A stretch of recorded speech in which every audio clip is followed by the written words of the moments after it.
The tournament. He's now back in the race for the top spots. French #1 Alireza Firouzja is still sole leader of the tournament, despite suffering an Armageddon loss to three-time US champion Wesley. Over in Norway Chess Women, every game was decided in Armageddon. Kazakh Grandmaster Bibisara Assaubayeva came out on top against reigning women's world champion Wenjun and continues to set the pace at the top of the field. The players now return to the boards after an eventful rest day that saw them swap chess pieces for sailing boats, while also celebrating world champion Gukesh's 20th birthday. The race for the title is heating up, the margins are getting smaller, and every point matters more than ever. This is Norway Chess and Norway Chess Women, live from the heart of Oslo in Norway. Let the action begin.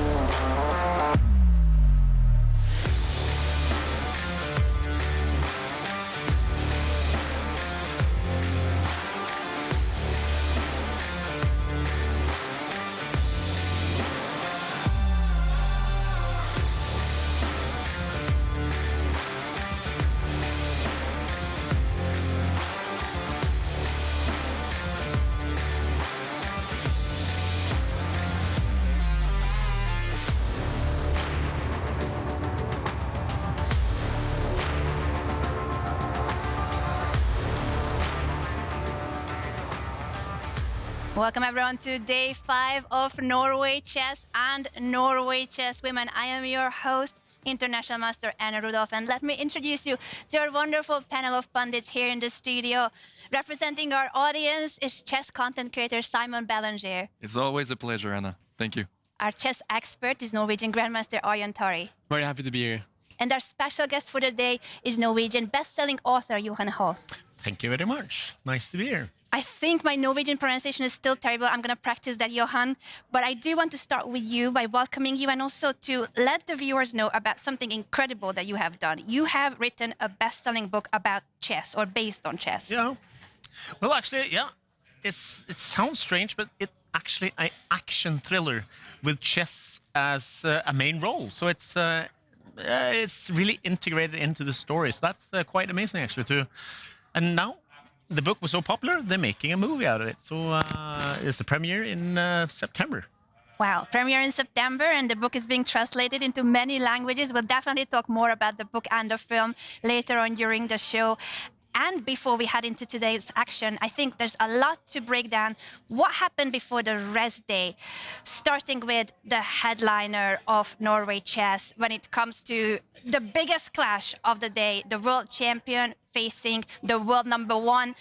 Last year, their clash was the viral table slam moment. This year, the story went a little different, isn't it, Aryan?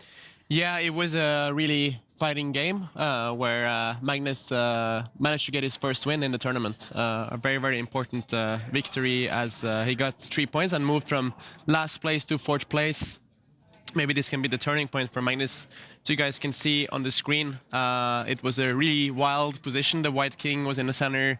The black rook were activating at this point, and after Magnus went for his pawn push, his pieces became very active, and he managed to get his first win. And Gukesh there shook hands and resigned.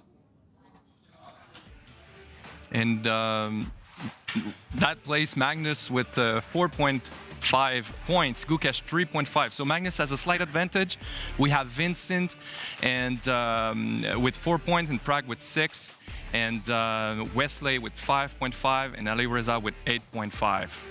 Simon, you're incredible. You do this by heart. How did you memorize the standings? I was supposed to bring this up to our viewers, but you know it by heart. You memorized everything. You are right.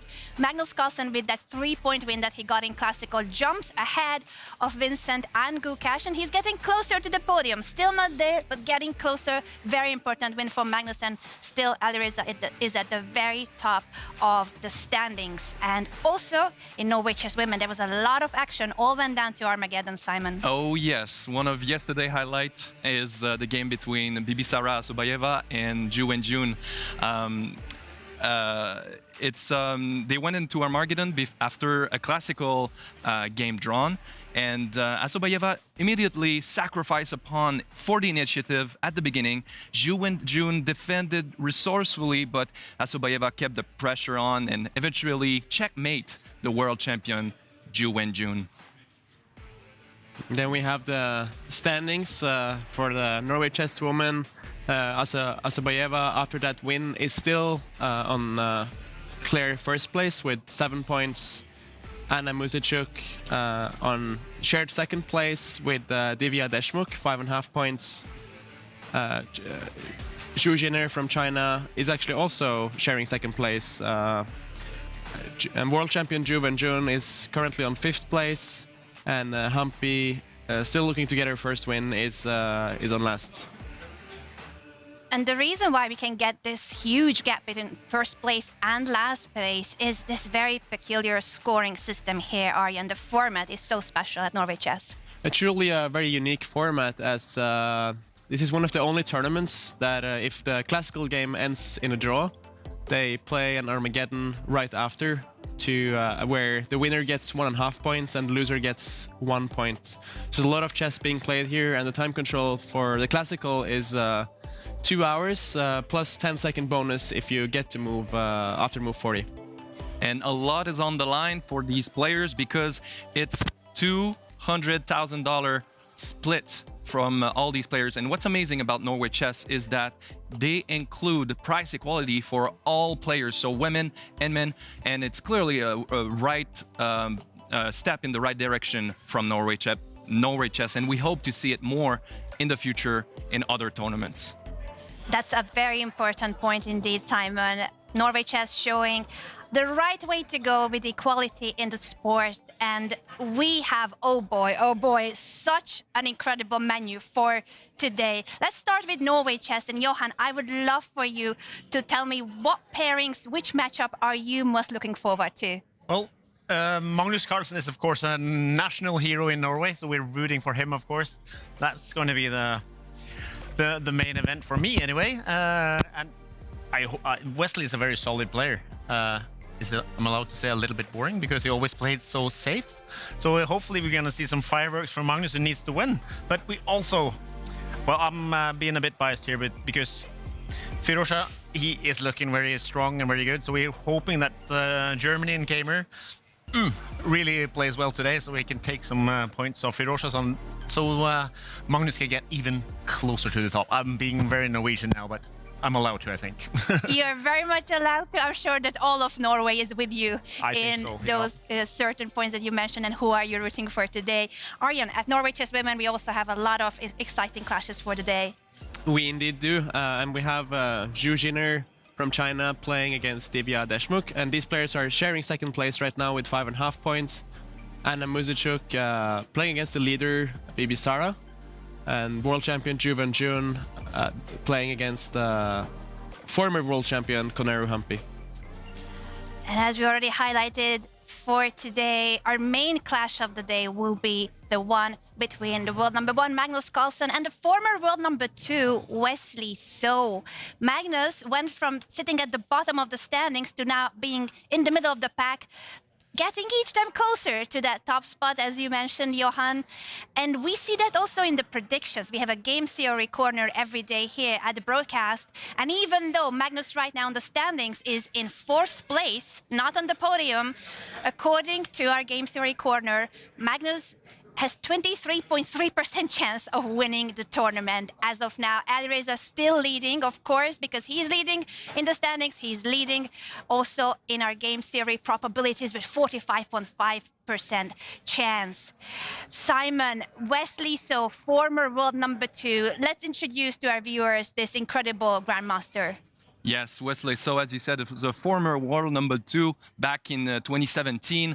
He reached a peak of like only 5 person in the world reach as high as he's reached. So we have to keep an eye on him. He might play safe, you know, most of the time, but I'm sure he has something really well prepared for Magnus, knowing his style. But as Wesley said multiple times, he says he simply focused on playing good chess and letting the result take care of itself because, you know, he's like the underdog. Like he's having nothing to prove. So all the chances are for him, and I'm happy to see him playing at Norway Chess.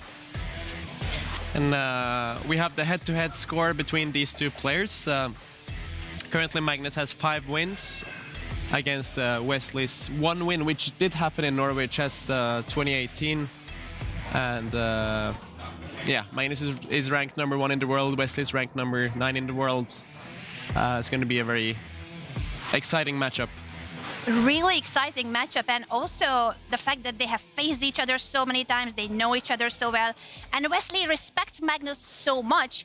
He literally said that no matter what Magnus does here, this is a quote from Wesley, so whatever Magnus does, he's still the greatest chess player who ever lived.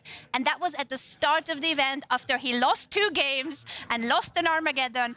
Wesley says he is the best no matter what, but today he has to face the GOAT, and he has to prove why he's at this event too and why he has more points than Magnus. Johan, what are your thoughts on this, facing someone that you clearly consider the best of all times? Yeah, I think that's, I know chess is a mind game, so I think Magnus is already in Zo's head, that he knows that he's the legend, and I think that does something about him at the board. And you know that Magnus has just won a game.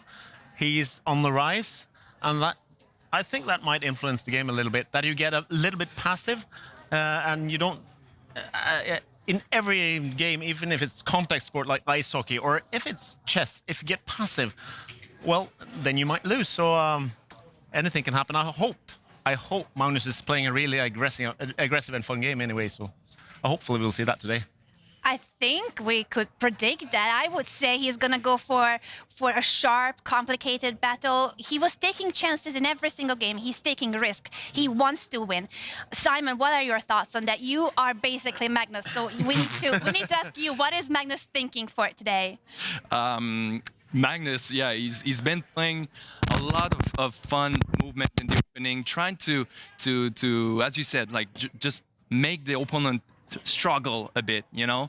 So he doesn't care about like exploding the position, maybe advancing random pawns, but it's all calculated. I mean, he know what he's doing, and yeah, I can't wait to see some fireworks. The word that we love to use, fireworks. We're gonna see fireworks today, that's for sure.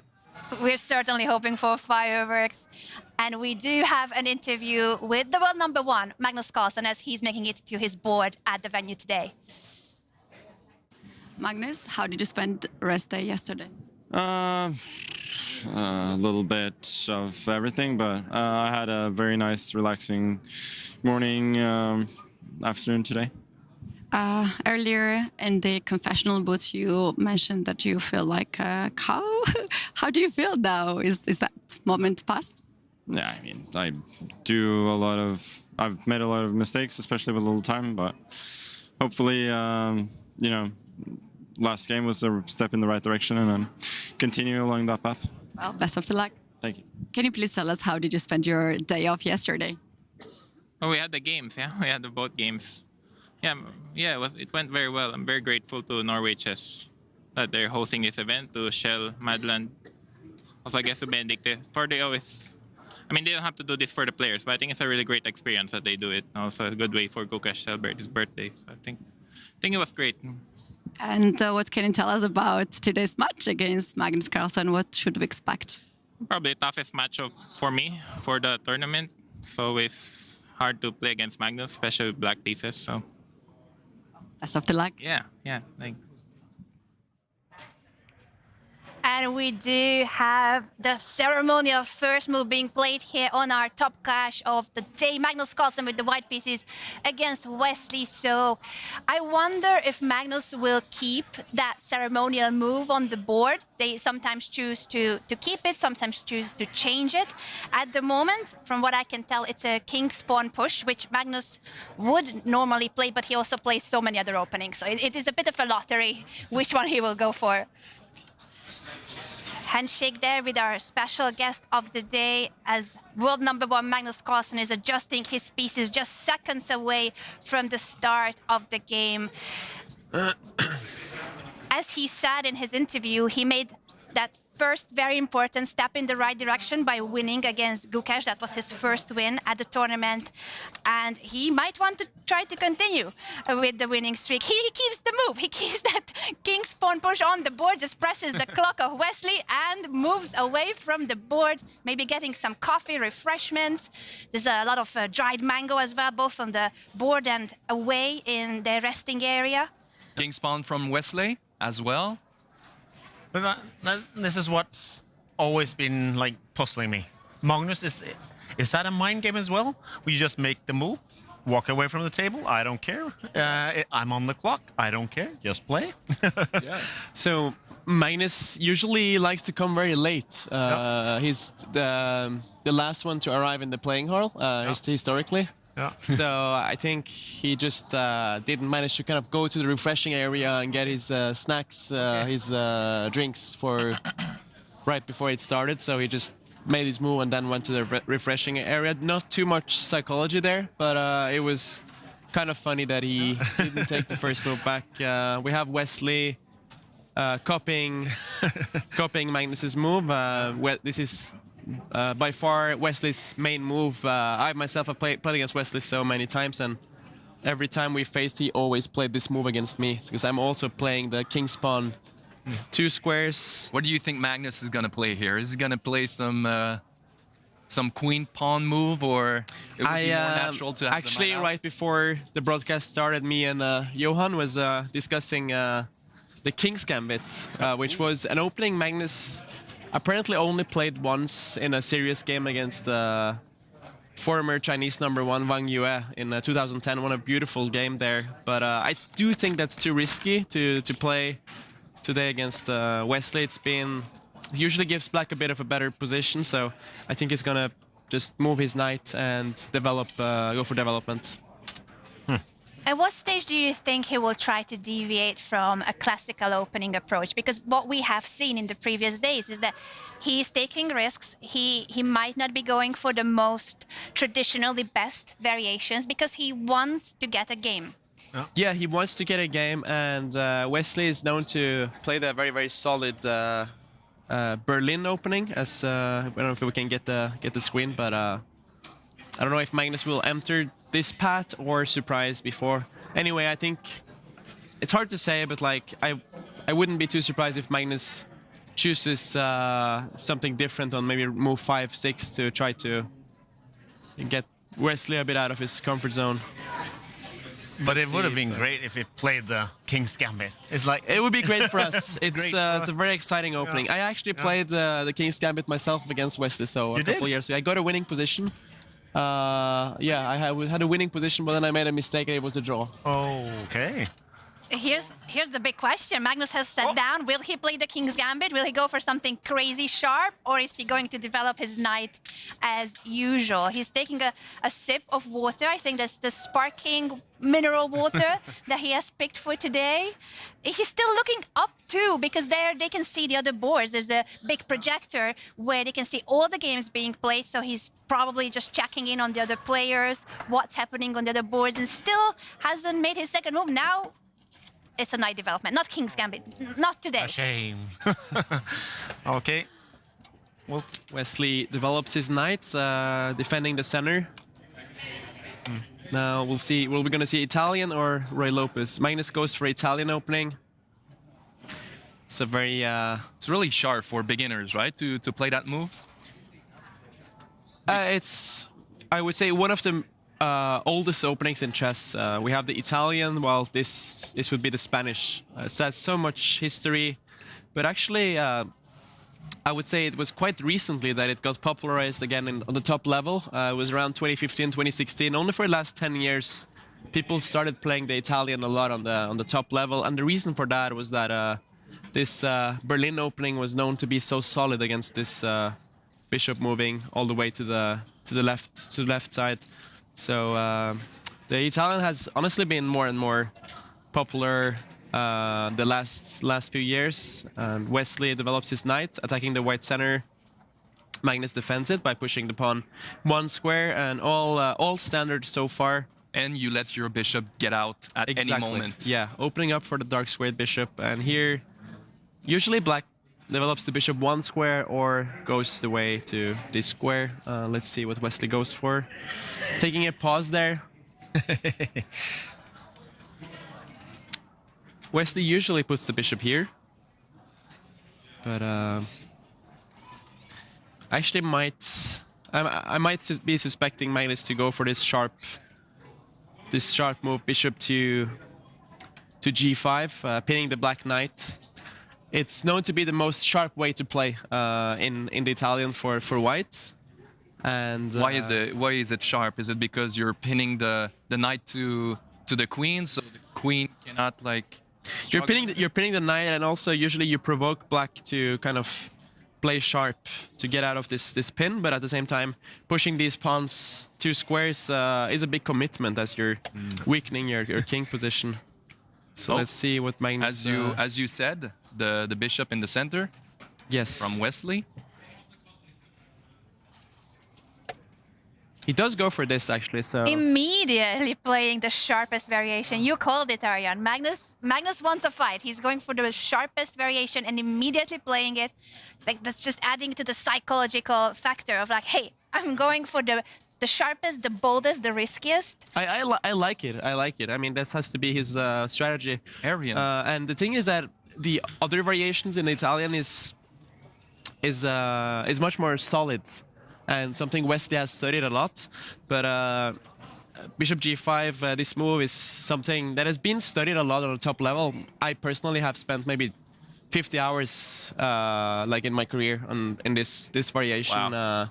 But still, even after spending 50 hours, I hardly understand it. So it's a lot of details, move orders, a lot that goes into this variation. And I would say top players usually have a love-hate relationship with this move, and especially if you're not prepared for it, it can be a cold shower. But now, how many more moves before you deviate from like whatever you can, from an opening? How many moves before Magnus loses track of? Because now you're in an opening. He knows every move. He knows what he's going to do. Yeah. So how many moves more do you think before he deviates totally from what is the opening strategy? So it depends. This is such a complex variation in the Italian because both sides have a lot of options, and not only do they have a lot of options, there's a lot of move orders that can get to the same position, so there's a lot of nuances in this opening. But I'd say typically maybe 10-15 moves can be normal to remember, but Magnus is known to be a player that he doesn't really want to memorize too much, just wants to get a fighting position. So I don't know how deeply he has gone into this preparation, but regardless, you usually get a fight in these positions. It's very, very double-edged. You also take risks with white, but it's kind of what Magnus needs today. So a couple of more moves, and it's pure intuition from there on in. Yeah, but I would say he's still very much in his knowledge. Yep. But it will be in a while, I think. Okay, so Magnus, by the last move here, it might be surprising to the viewers because he does put a pawn on this square instead of perhaps developing his knight. It looks like a more natural move. You're developing your pieces. Yeah. But this is such a complex opening, and here actually the most natural move is not necessarily the best. And here, by making this move, White's goal is often to perhaps try to play in the center, put a pawn on this square, and shut down this diagonal for the bishop.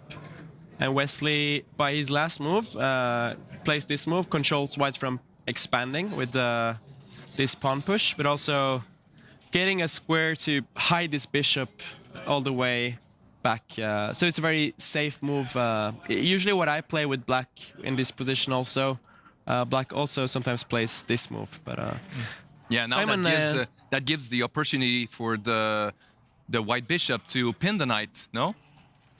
Yeah, you can go here to pin the knight, but this would be a very harmless move because if you ever capture the black knight, Black is happy. He gets the bishop pair, and it's not very harmful without the light squared bishop. I would say. But you told me, Simon, that you do play the Italian opening, but have you ever gone for this bishop move? No, actually, when I play against a lot of people that play the Italian, and back then when I was a really low rated player, everyone was playing the fried liver, and I used the Traxler and tried to provoke aggressive play. Yeah, the fried liver is a very fun opening. You need to explain that because this means nothing to me. As a chess noob, I need explanation here. It's Let me just show that very quickly. Yeah. A fried liver. It's That's probably the actually- funniest opening name, and I think we can definitely show it to our It's kind viewers. of the first opening you learn when you get into chess. I think the first time it got introduced to me was when I was like eight years old. But it's this move, right? Yeah. You're going very actively against Black's king. Okay. I mean, Magnus pushed his pawn. This opening, it becomes very sort of like aggressive and spicy, but at this level, it's been studied a lot, so the black players know how to react to it. Okay. Usually they play this move, White takes it, and here, actually the natural move for Black seems to be to just capture the pawn in the center, but that's known to be a mistake actually, because now White has a very funny move by sacrificing the knight. Hitting the queen. Black and the can rook. take it, and then you place your queen. This brings back so many childhood memories for me. Good or bad back ones. in Stavanger, I was 6 years old, and like first time playing this position 20 years ago. Yeah, no, it is seeing this position that kind of brings a smile to my face because it reminds me of when I started playing chess. Would you recommend like beginners to start playing like this, or? I don't recommend this position for Black because the best move in the position is actually pushing your king up to this square, and it's usually not a good thing when you're at the beginning and the king is in the center. yes, You you've get hit everywhere. certainly broken all the like principles of the opening here. The Black king is very naked in the center and can get checkmated. So in fact, here it's common for Black to step his knight on this square to attack the white bishop. But there's a lot that goes into it, but we don't need to go to too many details. One thing still missing. Why the name fried liver? Because it smells, looks nice, but in the end it's not that very good. Yeah, I don't know myself. Do you know, Anna? I'm not sure actually. Do you know that, Aryan, why fried liver, how it got No. that name? I'm not very maybe good our with opening viewers names, know, actually. and I our don't viewers know could let where us know it by came from, tweeting. but I know we have two openings that's like named after Norway. Yep. So we have the Norwegian variation in the Spanish opening, and then we have the Norwegian Rat, which Magnus famously played in 2010 against Mickey Adams. He lost that game, but he likes to experiment. Let's see here. So Magnus haven't moved. No, Magnus has not moved. This is a position that Magnus has had many times in his games in the past. But the reason he's taking a pause here is that I mean, as I explained earlier, there's a lot of move orders that lead to the same position, so it's a bit tricky sometimes. Like, do you, for instance, like develop the knight first, or do you castle first? We lost the rook there, but let me get that back in the board. Or, for instance, sometimes white pushes this pawn. The knight actually can go both directions here. It does often go to this square as well, and then hops here and sometimes here. There's some maneuvering happening, but the movers are always a bit tricky here. But I think Magnus should move soon, because taking 10 minutes here already is a bit too early. Yeah. We saw in the last game on round 4, he moved the queen to a spot where it wasn't really played before. It was kind of new to him. Yeah. Maybe right now he's trying to find a way. How can I make this position spicy? What kind of move that's gonna really put Wesley off guard? Exactly, Simon, and that's so important. This has always been Magnus's approach. He tries to play the player and not the computer preparation. So and that's exactly the reason why he's thinking here. He knows his preparation and he knows the main move in this position, but he's just sitting there thinking, is there some interesting move maybe I can play to put Wesley off guard? Maybe he's like looking at a move like this, or I don't know, maybe, okay, he now does get the king to safety, castles here. It's actually the main move in the position, and very practical. Very often actually already here, Black puts this bishop back to this square, which, I mean, usually you're supposed to not move the same piece twice in the opening. This is a very practical move, however, because white might threaten it by pushing the pawn one square, so it's a very safe move, which suits Wesley's style. But other moves that happen here is usually this move. Okay, let's see what Wesley did. He castles also. But I just wonder, he spent 10 minutes figuring out the castling. Why so much time? Because that, as you said, was the obvious move. So. Yeah, but Magnus often does that actually. He even if the move is obvious, he takes a pause, especially in the opening. Just to see if can I do something else? Yeah, can I do something else? Or maybe he just wants to go very deep in the nuances of the position. Right. So there are a lot of funky variations in this opening actually. Like, for instance, let's say if Magnus develops a knight now, Black often pushes this pawn 2 squares, although they have castled. Wow, this is the move we tell all of our students to not do. That you castle and you keep the bodyguards close to your king. So why this move, Aryan? How can we know when to break the principles? The reason for that is this pin is often so annoying for Black, and if you don't go here with the pawn, there is no other way to unpin. Like, you cannot really get out of that pin, and if you would step away with the queen, white would capture the black knight, and this would be a dream position for white, as the black king is suddenly very much opened up. Black has these double pawns, so certainly a bad outcome for black. But if that happens, the king's pawn in front just push 2 square. Can you sacrifice the knight here? Is that possible? Yes, it is very often possible, Simon, and Black needs to be very aware that white could capture that pawn. Black captures back, and so white takes with the bishop. You're giving a piece for 2 pawns. Giving a piece for 2 pawns, which is not enough material because a piece is worth 3 pawns.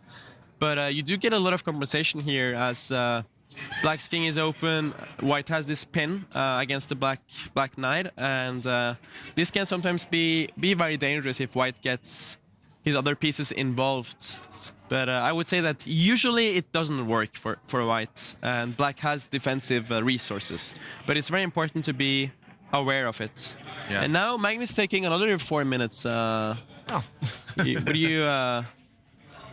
you nervous on Magnus's behalf, Johan? I don't know if this is mind games, but if what it is. But I'm just. It looks like he's spending. As I said, I'm a noob here. So, but I think he's spending too much time too early on. So the worst. I see. Was it yesterday or no? On was against Keymer. He got a lot of trouble on time. Yeah. Yes. Let's hope that doesn't happen now. But if he spends like 10 minutes on an easy move, I'm a bit worried. I think the only Should I be worried? No, I mean I wouldn't say so. Like if he spends like maybe 20 minutes more, yes, but it's still, he has had this position before, Magnus, so he's just trying to dive very deeply in the position. But it looks like, what is if you take the aggressive, you want an aggressive game. What do you think in the scale of aggression here? Are we from 0 to 10? It's a good question. Scale from 1 to 10, I'd say a 6 right now. A 6. Yeah, but Could go up to 8 and 9. It has a lot of potential. Yeah. If he ends up sacrificing the piece after that pawn push in front of the king, I think then we're gonna go to 10 out of 10 perhaps in terms of how aggressive is this. We need to start low, you know, so we can build up. Yeah, that sounds good. Imagine the pawn in front of the king. Yep. 2 square up. Yep. Would that be crazy? This one to square up. Yeah. I mean, if you get it all the way here, it would be more interesting, but unfortunately, Black is going to capture it before that happens. Oh, of course, the bishop. It was so far away, I Yeah. couldn't see anything. Those are snipers. They are sitting But really far. actually, Simon, there has been in Grandmaster practice. Yeah. Actually, White once played this rook lift and pushed here. I feel bad about mentioning this, but my good friend David Howell had the black pieces here in the European Championship in 2016. His opponent played like this, and David Howell kind of got mated in that game. So it has happened before that White pushes. David was sitting here in the other studio. Yes. We can literally see him from where we are sitting, and he was the victim of this. Luckily, he's not hearing me. So We can say it a bit louder. But wait, was it in a classical or a blitz? yes, it was a classical game. It was a very important game. Actually, the winner of that game would qualify to the World Cup, and his Russian opponent. Because that's the thing you see in blitz, you know, when in faster time control, you do those crazy moves. But in classical, it's rare, no? In classical, it's rare. It's very creative and ambitious, but I don't really suspect it for today. But okay, let's see. Magnus is about to make a move. He goes for the most standard move, just developing his knight there, and leaves the board. He's going to the confessional, maybe? Hopefully, please? we hope so. do hope for a confession. But wanna well, hear you, number Magnus. one, or maybe he's grabbing some coffee because he seemed a bit sleepy there to me. Yeah. So a very natural move, like White just develops the knight to the center, and now we might get this moment if Wesley pushes the pawn 2 squares, because it is one of the most standard moves in the position to unpin from the knight to free his pieces. So Magnus is inviting this pawn push, and he might be ready to sacrifice a piece. That's what Wesley needs to evaluate here, if Magnus is going to go really aggressive or not. Yeah, I don't think, unfortunately, for the fans, that Magnus is going to sacrifice, because it's considered to be dubious. But Can you maybe can you show in what happens if you take with the knight and some continuation? Because I often get these games, and I freaked out every time, and I every piece is white piece coming my way. I don't know what to do. So yeah, so there's a lot that goes into this position. Like if White gets 2 moves and let's say moves the king and pushes this pawn 2 squares up, should be an extremely dangerous position for Black, because White is about to open up the f-file and Black is just lost here. But the thing is that Black will react in time here by playing the clever, moving the king 1 square up, getting protection on the knight, and if you move the king here with White, Black plays this another clever move, rook, all the way to the right side, pointing against White's queen, and actually looking to sacrifice. Yes, Black suddenly, I mean, White was the one that was supposed to attack, but Black might attack. And look at this funny move here. If White pushes the pawn 2 squares, Black has this devilish knight jump to this square, leaving the Black queen just hanging. What? But Okay. You see, Unfortunately, we will not see this because Wesley didn't push his pawn. He's dropping the bishop back. He's not interested in any of that. Does it mean he will never push that pawn, or he might wait to push that pawn, Aryan? I still think he's gonna push that pawn, but it's a preparation move for pushing it. I mean, this is always in the cards, but securing the bishop first is very natural because, as I explained earlier, White might sometimes push this pawn in the center and get a tempo on that bishop. By a tempo, I mean threaten it. So Black is kind of getting prepared for White's play, and here White actually doesn't have anything crazy, but can just take some space on the queen side or improve his rook position. That's what I'm expecting. Maybe pushing the far right pawn so the bishop cannot pin the knight, maybe? Would you say that's good? Just to let your king breathe just a little bit more? It's a good question. But actually this is considered to be a mistake, and the reason for that is if you make this move and let's say Black pushes the pawn 2 squares, now you move the bishop, suddenly Black gets a hook here in the white position as like, Ooh. if Black plays now this push, you kind of don't want this pawn to be attacked. Now, if the pawn was here, White's position would be safer. You could just move the knight. But if this pawn is here, you have to also deal with this pawn now. So actually, sometimes moving the pawn in front of the king can create a target for your opponent. So that is something to think about. And White usually doesn't go for his pawn push, but Magnus might play a defensive move like moving the king 1 square here to not be in this pin from the Black bishop. Or I suspect him to just improve his position a bit, push the pawn 2 squares, controls this square, and follow up with the rook, improve the rook position. But let's see, Magnus is back at the board. He did grab a coffee, so good news for us that he's waking up, he's booting up the engine inside, and he's ready to fight. I'm really curious if he's gonna go for that plan with the king to the corner, rook next to the king, and pushing the pawn. That would be really aggressive. That would be really aggressive. I mean, It's the kind of move that it doesn't impact the play right away, but in the future, it's gonna help. yeah, he went for this queenside pawn push, pushing the pawn 2 As you squares. mentioned. Yeah, it might be a bit mysterious for the viewers, like why is Magnus pushing this pawn 2 squares? Might look a bit random, but actually a very funny detail about this position is that sometimes this rook, it hops to this square, which looks absolutely crazy, but That does indeed looks crazy. Where is it going? Why the rook is going there, Aryan? it's a very rich position actually, and White sometimes supports this pawn push by having the rook here, and funnily enough, if the position, let's say, opens up, this rook can like swing over to the center and create some threats in the Black position. So this rook lift, I believe it was introduced by Anish Giri, Dutch #1, in his chessable course a couple years ago. I played it myself in 2022 in the European Championship. Not in this exact position, but I put my rook on this square, and I remember I felt very good about myself at the time. And I won the game, so... You have such a great memory. Yep. How can I access that? Can you? I mean, I've been in this game for 20 years, so it's like I guess that helps. Yeah.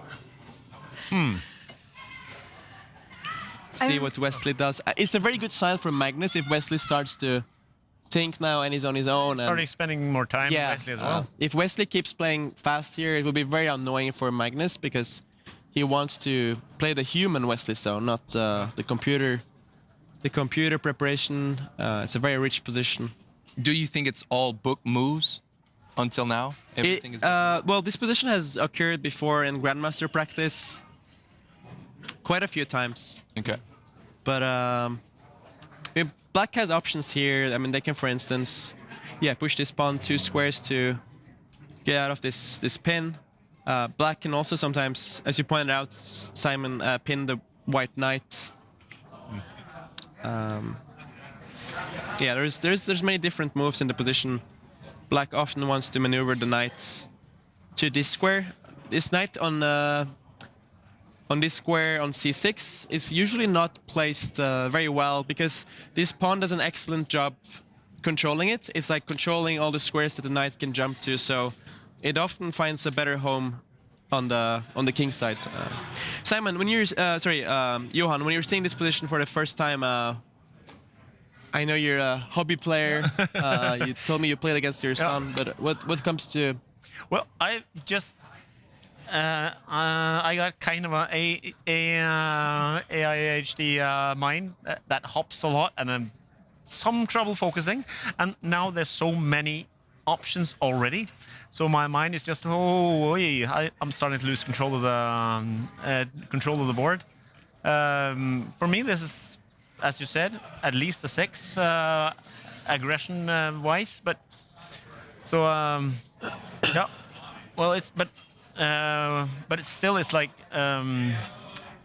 they just it's like being in trenches still. They keeping control on each side of the board. So I would like to get into the other side for Magnus. Start to dig into the dark side. To the king side. Yeah. To the king So side. I mean, that is where White wants to focus on, and so I'll mention some plans from the White side, and actually the most common plan is to try to improve this knight that is in the center of the board, and the way that happens is that White centralizes his rook by putting it on this square, supporting the center, and then this knight goes all the way to the back rank on this square. A very, very common maneuver in the Italian, as White improves their knight by going here and then going to the center. This is kind of a dream square for the knight. I mean, you're controlling 2 central squares. And yeah, I mean, if the knight is not disturbed, it can jump to the center, or it can support a pawn push. But sometimes the knight actually goes here as well, pointing towards the black king, but that is more when the bishop is here.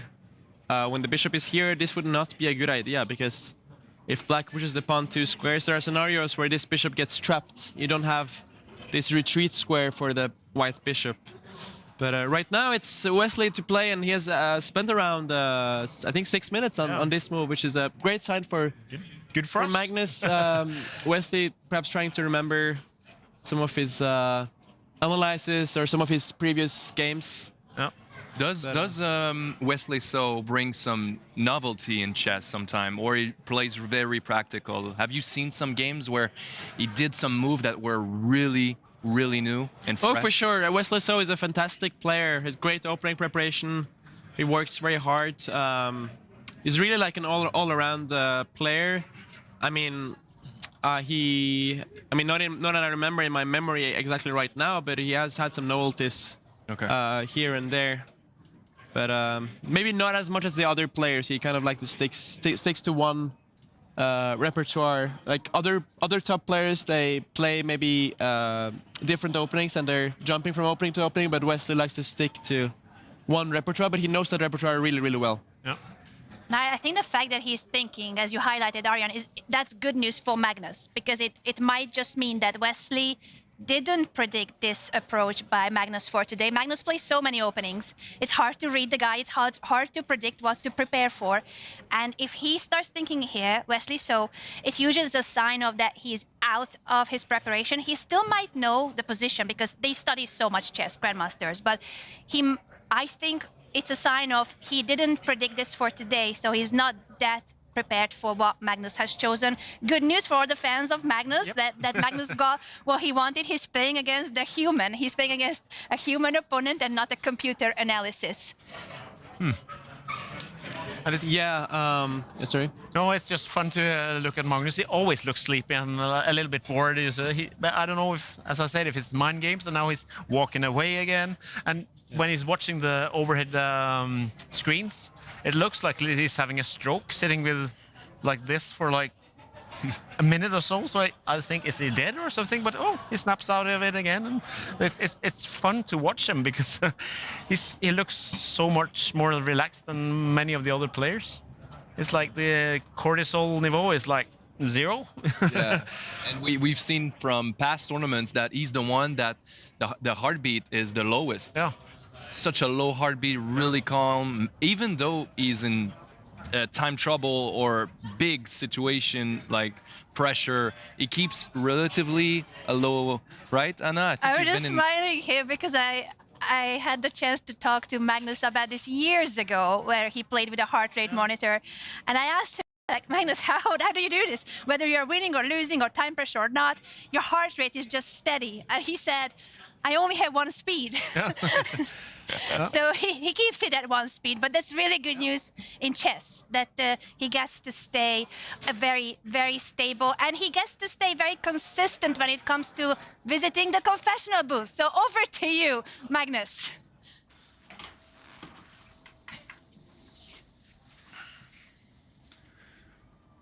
So this is my diary of the day so far. I woke up, I think, at 10. Slept forever, probably like 9.5 hours. Then at 11, I had some breakfast. And I feel like I ate like a little bit too much. Anyway, I was so out of it later on. And I had a long nap before lunch at 3, where Johannes, a good friend of mine, came by for lunch, and like we were talking about how we were both like struggling with memory these days, and like he's the same age as me, and that we're getting old and so on. And this is me right now. Like I have some clue. Like I literally was checking these lines just before I started the game, and I like have some clue, but I don't remember any details whatsoever.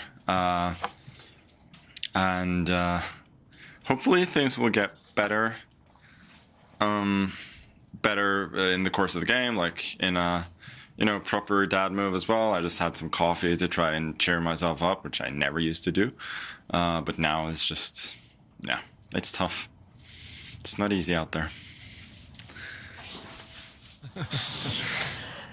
Thank you so much to the world number one for his diary for the day. We know how much he slept, the breakfast, the nap, the lunch, the chat with his friend, calling himself old and complaining about the fact that his memory is no longer the same. He even needs coffee, which he used to not need at all.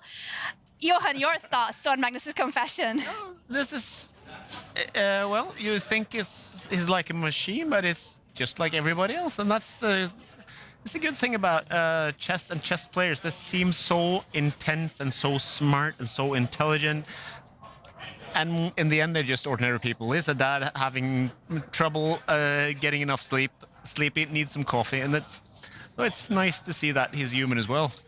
Yeah, I like that he share personal stories. This is not something we see a lot in chess players. They're really introvert, but happy to see that Magnus is sharing details like that. It can be clipped for viral videos. Yeah. I mean, go ahead, guys, and make a viral clip out of it. Yeah. But I thought I've just seen I've seen your I've seen your impressions of Magnus. Simon. Yeah? It's quite good, actually. Yeah, thank you. For a minute, I thought it was you, but it's a sleepy Simon coming. What? No, it's actually Magnus. Yeah. I've been told that there's many Norwegian. I don't know because I don't watch Norwegian TV, but a lot of people in here tried to impersonate Magnus. Yep.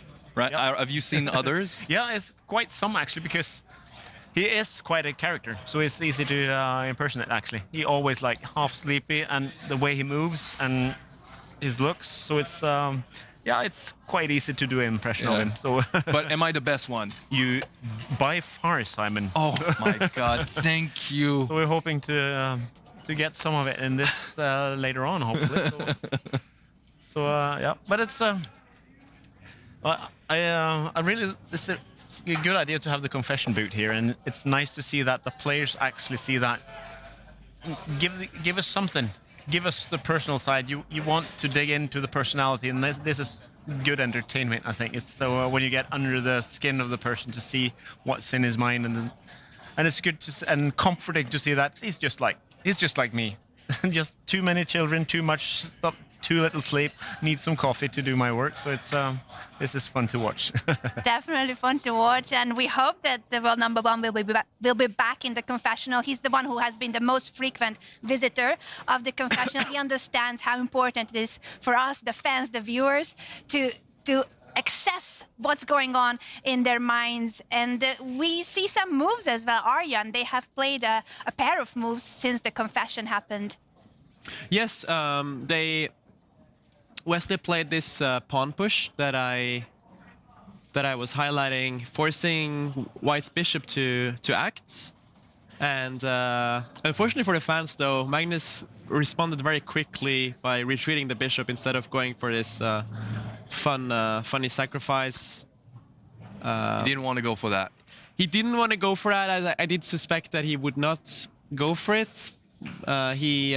Wesley would probably know how to defend, and usually the way Black defends against this pin is by moving this king one square up and then getting the rook involved in the defense. But yeah, Magnus makes his move fast, but the good news for Magnus is that Wesley doesn't respond immediately after Magnus retreats the bishop, and he's almost catching up on time now. So I'll mention some typical moves for Black in this position. There's so many nuances here, but yeah, Black can, for instance, push his king one square up. He can go to this square also, sometimes try to play for this plan. Sometimes the bishop goes here. Black can also sometimes go for this move, putting the knight all the way to the side of the board, but he does... Sorry to interrupt you, Aryan, but someone is interrupting us because the world number one is back in the confessional booth. Also, there are like 2 sets of monitors up on the stage showing the games, and personally, Wesley probably has to agree to this, but personally I would not mind if one of the monitors of my game was switched out with PSG versus Arsenal. And I don't know, let me know. I've polled a few people so far. I don't think I've found any like non-Arsenal fan that hopes that they win this match or anything in general, but let me know. Magnus Carlsen wishing that one of the monitors would switch to the PSG Arsenal match that's taking place right now. Huge football fan, of course, Magnus that is, and probably Wesley wouldn't mind either. As Magnus said, we always appreciate your insights, Magnus, and we'll do our best with your request.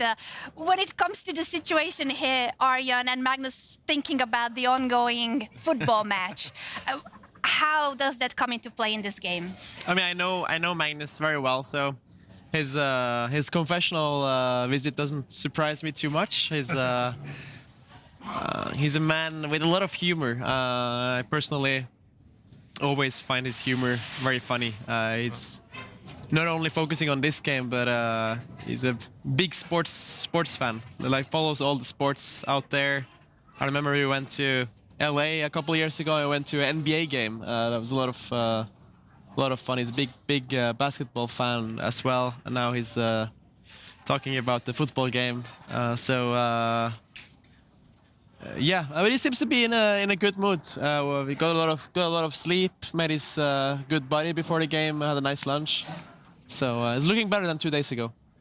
Definitely looking better, and he's standing up again. I wonder if he's going back to the confessional. I really hope he has something else to share. You know, maybe now is the his confessions are either about the game or about something completely different. He complained about the NBA app the other day about having no spoilers on. Today it's football. What else does Magnus have on his mind? We all want to know. We all want to know, Simon. Maybe some golf. I would say the next time is golf. Well, he loves golf. It's one of his favorite sport as well. could be the case, or he might be thinking about the rest of the games. And there's a really exciting game in Norway Chess Women between Jiner and Divya Deshmukh. The Chinese rising star with the white pieces facing the youngest participant of the field, Indian star Divya Deshmukh. It looks like the last move of Divya is a bit dubious, and Jiner might be able to capitalize on this mistake. Aryan, let's dive into the position and why Divya's move is not optimal.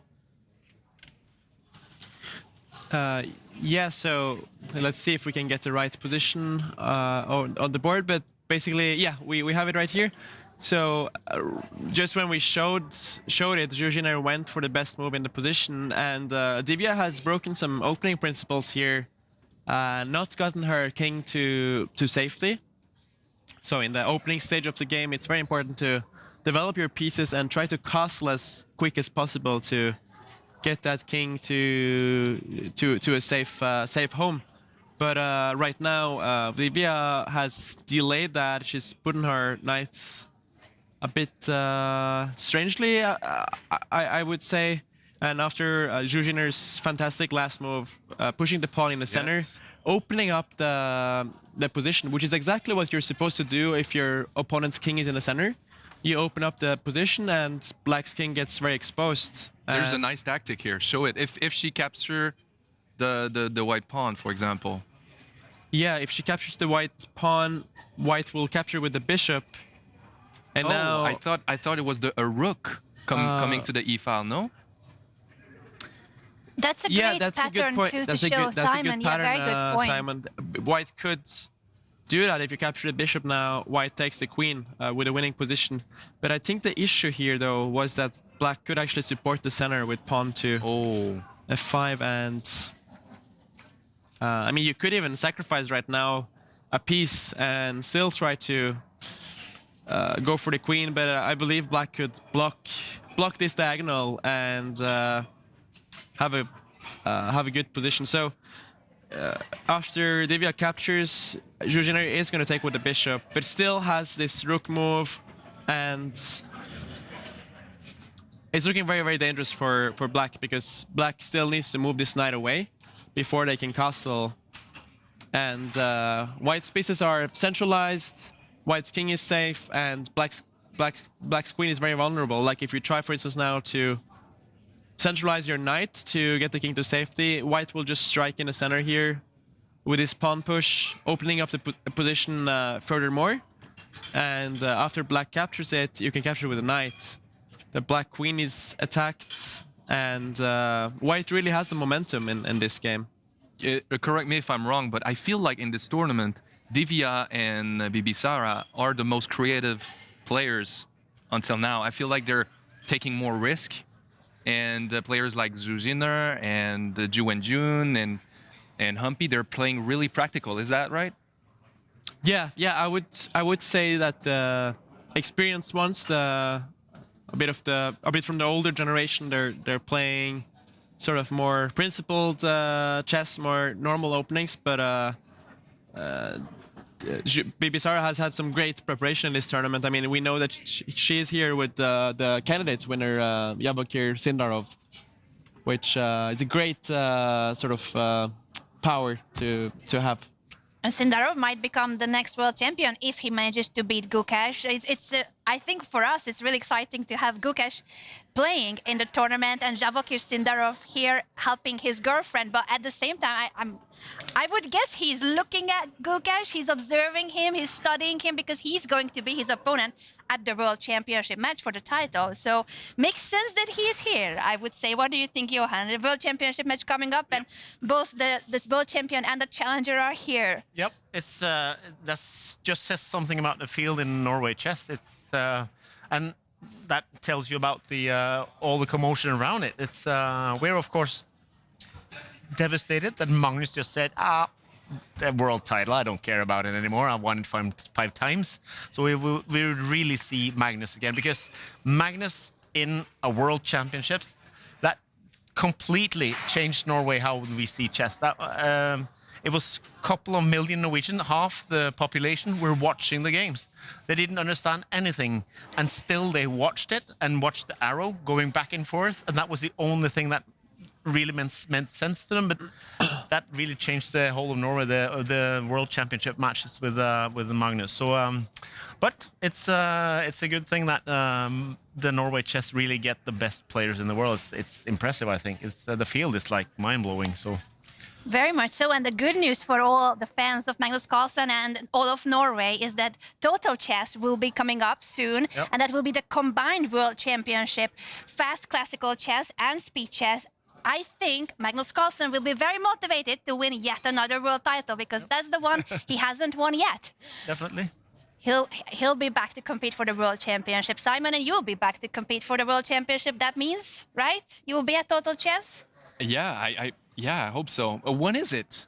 When is it? There will be a pilot this year in November, and next year the tour begins with 4 destinations, 4 global destinations. It's going to be really exciting, the Total Chess Tour and Combined World Championship. Never been seen before that there is a world title for all time controls. I think that's something that Magnus really always would have liked, and he will be, I think, very motivated to win it, to prove that he's the best at all time controls. And we do have actually a video about Total Chess for all of our viewers as well.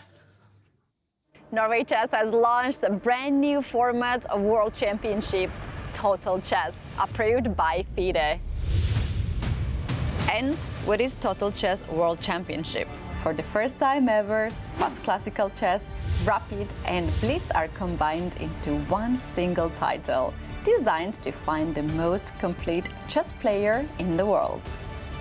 It begins with a 24-player pilot event in November 2026. Who has qualified? Carlsen, Gukesh, Nakamura, Caruana, Sindarov, Praggnanandhaa, Wenjun, and Vaishali.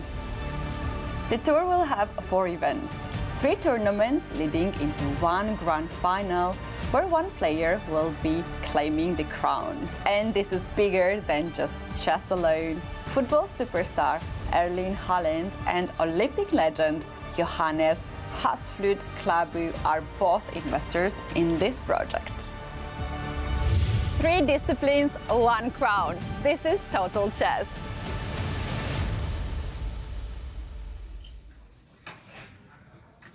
The Total Chess Tour will be huge. I think we are all excited to have Magnus back competing for a world title, and Erling Haaland as being one of the investors in the tour. I think this says a lot. The World Cup is starting soon, and he's busy, of course, preparing for the national team with Norway. But he is also in chess, interested in chess. Yeah, but I think this is. I'm from advertising business. I've been working with advertising in 30 years, but it's about renewing yourself. And this thing, I think, is a great move by chess, because you need the big profiles. You need the ones you know, and you need to follow profiles. That's really the key to every sport. And now you're like developing the profiles. So this is really good. And you need kind of to lure Magnus Carlsen out to something big, something he hasn't won, and really motivate him. That's this is going to be good. We agree. I think we're also excited. That's coming up later in November, the pilot, and next year, the tour itself. And before we head to our break, I do want to talk about one more game at Norway Chess Women and take a look at the predictions for how these ladies are doing so far. The tournament leader is Bibisara, and she has the best odds at the moment to win. Second place, we see Jiner with 21.6% chance. It's very close to the 3rd and 4th as well. It almost feels like among the top 5, they all still have pretty good chances, except for Humpy, who didn't start very well in the tournament and has lost 1 classical game and 2 Armageddons as well. Today, Bibisara had a couple of thoughts to share with us when she arrived at the playing hall.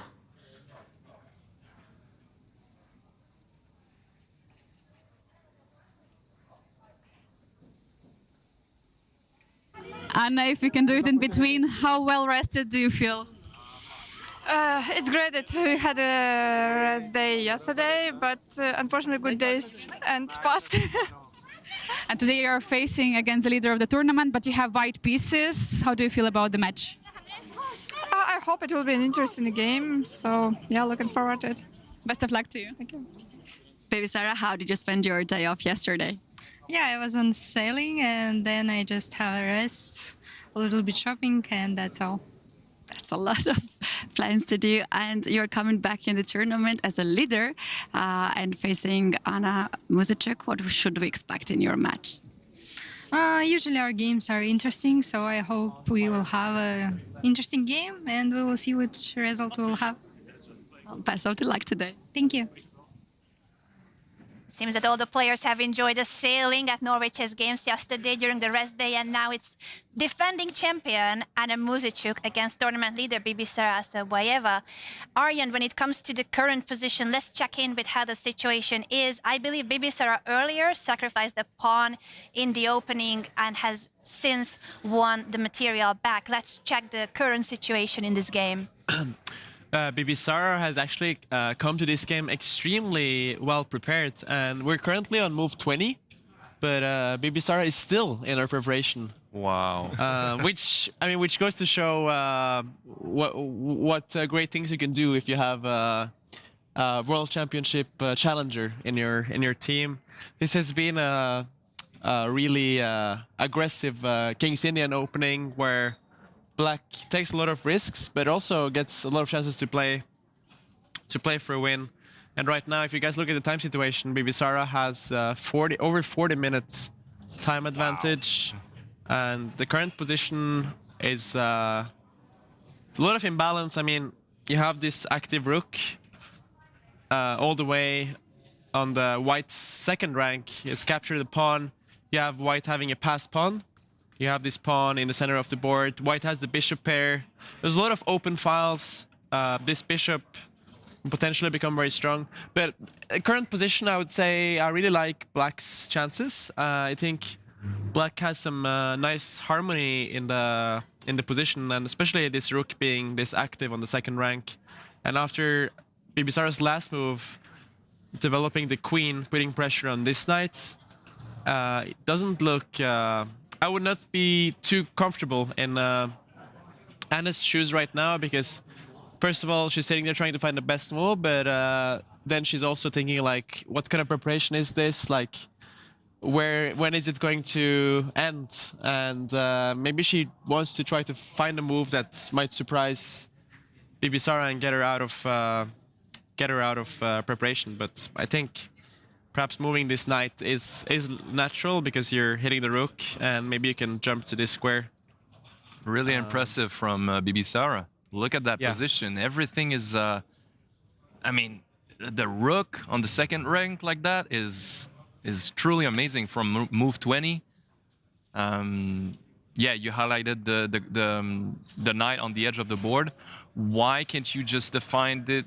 Oh no, there's no great way to defend the knight, right? You cannot move the rook to protect it, maybe? Yeah, you actually have to move the rook here, because otherwise White is threatening it. So I believe the rook might go to, for instance, this square. No, I guess it will go all the way back, actually, because now if White captures this pawn, Black can also capture the pawn on the side of the board. So this would be an equal trade. Looks okay for Black. This pawn is hanging, but it's certainly a lot to think about here for Anna, as it's just fire on the board right now. Yeah, we can see on her face she doesn't like the position. She lifts the eyebrows. It's generally not a good sign.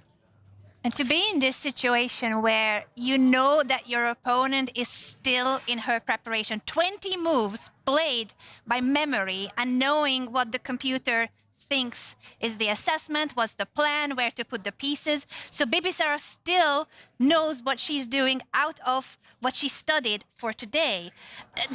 Again, Aryan, that just goes to show how brilliant her preparation is, because she had to guess what Anna was going for, and then she had to prepare something that she would be surprising her opponent with. So really good success for Bibisara, the opening choice, the preparation.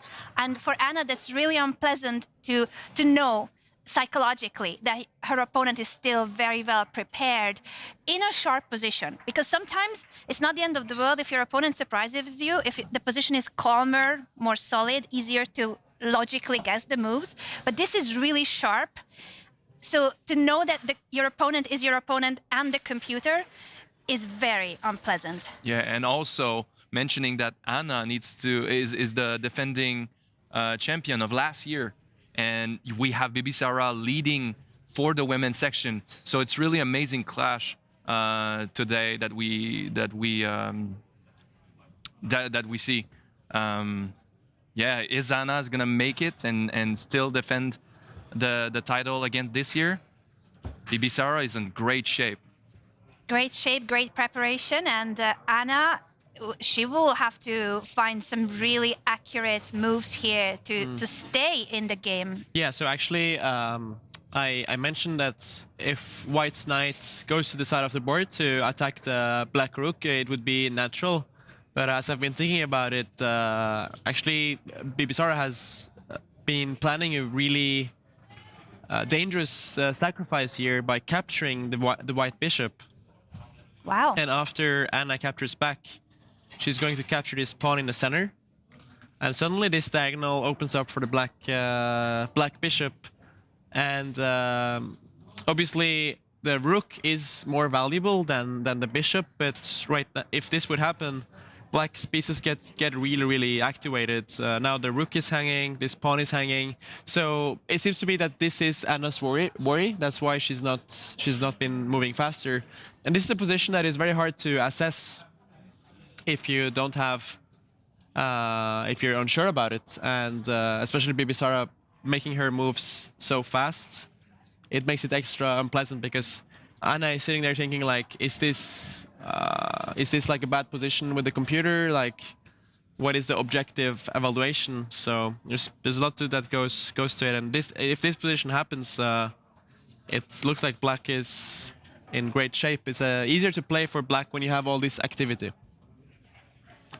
Are there any alternatives for Anna that she might be considering? So that knight jump to the edge of the board being one of them. Do you think she has other candidate moves here? Another very logical alternative is centralizing the bishop to this square and also defending the knight. I suspect that this is what she's going to go for. Just not allowing this sacrifice by the black rook.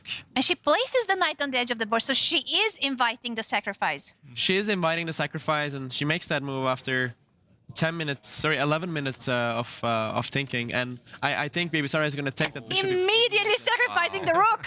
Wow. The tournament leader, Bibisara, going for it, giving up her rook for a bishop, and this is still her preparation. This is so unpleasant for Anna.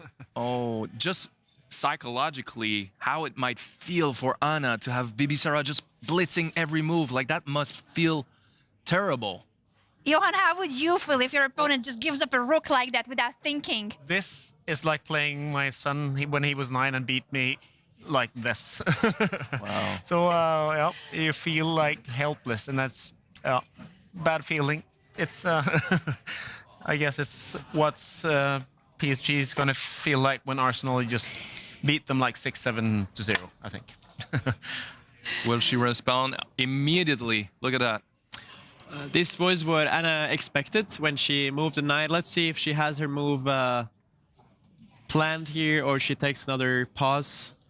She still has... The good thing for Anna, though, is that they have made a lot of moves. They're on move 22, so she's closer to move 40, where she gets this 10-second increment.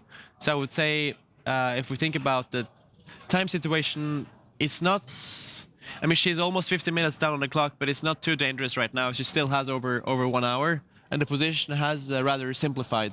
So... Is it relatively equal? It's relatively equal. So very often what happens when black has a very, very good preparation is that black gets an equal position. It's kind of like having the white pieces is like having the serve in tennis. Yep. And when black sort of like neutralizes white, they get a fine position. Yeah. And right now,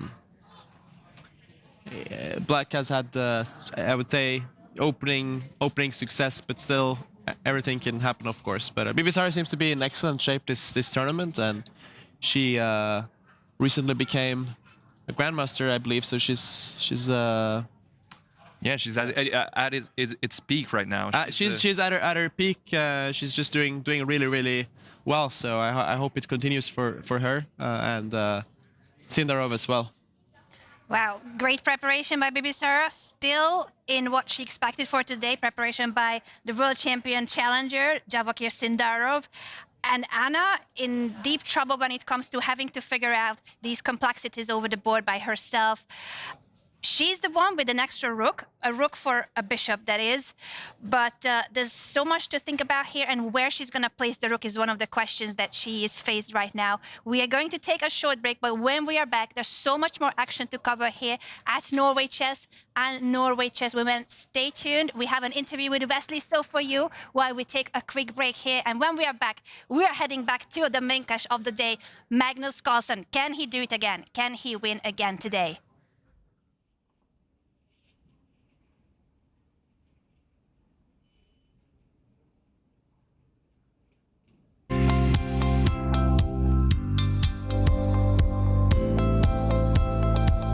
It's my pleasure to be joined by Wesley, the former world #2 and one of the most consistent players in the elite of chess. Wesley, welcome to Oslo. Yeah, thank you so much. It's my pleasure. Very grateful to be here, and I'm glad to be back in Norway Chess on a much different format this time. We're as well. To some people who are new to chess, what would you say you're the best known for in the chess world? Yeah, well, I guess I'm best known former world #2, also was World Fisher Random Champion at some point, and then I've been playing chess professionally for 12 years now, so I guess I'm more known for consistency and stability, and I'm in top 10 in the world. So, could you share with us how did chess come to your life, and what made you fall in love with the game? Yeah, I guess like every other chess player, no one chooses to be a chess professional, so I started very young. I learned chess when I was 6 or 7 years old. I grew up in the Philippines, and yeah, right away in a very young age, I fell in love with the game. So math is my favorite subject, as most chess players do, and yeah, I just fell in love with the 64 squares. And I became a grandmaster at a young age when I was 14, and then I started to think about becoming a chess professional. One thing I like about chess is there's always new goals and new achievements you can aim for. So there's always a person who is better, stronger than you that you can learn from. There's always new ladders to climb. Yeah, and then when I became a GM at 14, I started thinking about turning chess into a profession, which is really, really difficult. But then, yeah, I tried, and then I moved to the United States when I was 18 on a chess scholarship in college. But I didn't finish my college degree. I became a chess professional after a couple years, and yeah, here I am. Now I live in Minnesota, United States, and my family supports me very well. My mother is here. She always travels with me. So, yeah, life is good. Yeah. Definitely. And we're now, of course, at Norway Chess, which is the only event where draw is not a boring result. Because then you're getting Armageddon game, which decides the winner. How exciting for you to play Armageddon? Yeah. Actually, when they first introduced that back in 2019, I wasn't sure. But I think it's a very exciting way to play chess. And yeah, it's a very revolutionary idea, and I think it worked well. Yeah, for sure. I mean, coming from Romania, where I drew all my games, it's not exactly by choice, but it happens. So I'm excited that, like in soccer, you always get. I think if chess could have a decisive result every single game, it would be better. Because, for example, when I'm studying chess, I actually focus analyzing on games that have a decisive result. Then, you learn a lot more from a decisive result. So, yeah, I mean, unfortunately, draw is the most common result in chess by far. But I think Norway is putting new ideas in chess. Norway is fixing. Yeah. And currently, you're on a long stretch, of the elite tournaments back to back. Yeah. Do you approach this differently, in the form of preparation, or maybe energy, or maybe choosing which opening you're going to play? My approach is the same, but you're right. You have to be more prepared. You have to be more balanced mentally and physically. Yeah, you have to maintain your energy, maintain your stability, and that's very important in chess where games can last very long. Actually, before the start of this year, I wasn't sure what my calendar would be like, but because this is also the Chess Olympics year, so there's a bunch of new tournaments, and also there's Total World Chess in November, so there's a lot more tournaments than I expected there to be. I'm playing 16 over the board tournaments this year, but when I got an email from Benedicte from Norway Chess that they're inviting me, I was pleasantly shocked, and I couldn't turn it down. I accepted within a few minutes. So. Definitely. Yeah, you don't really decline a tournament with Magnus Carlsen around. So. Absolutely, and we're happy to see you here. And you touched the topic of Total Chess because organization behind Norway Chess introduced a new world title, Total Chess. And I want to ask you, what do you think are the biggest opportunities as well as biggest challenges as a player of having this world title format where you have the short classical, the rapid and blitz? Yeah, it's very challenging. I mean, it's going to be challenging, but challenging in a good way, I think. I think the chess world has really changed ever since the pandemic 6 years ago. Like, all the formats have changed, time controls are getting shorter. I think as a player, you just have to adapt to it. You have to be very good at all time controls, at all kinds of format nowadays. Fortunately for me, I'm adapting better than other players. Like, some players really specialize only in one time control. For example, there are a handful. But these days you have to be good at whatever comes your way. I'm still not sure about the 45+30 classical time control. That's really revolutionary. Also 3 games a day. But we'll see. But there's lots of new formats in chess nowadays, and I think it's good. It's good in general. I mean, it's a big change, but change is necessary in the world. Chess is getting faster, as you're saying, Much but faster. also it feels that it's getting younger. Yeah. Because so many, young players. And I want to ask you, how do you see this shift in the chess world? Yeah, chess has definitely changed a lot. Well, because of the internet, players are starting younger and younger. I mean, they could just turn on their computer and play against Magnus Carlsen, which was never really possible before. Yeah, I think the rise of all this chess.com, Lichess, all these new playing websites, all these new ways to train. There's so much information, so many websites out there that you could use as a training tool, and most of them are free. Players are starting younger and younger, and they're getting stronger at a much faster rate. And it's quite difficult for me because then you have all these teenagers who come, and they're all super strong. And then I have no idea what their styles are, or how they play chess. So it's definitely evolving. Yeah, but I analyze their games, and then like a new player comes, like Sindarov, and then you adapt and you get used to their new way. It's certainly a very different era of chess. Definitely. Thank you so much, Wesley, for your time. Yeah, thank you. Thank you so much. Good.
Welcome back, everyone, to the broadcast of Norway Chess and the Norway Chess Women. This is day 5, and our main clash of the day is the one between world number 1, Magnus Carlsen, and former world number 2, Wesley. So the action is heating up, and I think, Aryan, we need to show to our viewers, in case they are just tuning in, what is Wesley's pawn doing all the way up the board? We are told not to do it. We are told king safety is first. You need your bodyguard. Why is the bodyguard running far away?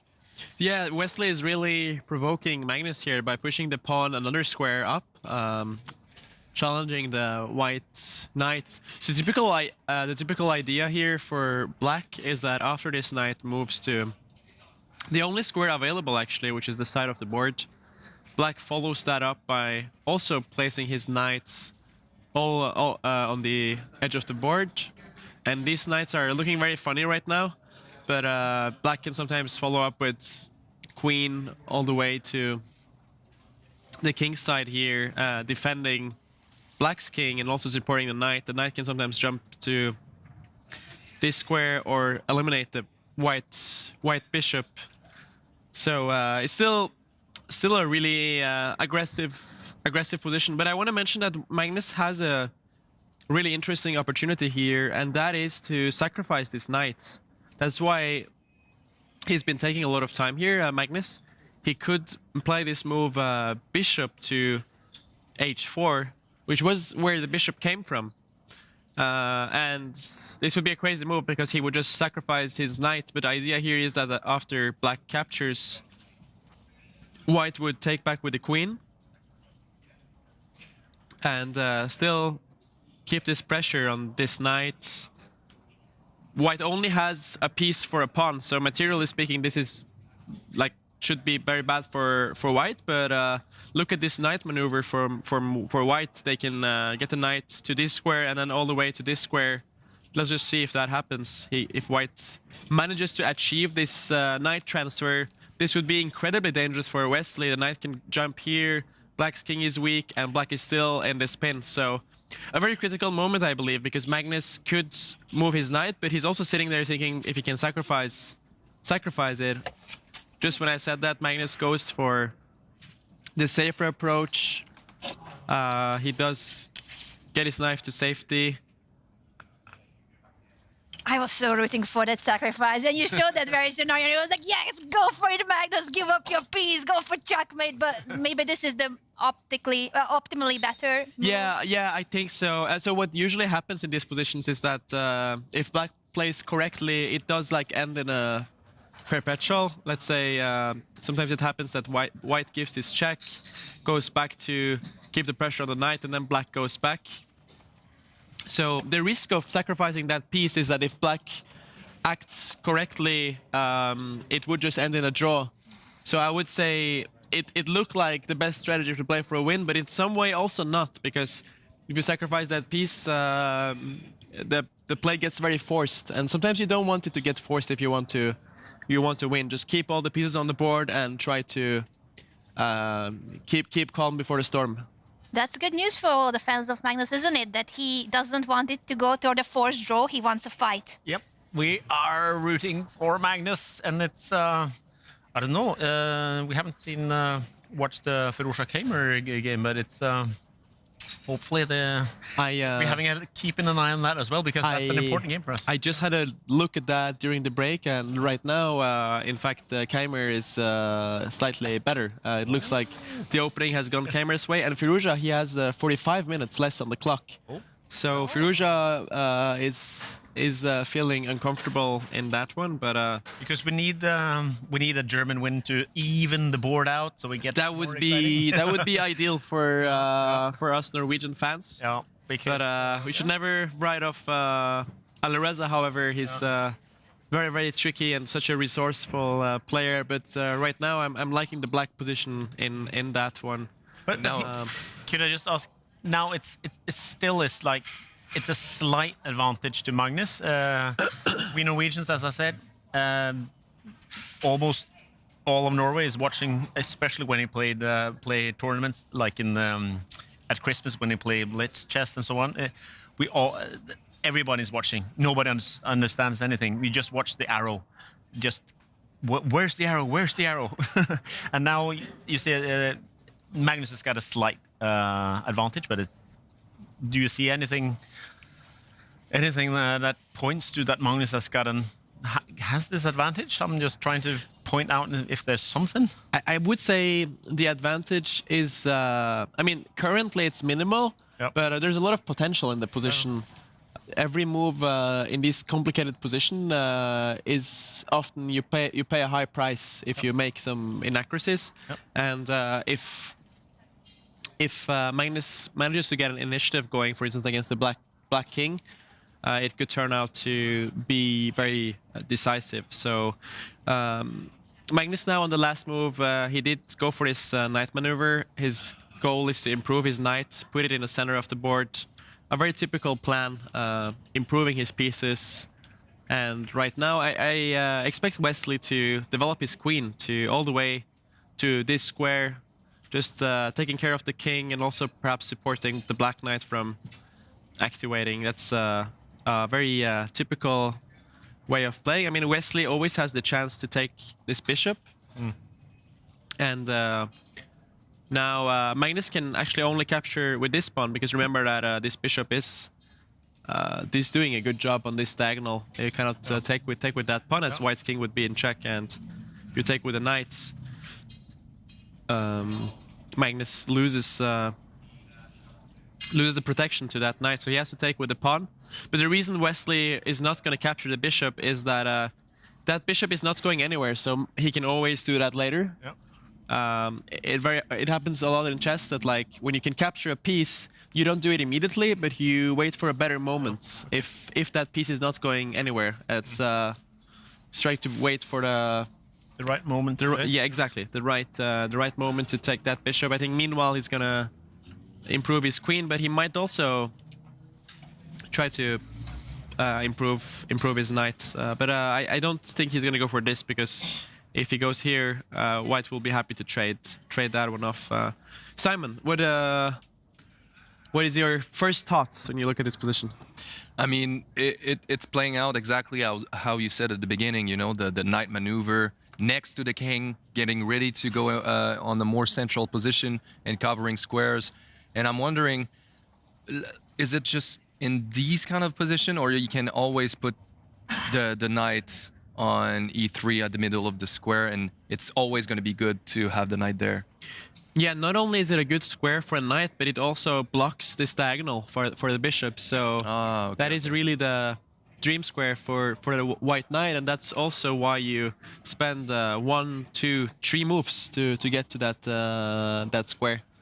And so because that black bishop on the far left corner is really strong. Would you say that's the most active piece? It's kind of is. I mean, it's a bit of a hidden piece, because it's all the way to the queen's side, but it does sort of like limit White's option, because sometimes White wants to challenge the black pawn here and open up the position, but you never can if the bishop is always blocking it. And one other thing to keep in mind is that it does often look natural for White to step his king 1 square to the right side to perhaps get out of this diagonal to get the king to safety, but that would be a mistake, because now suddenly this is the best moment for Wesley to trade the bishop, and then you lose this pawn.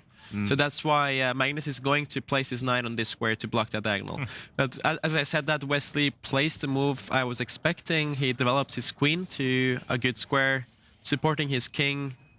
And now the knight is coming to that central square that we talk about. Exactly, the knight can jump to this square. It's very natural. But Magnus now, I do believe he's gonna put the knight here in the center of the board. There's not many other moves that make sense to me here. It's such a natural move to improve the knight. What about if you give a check to the white to the black king with these knights? Yes, you can give this check with the knight, but actually black is just going to capture it, and if you take, he's going to take back, and black is just going to say, I'm a pawn up. I think Simon's idea is that once you have the second knight ready to jump as well, then you give the check, because after the capture with the bishop, you have a second knight to jump in and continue giving a check, right? That's a very good point, Anna. And yes, if you get the knight to this square, you're really eyeing to get this check. And that's why Black's best move here would be to move the knight to this square to control it. I mean, chess is so much prophylaxis. You're always trying to meet your opponent's ideas, and this is such a nice defensive move, improving the knight, but also stopping White's knight jumps. Let's see if Magnus. He looks like by the body language, it seems like he's gonna make a move soon. Yeah. But could I just ask you? We talked about it before the game started, that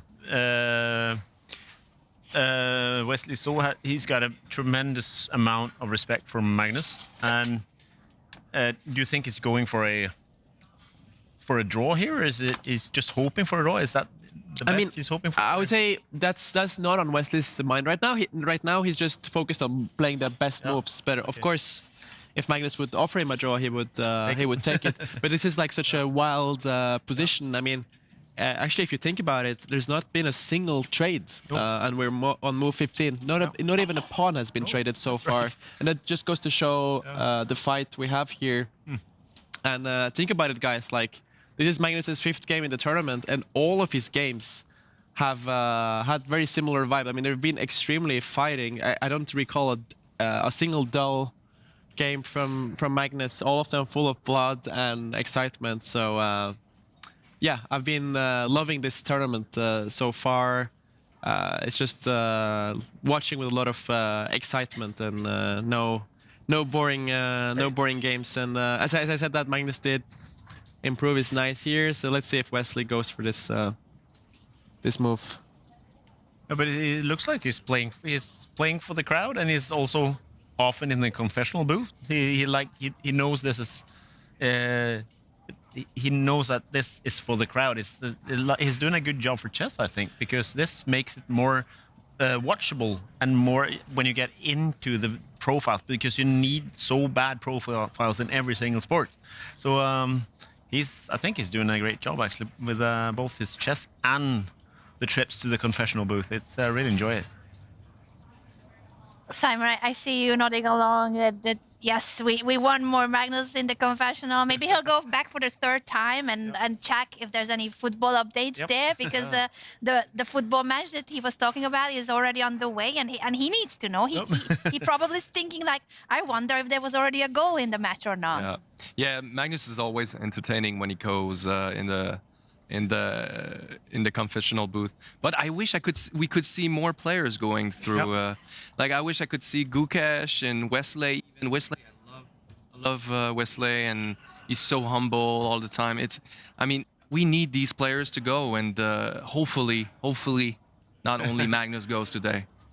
We hope, we definitely hope. And while Wesley is thinking about that knight move or any other alternatives to face these 2 knights that Magnus is using to jump and give a check with, we could switch to the game of the tournament leader, Alireza Firouzja. Johan, as you highlighted, it's really important for all the fans of Magnus that the other board also goes well, because right now, the French #1, here with his leg injury, regardless of the injury, he is on the top of the field. He's been leading the tournament from day 1 on, and he beat Magnus Carlsen on day 1. So today he's facing German #1 Vincent Keymer, and we should check in on this position. Aryan, you mentioned that Alireza has spent a lot of time, and his position is also not that comfortable. Could you explain what factors makes Alireza's position maybe not as optimal, or why he spent so long?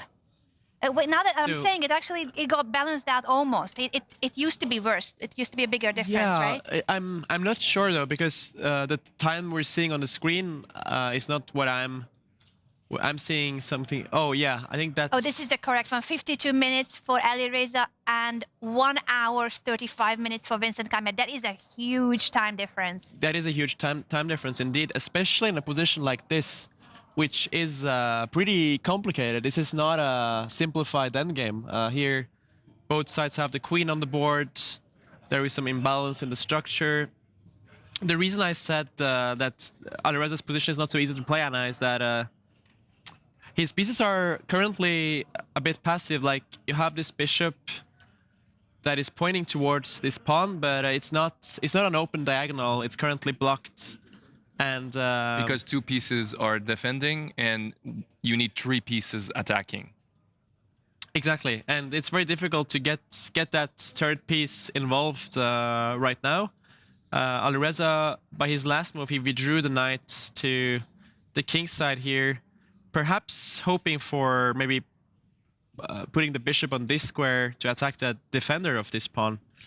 But I think a good move for Vincent right now would be moving the knight all the way to the edge of the board, stopping white from Putting the bishop there. Putting the bishop there, and I like Vincent's position because I feel like he has more active options. Material is equal, but I think this pawn is actually doing a fantastic job holding the white bishop down right now, and I find it hard for white to make threats. Maybe sometimes even black can get very ambitious with pushing this pawn. I mean, just to sum up the opening in this game, Alireza went for a really fighting, reti opening. I mean, on the third move, he pushed his pawn on the side of the board 2 squares, which on the high level is known for being very risky, and you get very rich positions, but often very double-edged as well. So black also gets chances, and I mean, we mentioned that Magnus has been producing some fireworks in this tournament with his games, but that also has to be mentioned that Alireza has been playing very, very fighting chess. And we got this pawn move on move 4, black opening up the king position. This is a really unorthodox opening, and I believe not something the viewers have seen before. I mean, just to say it simple, don't try this at home. It's very risky. Control the center, not the edge of the board, ideally. Yes, he's trying to control the center, but it's a very complex way of doing it. And yeah, they got some. They traded a pawn there, and but eventually, I'll say, in this position, the dust has settled, and black looks very comfortable to me. Can I just ask you something? Firouzja, he's injured, and when you're in bad physical shape, your chess tends to get worse. I just remember we had this grandmaster. He played top international chess, and he was on the national football team in Norway, Agdestein. That's quite an accomplishment. Like, he's playing with the best footballers in the world and being top chess. And he said when he played his best chess, that was when he played the national Norwegian team, when he was peaked physically as well. So I don't know if you know that as well, because Magnus is really good at keeping in shape. But yeah. And what about you? How much is the physical thing in chess for you? I think it's very important, and especially when you're sitting there, often games can take up to 5-6 hours. And at the top level, it's like if you make one slight mistake, you're going to lose the game. Chess can really be a merciless game. You have to be so focused all the time and always give 100%. Yeah. And I think there are so small margins, so to be in good shape and feel like perhaps your head can be sharper, have more energy, these aspects play a big role. And I've personally always tried to stay as fit as possible. To you lift?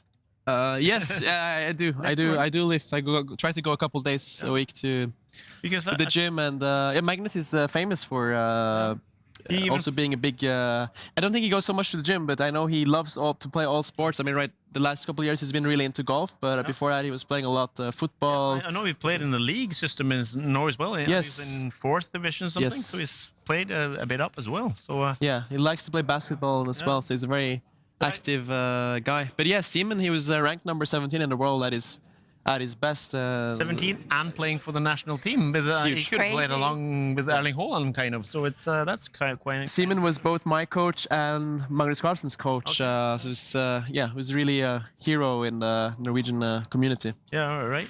But it's I think maybe that was if you think back to the Worlds in 2021 when Magnus played Nepo. You remember the game that the record game? Yeah. That was like 8 hours or something. Because I was watching. I was in the studio of the national television just by chance. So, but I think the reason why Magnus Carlsen actually won it because he was he didn't bend when the pressure got high because he's got a much better form than Nepo did. So he was like physically more fit than Nepo. And my theory, and I think many others as well, is that's the little thing that tipped him over to Magnus, in favor of Magnus. So it's but I see that in every sport. If it's golf, it's or it's whatever, you have to like train to have a fighting chance. It's and I think it's also in gaming and especially in chess as well. I see I don't know how you are in the community. Is there more focus on it now? I would say, and what you're mentioning about that game, it's very interesting because Magnus in his career has been very famous for, making his opponent crack in the 5th to 6th hour. Yep. Like it would often be very equal, sort of like Joe-ish endgame, but then he would play until the end, and in the 5th hour, like the opponent would make a slight mistake, and it's often when you would get tired. So have a concentration lapse, and opponent would suddenly make a slight mistake, and he would capitalize on that. So I would say it's focused on it, and I think all of these top players. I mean, most of them you see they are in shape. Yeah. So it's It's very important. What do you eat in a tournament when you're playing long games? Do you have something like a special recipe or anything that helps you to keep your mental sharp? I don't have a special recipe, but I try to eat healthy food, get enough proteins, and drink enough water, not be dehydrated. I mean, if I'm hungry during a game, I play worse. It's important. I mean, these players also have a refreshing area where they can get some snacks and refill during the games. Magnus was famous for drinking orange juice for most of his career. I don't think he does that so much anymore, but Magnus drinks a lot of water during a game. I've played in the national team with him, and I think he drinks up to 4 or 5 bottles. It's very very important. And I remember from some team events that I played with Magnus, we would have this rule usually, the Norwegian team, that you can only have dessert if you beat a grandmaster. Okay. In the Olympiad. He used to say that. I think Vincent moved. I'm not sure. Did he? Yes, there's a pair of moves that we can catch up on. Yeah, with he the actually knights jumping around. Yeah, knight went to the edge of the board here. As expected, I would say. This is a very natural move because white in this position was threatening to activate the bishop, putting it central here, and most importantly, attacking the black knight, which is defending this very, very important pawn. If this knight would move and Alireza would capture this central pawn, this would be a really, really good outcome for white, as this central pawn is very important because this bishop will also be open. So putting the knight here and eyeing this square. So now let's say if Alireza would still go for this move, this would be a great trade for Vincent Keymer, as he trades his knight against the bishop, and a bishop is slightly more valuable than a knight in general, so not be a great outcome for... And as we said before, the bishop pair is something that is really strong in endgames. Right? Yes, the bishop pair had a lot of potential, and now Vincent could maybe put his bishop on this diagonal, putting pressure on the white queen. So this would not be... this would be very comfortable for black. Maybe the knight can move here as well. So Alireza going down under 50 moves, and only 15 moves have been made. So the time situation in this game could get very critical later on if he doesn't speed up, because the position is also very complicated and not easy to play. So, could I just ask, when do you start to get panic when you watch your clock? Is it you still got 50 minutes, but like it's the time difference now is almost 40 minutes. That's quite a long time. So when would you have been panicking? Alireza is known for being a very calm player, and he's one of the speed demons out there. I think I mentioned a couple days ago. He's known for spotting things like extremely fast. So I would say like he would typically be less worried than some other players. Like personally, I think I would be quite worried right now, especially if I'm not sure which plan I should be going for. Yeah. But I would say if the position has simplified and you don't have much time, it wouldn't play a crucial role as it would do if you have a lot of pieces on the board. But now it's like complicated. So now it is complicated. So no, it's looking good for Vincent so far. Would you be worried, Simon? I'm thinking about white right now. I would try to trade the bishop and have the queen active on this highing the black king. Would you say that's good? You would go for this trade? No. The just one more square on g4 with the bishop. You want to trade your bishop for the opponent's bishop. That makes perfect sense to not give it up for the knight. And also after the trade, you're also looking at the black knight next to it. Yeah, that's true. That's true, Simon. If black trades bishops here, this could be very annoying for black, because actually now white is threatening the black knight. And do you guys see how white can win a piece in this position if the black knight drops back? White has a way of winning the game here. Oh, you can now take the pawn that we were... Actually, you have something stronger. You can win a piece here. What do you think, Simon? There's one move that just wins the game. Oh, okay, yeah, giving the check and getting the knight at the same time. Exactly, yeah, well spotted there. This check wins the black knight, so it's a very interesting suggestion. Bishop to g4. I believe the issue is that black is not going to trade. They're going to push this pawn one square up. And suddenly this bishop is attacked again. And where do you actually go? Because in general, this pawn push is something black wants to do anyway to put pressure on the white position. So if you do this bishop move, you are inviting for this pawn push. Yeah, and it's well guarded by the rook and the bishop. So 2 attackers against 2 defender doesn't work. You need 3 attackers.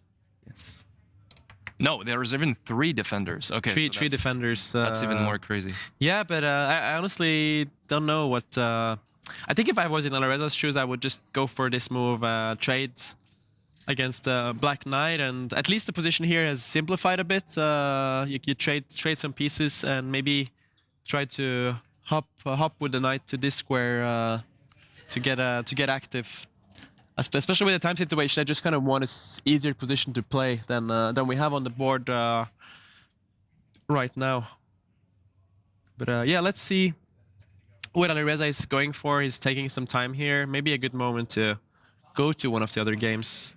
I do want to go to another game, but I also want to mention, we started at the top of the show talking about your book, Johan, and we do have a clip to show to our viewers that is a film based on your book that's coming up soon, and I think there's going to be some interesting references in the clip. So I would like to play that clip first to our audience. 15 brikker igjen. Okay.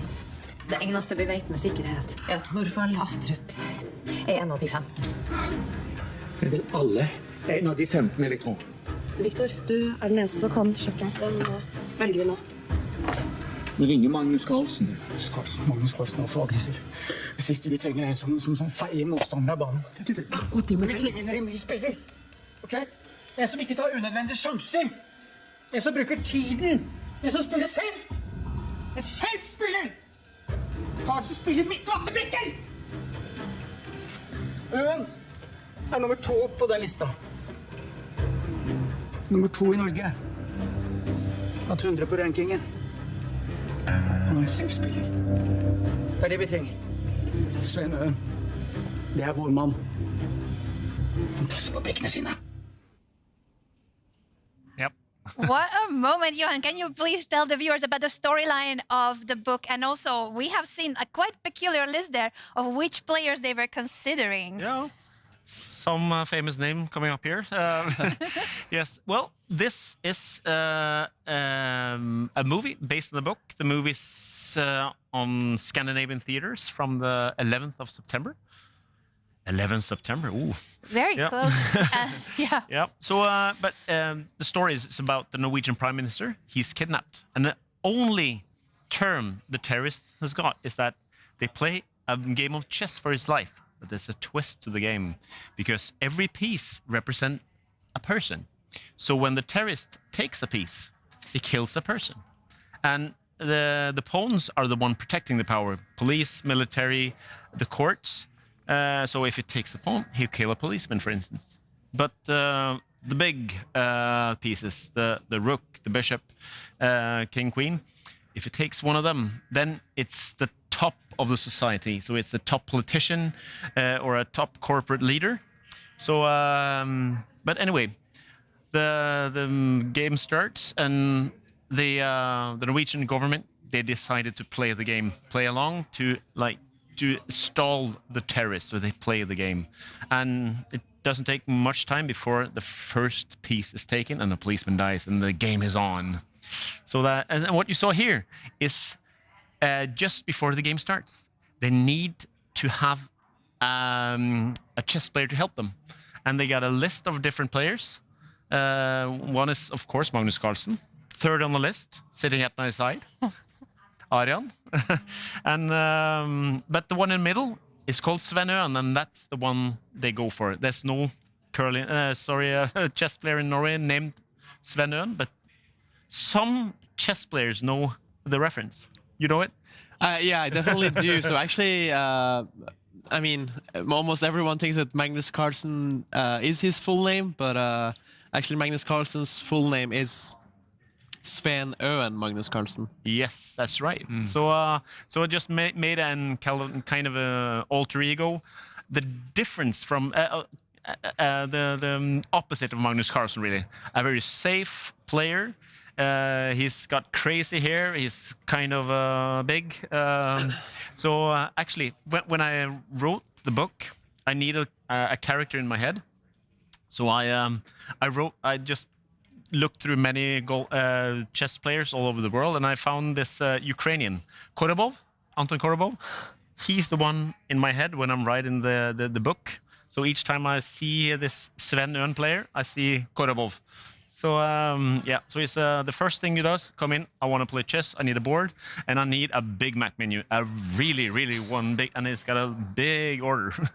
So yeah, so it's that's the story behind it. So but yeah, but when you think of it, writing a novel about chess, and it's an action-packed novel, it doesn't add up. But the cool thing about it is that it's really caught on in Norway and became a bestseller that year. So it's been fantastic. So and it was so good that it spontaneously there was a film about it. My friend, a film producer, said, "Let's make a movie," and now it's the biggest movie biggest Norwegian movie on the theater this year, and it's about chess. And the best thing is that chess plays a lead role. It's not that they play chess in the background, but chess is like the center of the story. So we put a lot of effort for the chess into both the book and the film. So we got a lot of help to to make the chess really something special. So especially in the book, it's been a lot of in the chess communities. There's been a lot of discussion about the chess game we picked. So it's King's Gambit opening, and it's actually the one time we just spoke about it when Magnus Carlsen in 2010 played the King's Gambit opening again against Wang Wei in Romania in 2010. Yep.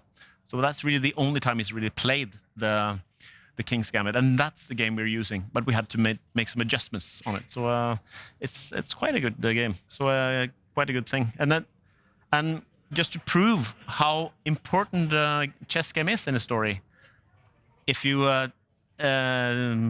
take the book, actually it's here. So at the end of the book, you see all the chess moves is mentioned. Wow. Because you need to follow the chess game to see, okay, is there any pieces that are going to be taken? Well, that means that this person might die and this person might die, so you can follow the game all the way. So it's quite clever, because I've had a lot of help because I'm so bad at chess myself. So I needed some help. So I had this international master, Atle Grønn, helping me just figuring things out. So well, we think it's quite a good story, and the most important thing, the chess is really good here. A fascinating story. I cannot wait for it to be translated to English too, because I want to read it, A Nation's Gambit by Johan Holst, and also to watch the film once it's out. It's going to Cannes as well, is that correct? Yes, we were in Cannes Film Festival showing the film, the trailer of the film. So and it's really caught on because it's so easy to pitch. It's and the cool thing is that all like the CIS countries, it's like the from Eastern Europe, before the film even started filming, they bought the film, they bought the rights, because killing, chess, action on snow really caught. That was perfect. And and now we sold it to over 20 countries worldwide. So it's last week we sold it to Latin America as well. So it's really cool. So it's going to be aired in different countries. So it's and it's not even finished yet. So what you saw this clip was just from we're clipping it now. So we just so this was just something we picked out from the. That's not really graded or not perfect yet, but we just want to show you one of the coolest scenes where they discuss who is the player we're going to pick. And unfortunately, it's not Aryan, but but almost. He was on the top of the list. He was. We have this privilege that we are getting to see all these exclusive clips. I believe we have one more. You aired something. Yeah. Thank you so much for preparing all this footage for us. We have one more clip to share with our viewers. And again, this is exclusive. It's not even out yet. The film is being made. So we have one more exclusive clip to show to you.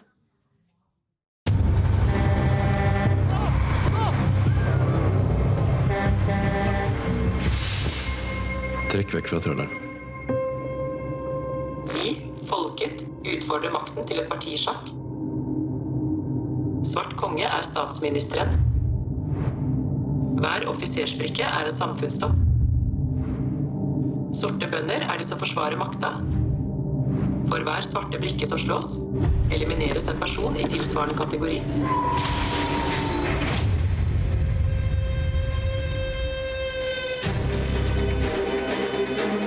Vi står nå midt i et massivt angrep på demokratiet og den norske stat.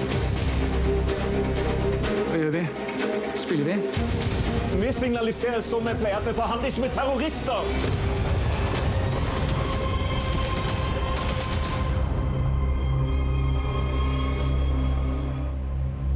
Lykke til.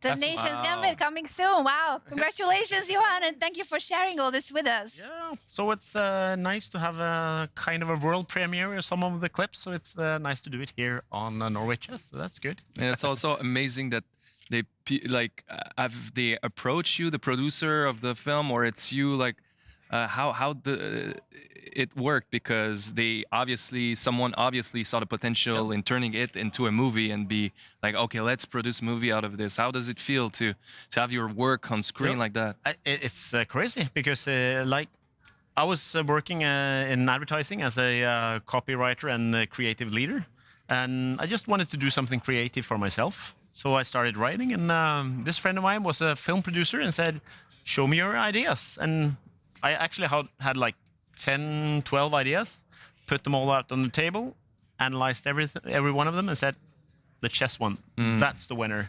Wow. Because when you do advertising, it's about having stories about your product. And this is a story, so I had to have stories about my story. And the best thing was that we had this chess story we could tell. And this really caught on because every time I went to the newspaper or a radio show, a television show, they wanted to hear about this fantastic chess game that Atle Grønn, the international master, had helped me with. So we started up on some radio shows and ended up on the biggest talk show in Norway, the Lindmo show, talking about the chess game. And if you would say, oh, I want to promote my book, and no chance whatsoever to get on a single program, but because we had a story about chess, then we got to this different show. So that was really fantastic. So it shows that chess is everything. As I said, it's weird that chess actually can trigger so much action and so many feelings. So it's really great entertainment. Really, that's because if you pitch the story like, I have an action movie, action book, it's about chess. Want to see it? Nah, not so much. But it's really when you see what's underneath chess, it's a mind game. It's about ego. It's about control. It's so much unsaid between two minds at each side of the table. It's 1,500 years of history and myths. So it's so much into it. That's really the perfect thing to make a good story of. And yeah, you see it when you see all the movies about on Netflix now, the Carlsen Niemann documentary. You see the Queen's Gamble.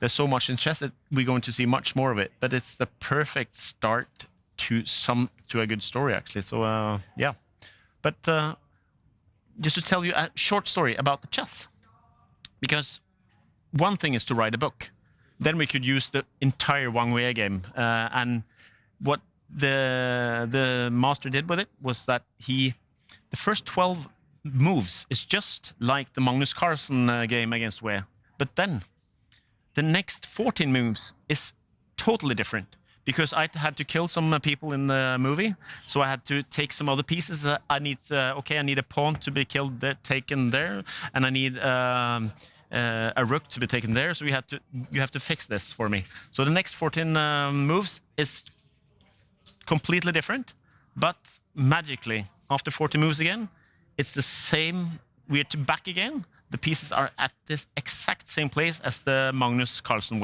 game, and then for 12 new moves, it follows the original game, but then he does it again. He's like, okay, but then we're skipping to a crazy game again, and the final part of the Wang Wei Carlsen game is a beauty. So Atle Grønn said, this is not chess, this is poetry. We have to have the ending. So then, magically, all the pieces are back on the board, just exactly what it was at the end game on that game. So the trick was that he needed to make all the pieces go so it was credible. And the moves are made by a player with a rating of 2,700. So it can't be a bad move, and it can't be too clever either. So it's like somewhere in the middle. So he spent 1 month just figuring everything out. And yeah, so this was the book. But for the film is much shorter. So we had a shorter game, fewer pieces to be taken. So then they had to do something really, really special. So you know Sune?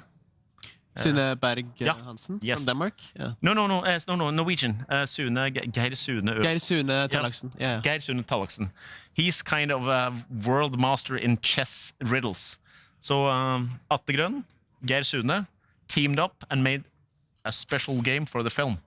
And it's I don't understand it, but this is poetry, this is art.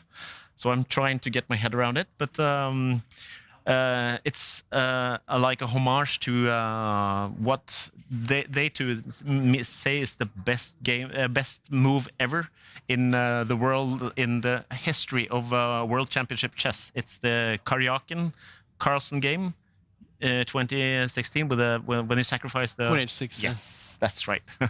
When he sacrificed the queen, that's how this game ends. So, but they also had to figured everything out, and you have to end up with this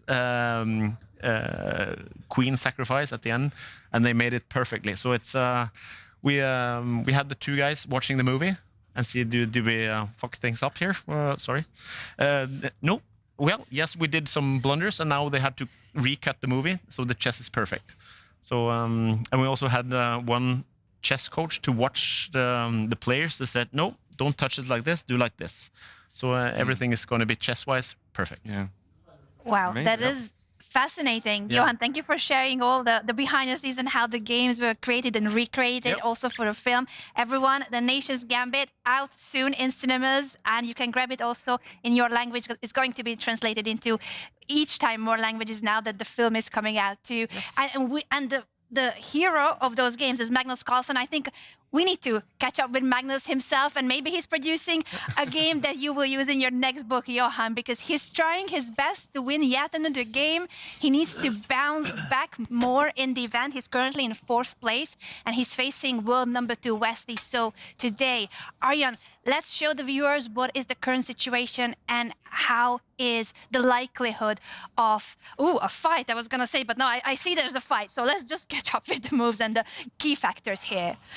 Certainly a fight, Anna, and let me just mention the last 3 moves. As I think last time we visited this game, Magnus improved his knight and put it in the center of the board, a very natural square, controlling important squares, and also blocking the view for this bishop. So Wesley decided to immediately just capture that knight, because he was very worried that. As you and Simon mentioned now, that this knight will jump to this square and put pressure on Black's king. So that was a very dangerous threat. So Wesley took the knight and followed it up with improving his knight to this f4 square. Magnus played a bit of a mysterious move, queen to this square. But it's quite natural, because you do want to get the rook active in the center of the board and perhaps support this pawn push. So the white queen didn't really have a lot of better square, and also white wants to push this pawn 1 square up to challenge this pawn and perhaps open up the position, because Black's king could get a lot of trouble if the position opens up. Wesley developed the bishop, and I really like this. This push from Magnus. He's inviting Wesley to capture it, and then he finally gets his knight back in the center. The knight gets back to society. Wesley doesn't want that. He pushes his pawn 1 square up. It was very important for Wesley to not capture this pawn, because then the knight would get back into the game. But as we have it right now, this knight is not so much. It's not on the best square. It's like on the side of the board, and you want your pieces more centralized. And I love Magnus's last move. He doesn't want to trade bishops. Taking bishops would actually help Black a lot, because he would capture with the pawn, also open up for the rook. So that would just improve Wesley's position. But instead, Magnus moves the bishop to this b5 square. I don't think he's interested in capturing the knight. He's just it's more about not being able, not wanting to trade bishops there. I'm curious now if Wesley maybe should move his knight to this square, and now the bishop, Magnus' bishop doesn't have any other squares to go to. So I'm curious what he's planned there. But it's heating up. Johan, when you see this, after all the stories you have told us about the book, the film, the games of Magnus Carlsen, do you see an inspired Magnus that might produce yet another beauty or brilliance in this game? I wish I could, but as I said, I'm not too good. What I see is chaotic, because there's so many options here. There's so many possibilities to lose pieces. What I usually, how I usually lose is the diagonals, or suddenly from the deep, a bishop is. Where did that come from? Oh, I lost again. Yeah, but when you open up the diagonals, or if suddenly you have an open corridor for the rook, so it's This is confusing for me. It's too many pieces at play. How do you keep track of this, Aryan? I wonder. But now it's really opening up. It is a very chaotic position as you're mentioning. I mean, there's only been one trade so far, and we're almost on move move 20. So really fighting game here, and these pawns are very interesting because they're kind of just standing there. Black doesn't want to capture that pawn because it improves White's position, but Magnus also doesn't want to really take here as it releases the tension. So these pawns are just standing there for now, and they're focusing on their other pieces. Right now, I mean, I think Wesley is going to either move his knight to the center of the board, perhaps go here to this square to challenge this knight. But to me, the natural moves seem to be moving the knight to the side of the board, and now the bishop doesn't have any retreating squares really, so perhaps Magnus has planned to push this pawn one square up. No way.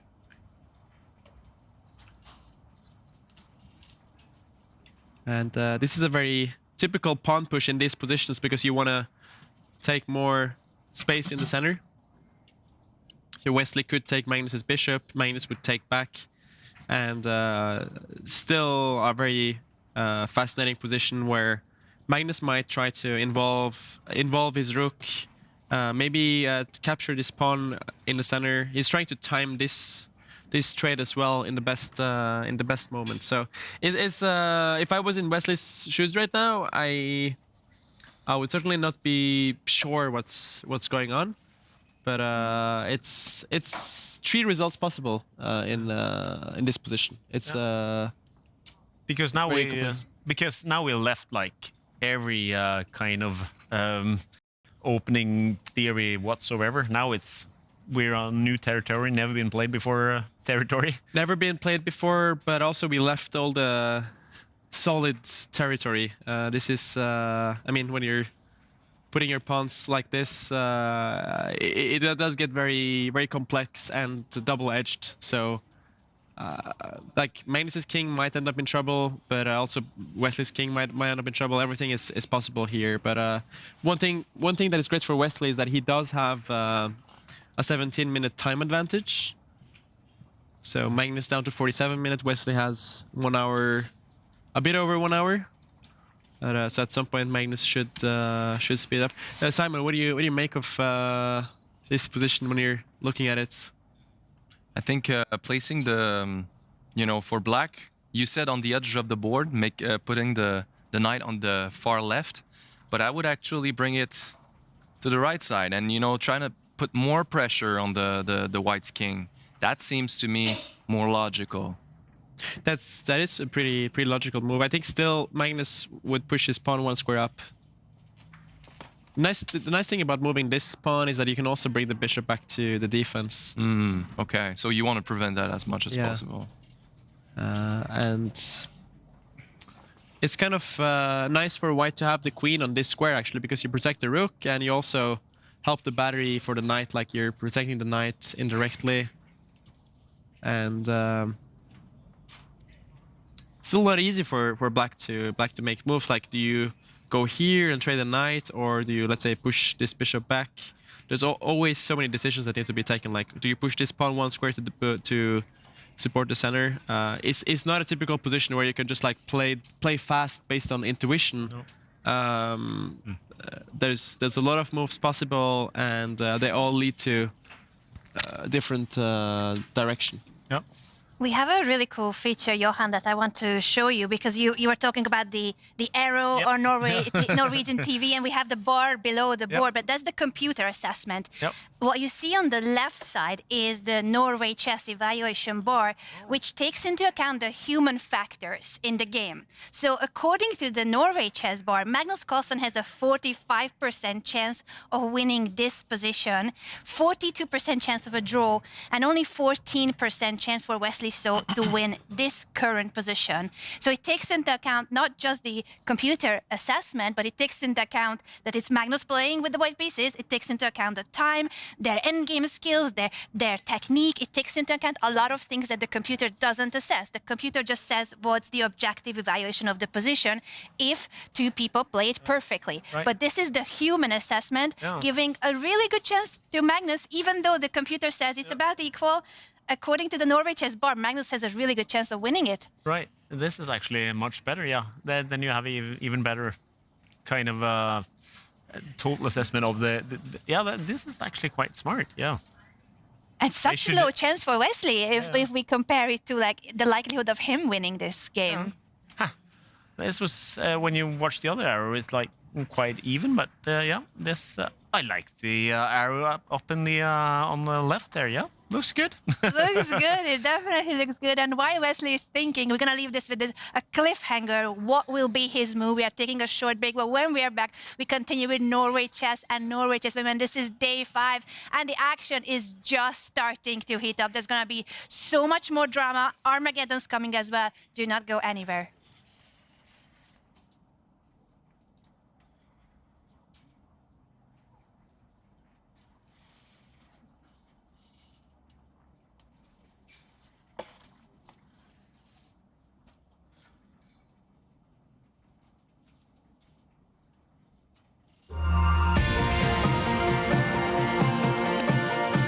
I'm happy to be joined by one of the fastest females in the world, the 3-time Women's World Chess Champion, Bibisara Assaubayeva. Bibisara, welcome on your debut to Norway Chess. Thank you. Hello. For someone who is completely new to chess, what would you say you're the best known for in the chess world?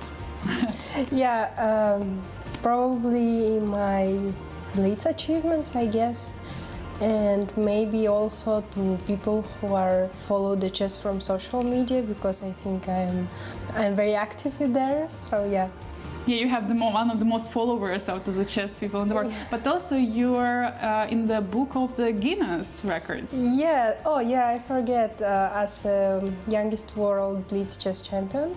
And I'm happy that still these records are not beaten. Yeah. Very nice. And how would you say chess came into your life? The story of how chess appeared in your life, and how did you fall in love with the game? It was when I was 4 years old.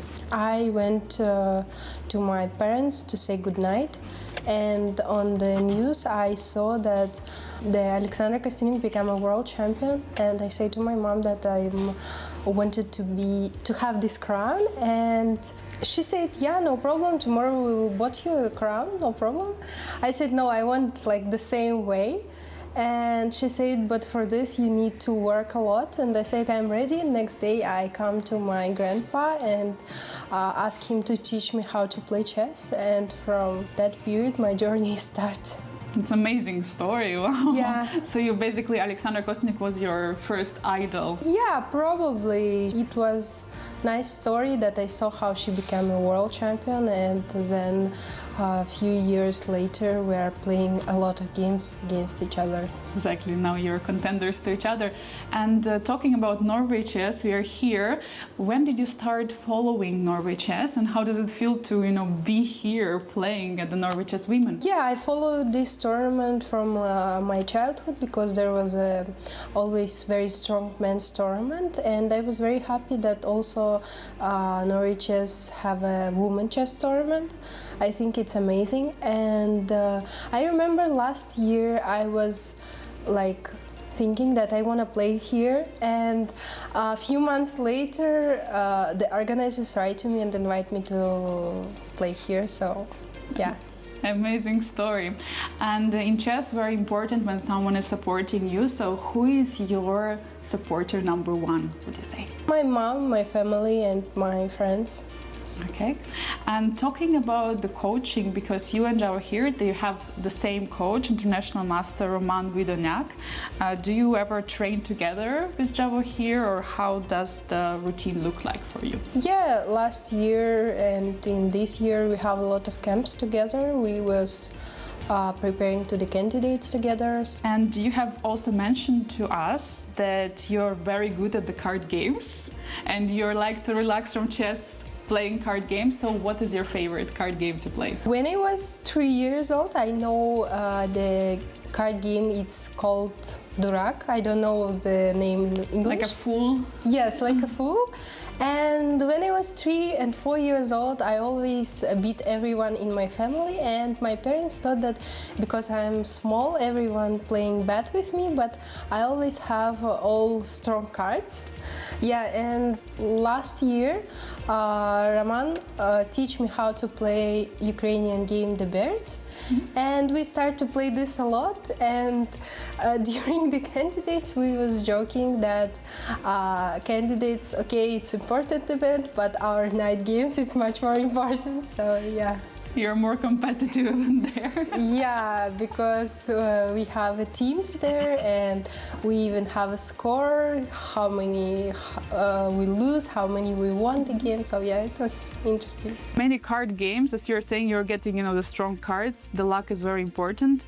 Do you feel that there are some similarities also in chess? I don't know, maybe. Maybe. Okay, and now let's come back to Norway Chess Women, because this is an event which is happening for the 3rd year in a row, an innovative Norway Chess Women. And which impact would you say it has on the chess world? I think it's very important, especially for women chess, because we don't have a lot of close round-robin women's tournament. And it's nice that we have Norway Chess, we also have some Karen's Cup and other tournaments. And here also very interesting format to play, because after the draw you have Armageddon game. And also I was joking that this tournament may be even stronger than candidates. Because we in our tournament playing the world champion, so I think it will be amazing event, and I hope I will show my best. Are you looking forward to Armageddon games? Yeah, sure. And talking also about women chess, there are currently roughly 10% of the rated female chess players in the world. Which steps do you think the chess world should make in order to involve more girls to chess? I think now chess become more and more popular sport. For example, in Kazakhstan we have a lot of girls who playing chess. Also a lot of girls write to me like I'm inspiring them in my country, and I'm very happy that we have a new generation all the time, and our national team is very young. For the last maybe 2 or 3 years, I'm the oldest one in the team, but I'm just 22. Yes, and so I think year by year we will have more women in chess. And I have a final question to you, Bibisara. What do you do outside of chess which you feel like helps you to improve? I don't know. Usually I just try to enjoy my life, because chess takes maybe 80-90% of my life, and I like to just spend time with my close people and, I don't know, spend time good. Perfect message. Spend time and enjoy your life. Chess is not the whole life. Yeah. Thank you very much for your time, Bibisara.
Welcome back, everyone, to the broadcast of Norway Chess and Norway Chess Women. This is day 5, and we might be heading toward our first Armageddon. We do have a confession from the defending Norway Chess Women champion, Anna Muzychuk, about her game of today.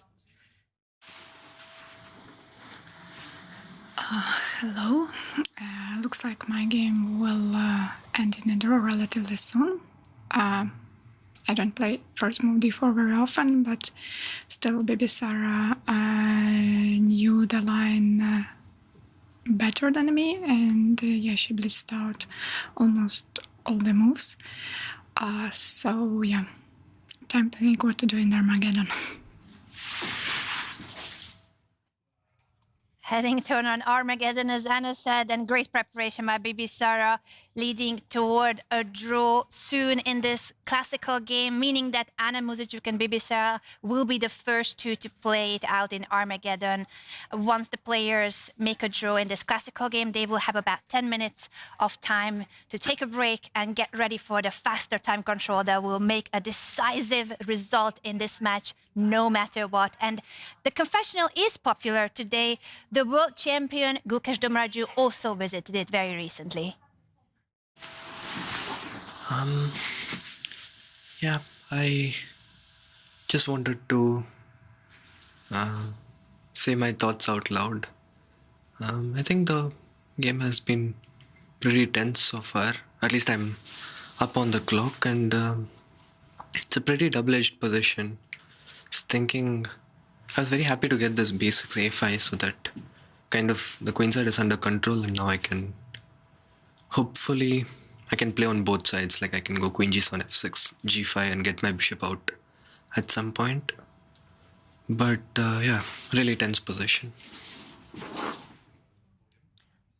Thank you so much to the world champion Gukesh, who shared his thoughts of his game, I believe for the first time during the event he visited, now the confessional. We hope to see him more in this very special booth where players can talk about their thoughts during the game. And he mentioned a couple of moves and variations. Aryan, can we show it to our viewers what the world champion was talking about in his game? Yeah, it's a really fascinating position actually, because we have a middle game where Black has 2 bishops and White has 2 knights. And generally speaking, the bishops are superior to the knights. But in this one, it's not that simple, because the bishop pair is very, very strong in open positions. But this one, I would certainly define it as a closed position. I mean, if you see the pawns here, so actually not a single pawn has been traded so far. They've traded some minor pieces, but all the pawns are on the board, and these bishops are currently hiding on these 2 squares. But as Gukesh pointed out in the confessional booth, he was hoping to perhaps get these 2 moves in and activate the bishop from this side. And I believe if he achieves that, it could be looking very good for Black. Meanwhile, Praggnanandhaa has been focusing his play on the queen side here, trying to create some play with these pawns. But I think right now the trend is in the favor of Gukesh. If you guys look at the time situation, he has an hour against Prag, almost down to 30 minutes. So we're only on move 19. So Gukesh might be taking the initiative in this one, but Prag should really speed up. But Black's plan is pretty clear, it seems. He wants to push these pawns and get the bishop here, and White has to figure out how to play on the queen side. So yeah, because the White knight seems really annoying, controlling a lot of squares on the Black king side. Yeah, it does control a lot of squares. That's why Gukesh on the last move actually moved his queen to this square. He just really wants to push this pawn 1 square up. Yeah, a lot of fighting positions today, and this one, yeah, it's about to heat up, and I think all 3 results are possible for sure. Interesting how no pawn trades have happened in this game either. We were talking about Magnus's game, how there were so many pieces on the board. This game has seen 2 white bishops being traded for 2 black knights, but all the pawns are on the board and all the other pieces are still on the board. Very complex. Very complex indeed. Right now, Prag has been spending around 6 minutes on this move, so he's not sure what to go for exactly. Yeah, maybe he will immediately move this knight to this square. And the rook, the white rook, looks pretty passive. You know, on the left side, on the queen side of the board, they don't seem to be really engaging in any attacks. White really wants to activate that rook by capturing this pawn, and if black captures back, this would be a good outcome. Now you can activate the rook on the 7th rank. So that's the idea. Putting some pressure on the black position. The problem for Pragg is that if you capture this pawn, black might capture the other one, and now this other pawn is about to fall. So it's very tricky in that sense. And also, if you end up capturing this one, black will capture back and suddenly can get a lot of play in the c file for his rook. So not an easy way to navigate for white. So you don't want to take if you're white. You want to let it like that, and you want to let the opponent say, you know, you take first, I'll take back, but you take first. You know, it's you take first. Yeah, it's really common in chess. Yeah, if black captures, then white can get play on the a file. But yeah, it's certainly easier for black to play, as his plan is clear. But I think the psychology here, Pragg has got 6 points, Gukesh 3.5. Gukesh is desperate for points. If he loses this one, he's out. In theory, he needs more than an Armageddon victory as well. He needs 3 points, so he's willing to go all in that. And if it's just like you see, Pragg is like defensive. That's my take on it in a way. He's defensive. I'm 6 points. I'm up. I'm on the top of the board. I just need 1 point. I'm just controlling it instead of going all in. I have white and capitalize on being in white and even get further away from the rest of the field. But if Pragg is one, he's got 9 points today. He would really be in contention. But I think is he being a little bit defensive here? I'd say both of these players are actually always up for a big fight. Pragg also, he doesn't shy away from complications. He does have more points than Gukesh, but he really wants to catch up with Pragg.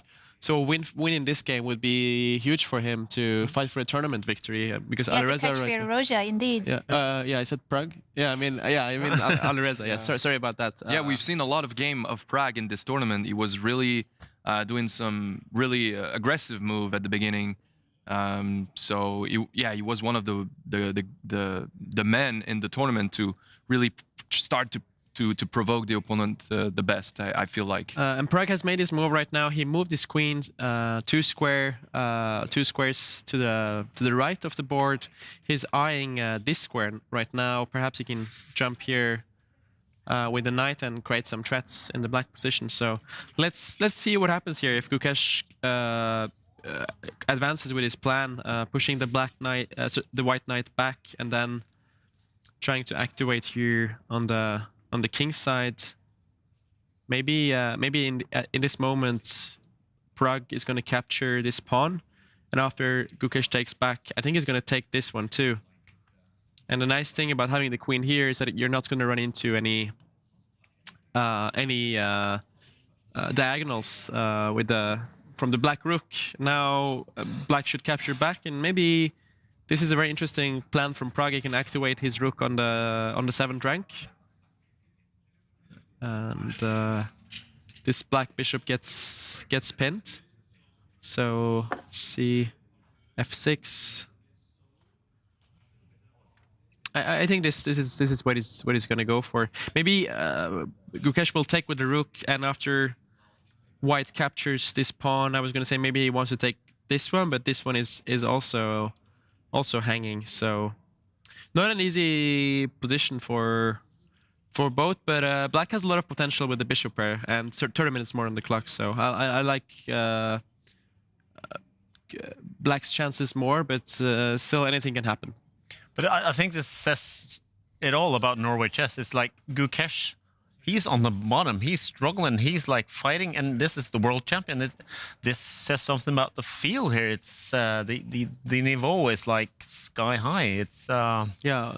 All of these players are very capable. I mean, Gukesh is currently on last place, but he's such a fantastic player. I mean, he can beat anyone in this field. So but still, he's up at the bottom. That shows you the strength of the field. It's this is really, it's quite a tough field here. Certainly, and Norway Chess is known for going for the highest rating average. I mean, it's been the strongest tournament in the world since 2013, I believe. So, and it's, in this tournament, Gukesh is struggling a bit. We have Wenjun, the world champion for the female section, struggling a little bit. So I can't imagine how it feels to be in their position when the world expects them so much. And you know you're losing in some games against the younger player, not Gukesh because he's one of the rising star in India, but it must feel a lot of pressure. A lot of pressure, and hopefully what will help Gukesh is that he got actually quite a lot of greetings yesterday because it was his birthday, and all the players of Norway Chess and Norway Chess Women wished him a very happy birthday. Let's look at that touching moment. Very happy birthday to Gukesh. You're not a teenager anymore. It's time to grow up. Hi Gukesh, I wish you happy birthday. So hi Gukesh, happy birthday to you. Have a good health and long life. Happy birthday Gukesh. Happy birthday. Happy birthday to you, world champion Gukesh Domaraju. I wish you luck and I wish you well defending your title. Happy birthday to Domaraju Gukesh, our world champion. All the best. I wish you many happy returns of the day, Gukesh. So now you have just moved on from a teenager to celebrating your 20th birthday, and I wish you all the best in all your endeavors, and we all are proud of you. So that is your world champion, now 20 years old Gukesh Domaraju, facing his also 20-year-old opponent, Praggnanandhaa, both from India, both from the Olympic team, know each other so well, trained together. This is a tough fight. 3 possible results, but time advantage for Gukesh. The player that seems to be getting into trouble is actually today the tournament leader, Alireza Firouzja. So we're going to head over to the French #1 and how his game is unfolding against Germany's #1, Vincent Keymer. Johan, you said at the start of the show that this is an important game for all the Norwegian fans because Alireza is at the top. He beat Magnus. He needs to go down against someone. Yes, we to be. It's bad to say, but we're hoping for Wenjun to Keymer here because if Vincent wins, the gap between Firouzja and Carlsen will be a little bit less. So we. Since I'm Norwegian, I'm allowed to say that. You're allowed to say it, Johan. And we need to check, Simon, what happened recently and why is Alireza in trouble? I'm going to give that question to Aryan, but before the analysis, I just want you to analyze the body language and the time situation, because those are factors too that matter a lot. Any nerves, panic on Alireza, or are we still in chill mode? This is comfortable. Yeah, I mean, Alireza looks pretty comfortable, even though he's getting low on time. I don't know, but Vincent is the one that needs to make a move right now. They're on move 20. They're 20 moves away from getting agreements. So, yeah, Vincent is looking good here. Let's just mention that the game between Anna Muzychuk and Bibisara has ended in a draw, so we're going to get an Armageddon starting there pretty soon. The first Armageddon of the day that will be exciting to follow in just a few minutes. And until then, we have a bit more time to dive into this position. Aryan, and why this knight move seems to be a mistake, according to the computer? Actually, White's queen is in a lot of trouble suddenly on the side of the board, and Vincent Keymer now has a really powerful move in rook to up to this square, suddenly shifting the rook to this edge of the board, attacking the white queen. And if the rook lands there, it's huge trouble for Alireza because his queen doesn't have any squares. Like Alireza moved his knight here to be able to capture this central pawn, but let's see if Alireza captures it. Vincent Keymer moves his rook here, attacking the white queen, and this would be just a lost position for Alireza because the queen only has this square available. But then this pawn is hanging with check, the white king needs to step one square to the right. And Simon, do you see what black can do here?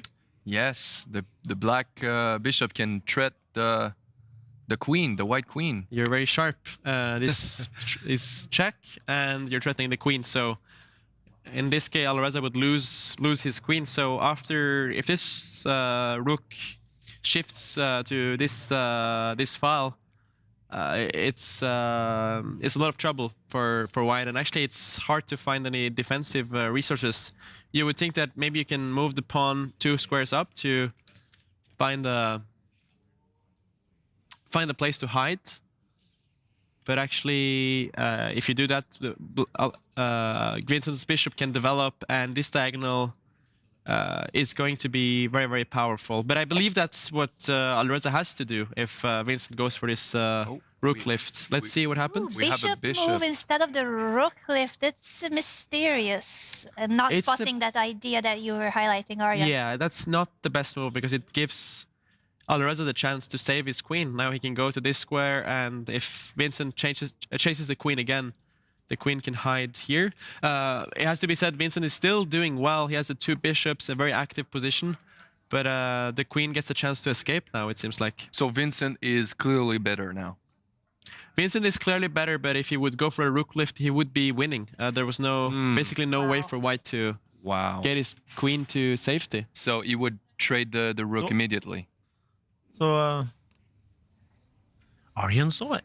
Sorry? No, I mean, I'm also sometimes looking at the engine, but should double check. But I don't know what he didn't like there. But black is anyway up for choice and has a very. But is it that you get too focused on the queen? I want to threaten the queen, and that's all. That's usually what I do. That's why I lose, because I can get the queen. Follow the queen, and you forget all the other pieces because you're so focused on getting them. Yeah, I think sometimes is when you have a lot of good options, it's difficult to pick one. You know, it's a lot of tempting options, but I don't really get this one that much because if Alireza moves the queen, it doesn't make sense for Vincent to attack it again because Alireza could repeat the position, and Vincent is better here, so he's not going to repeat moves. So Vincent didn't see the trap. He didn't. I think he saw the rook lift, but maybe he didn't think this would be a very big deal if Alireza pushes the pawn 2 squares and finds a square there. But actually, this diagonal would be extremely dangerous for white. Like once the knight would move away, the rook could go here and attack the white king. And also, you can line up the queen and the bishop maybe at some point. A lot of potential for black, and white's king would be very, very unsafe. So that was a bit of a missed chance there by Vincent, but he's still much better. And but I don't know why Alireza is thinking right now, because this seems to be the only logical move. Maybe he's looking at sacrificing the queen with the bishop, you know, spicing things up. No? Giving up the queen for a pawn? Yeah. Maybe. Or the bishop.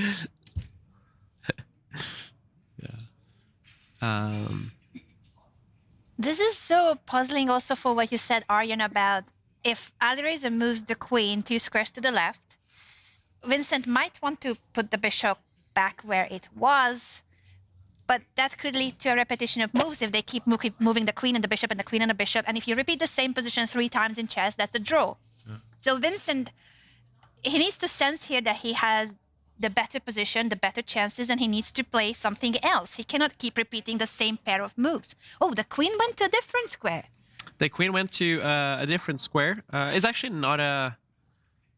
It's not a bad move, because now if the rook goes to this square again, Alireza can capture this pawn, and after the rook lift, this queen has some squares. It could go to here, or it could go here. Well, earlier, when it was on this square, I mean, this bishop was doing a phenomenal job because it was attacking this very, very important pawn. But once the bishop is on this square, it doesn't have the same threats. So it's much more complicated and double-edged, I would say. I would be very scared with white here, but at least it's it's certainly more complicated than it was. Really complicated, and we definitely will analyze this game again in more detail, but we do have an Armageddon that's about to start. So a quick reminder to our viewers, here in Norway, we are happy for the draws. It's a very likely result in chess, and most tournaments, you're like, oh no, that's not good. But here, if the players make a draw, they have to fight it out in a faster time control, and there will be a winner. Someone has to win. White starts with 10 minutes.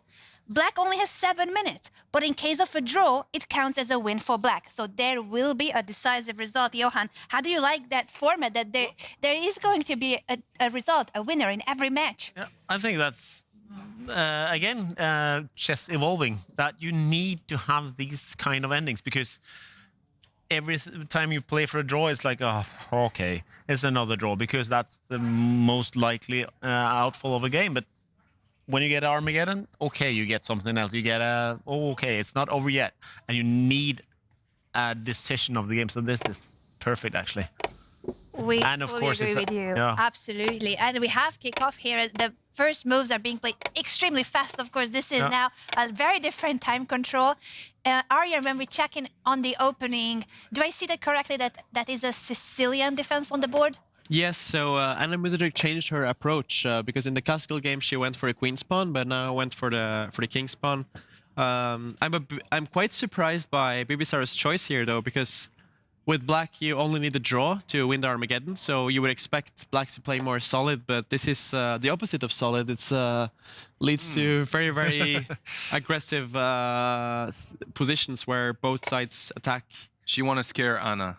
She's like, I'm gonna fight you. She want to scare Anna, but I would be very happy here if in Anna's shoes to get a fighting position like this. Actually, I think White's best move here is to push the pawn 2 squares and just roll forward. And these positions are very fun to play. Against that G pawn. That's what's happening, I think. Anna is listening to you. The pawn is being pushed in very sharp positions. But I think it says a lot about Bibisara as well. She's the tournament leader. She's confident, and she's known for her sharp, aggressive style. So she's true to herself. She's not like, I'm not gonna play for a boring draw. I'm here to fight, even with the black pieces, even in Armageddon. Yeah, she's playing on the psychological side, right? And she wants her opponent to suffer. Black is going for a counterplay here now, threatening to push the pawn 1 square. It's very typical that White just pushes this 1 square to stop Black from advancing, but she chases that knight away first. Now you have to support the pawn, right, from Anna? Yes, that's very natural, Simon. This pawn push is expected, but I don't know if this is the most accurate way for White to play, because where does the White knight go after Black pushes the pawn? The knight might have to go to an odd square. Here it's not very safe because it can get attacked maybe by the black queen. Let's see what's going to happen here. Anna has pushed the pawn and Bibisara moved the knight, but now this pawn is threatened. So is she going to sacrifice it or save it? I mean, sometimes actually White sacrifices this pawn, plays like this, at least gets an open G file and a lot of attack. Let's see. I think what's also really cool about this matchup is that both of them are former world champions in speed chess. And Armageddon is a lot more like speed chess than what we see in the long games in classical chess. So Anna Muzychuk, former world blitz and rapid champion. Bibisara, 3-time world blitz champion. Speed demons, both of them. And who's going to prevail in this game it's a treat for us to follow. I think, Simon, you said the word fireworks earlier. Yeah. I think we're going to see fireworks. Yes, in this game, absolutely. Look at that.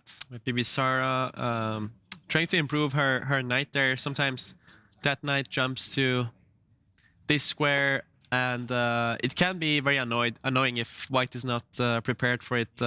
Anna just keeps pushing on the king side, and I like it. This is exactly what you want to do in an Armageddon game. Just try to attack as much as possible. Bibisara develops her knight. The plan often in these positions is to follow that up with bringing the rook as well in the c file to support perhaps a knight jump. Also, Black might play for these ideas. Maybe let's see. Is she gonna push this pawn 2 squares, maybe? Could I ask you one thing? If as a professional, Aryan, what would you choose? Would you choose white and start with 10 minutes, or black and start with 7? What would you choose, black or white, in this situation? Yeah, I was asked that question yesterday, and I wasn't sure, to be honest. Like, you can make a case for both, but generally I think I would take white, because you kind of know that you have to go all in and just play fast and try to use the clock as a weapon. Yeah. So now black has a very serious threat of getting the knight to this c4 square, where they're hitting the queen and the bishop. So I'm very curious how Anna is gonna react to that. I mean, she might put the queen here, try to step away from the knight attacking the queen. And also, I think we can bring the black rook at some point into this c file and harass the white king, I guess. That's a great point. The rook would look amazing there. The rook might go there. The black queen can join as well. That's a semi-open file, as we call it. It's open for black's pieces, so it's the perfect location for a rook, as you're saying, Simon. And what I also see is the time situation. The 3 extra minutes that Anna started with is disappearing. It's only like a half a minute of time advantage right now. Bibisara has played so fast. Bibisara has played really fast, and that's what you're supposed to do in Armageddon. And right now, by pushing the pawn 2 squares, she's inviting Bibisara to get to this square. And are we going to see 2 knights against 2 bishops in this one as well?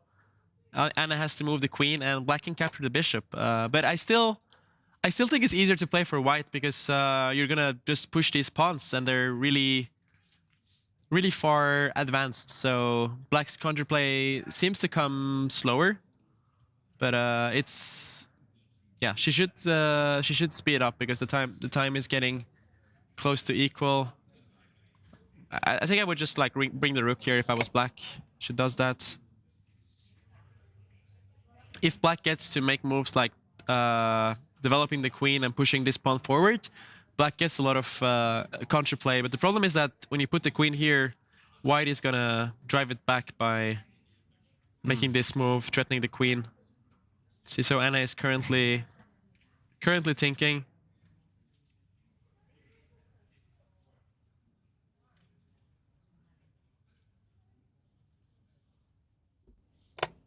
And she's pushing now the f-pawn, just going all in on the king's side, as you said, Aryan, with those pawn pushes, trying to get to the black king and open up the position, because black's king is still in the middle of the board, still hasn't castled.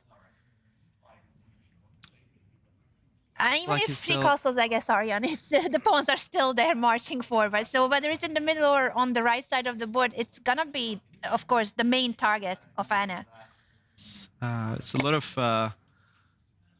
lot of pawns there on the king's side. Now Bibisara is moving the knight back to the center of the board, threatening white's queen. She's gonna move that queen to the light square, I think.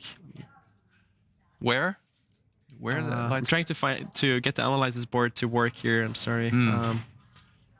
She might want to drop it back just 1 square on the same diagonal, or it could drop back to one of the squares nearby. It doesn't have actually too many options, that white queen. You're right, Simon. Yes. Okay. So very limited, the squares that were available. But now maybe Bibisara is going to sacrifice the exchange here. Ooh. It looks very dangerous, and then follow up with moving the queen to this square, threatening these 2 pawns. It's actually very similar to that Magnus game against Prague, where Magnus also sacrificed the exchange. Very true. An exchange sacrifice in chess is when you give up your rook for a knight or a bishop, because a knight and bishop are worth only 3 points, we say, and a rook is 5. Supposedly, the rook is more valuable, but here, the idea that Aryan shows is to damage the pawn structure in front of the king and make it weaker. The sacrifice. Bibisara doesn't go for that exchange sacrifice. She instead moves the knight back to this square, and now I think Anna's position has improved as she steps away from that square. The queen is safe. And Bibisara's pawn push chased the knight back, also closed the central structure more. So big mistake by Anna there by stepping back with a knight. Actually, it was very important in this moment to make this pawn push, sacrifice a pawn, and after black captures, develop the knight actively on this square. But it was not easy to find this in Armageddon, as you're low on time. But when she drops the knight, White's position becomes very passive, and White has lost momentum right now. She wants to push forward. And Black is coming with the queen. It's not the queen, the rook, the knight. Everything is towards the White king. It starts looking dangerous for the White king, isn't it, Johan? When you look at this, how the pieces of Black are trying to get to the White king. Yeah, you see the marching and you see the structure on the board. Yeah, even I, as an amateur, can see this Black some marching forward. So it's well, it's an interesting game. And Is she sacrificing the knight? She's capturing a pawn with her knight, giving it up for just a pawn or two. She wants White to take it, and then she will give a check with her queen. Very interesting strategy by Bibisara. It's like it seems like she's the one trying to play for a win. She's going for and then for mate the there. queen will. Is it working, or it's a bluff? That's the question. That's a great question, Simon. And yeah, Johan, But the it queen, was yeah, the and queen then move. move, Yeah, very good. The queen check. And is there another queen check as a follow-up, or what is Bibisara playing? Now threatening mate if you don't do anything. But why didn't she move down to A1 with the queen? Is that the C2 pawn is targeted by the... yeah.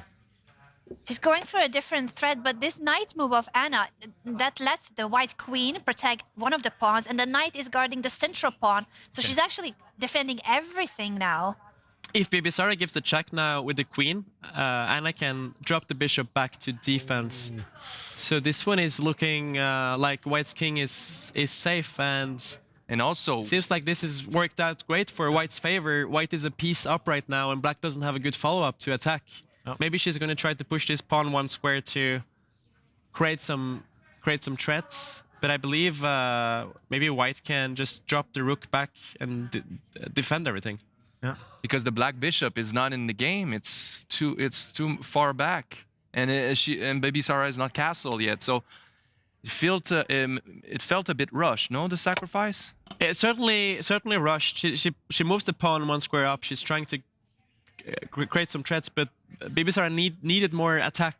Sorry, needed more pieces in the attack to go for this. It's not really enough pieces that are involved. But it still can be difficult for Anna to defend because they're getting really low on time.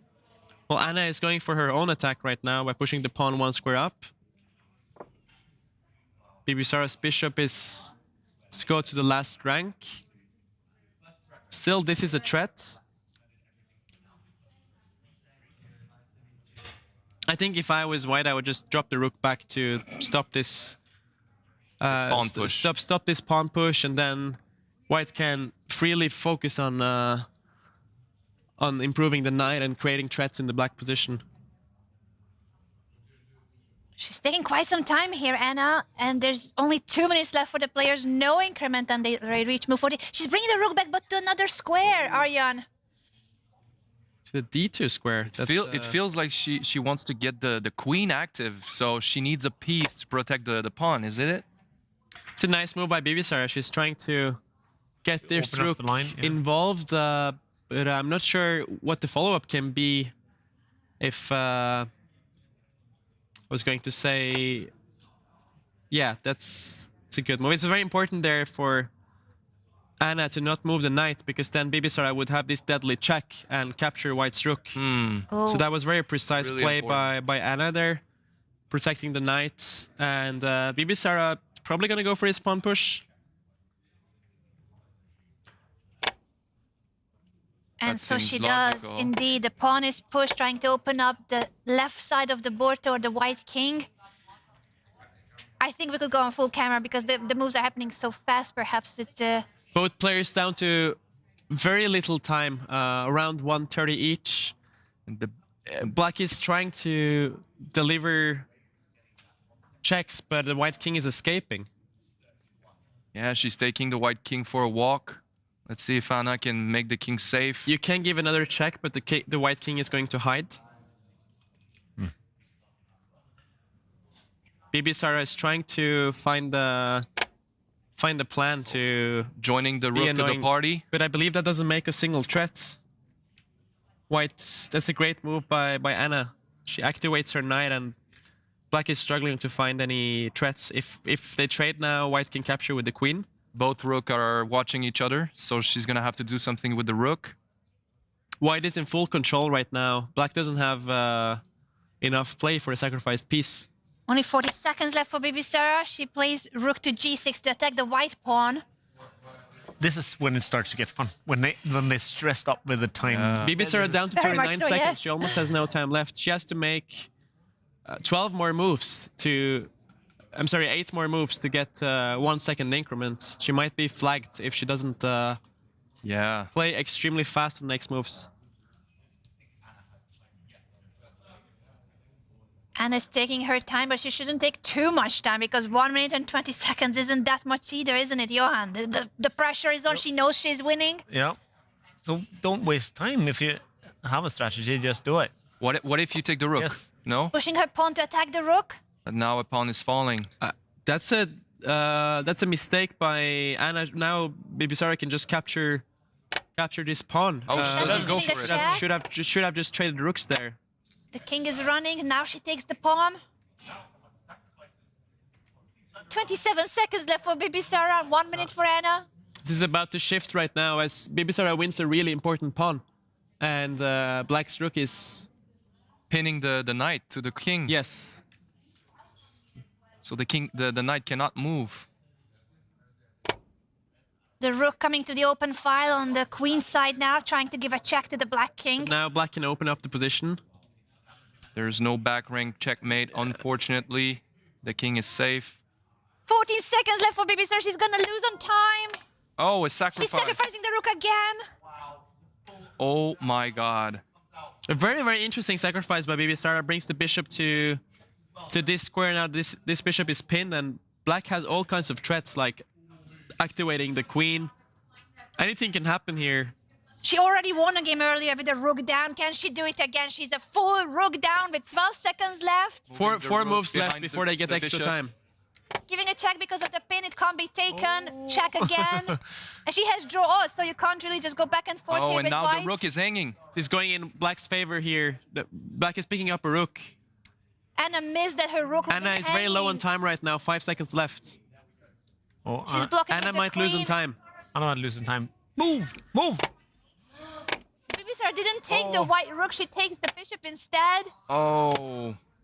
Why did 2 seconds left for Anna. She's gonna lose on time. 2 seconds for Bibisara, who is losing on time now. They're gonna get more time. Oh, Bibisara lost on time. Bibisara there could just capture the white rook and had a winning position. I don't know what happened there. She did not realize that they both missed that the rook was hanging. The rook was hanging. Bibisara was winning there.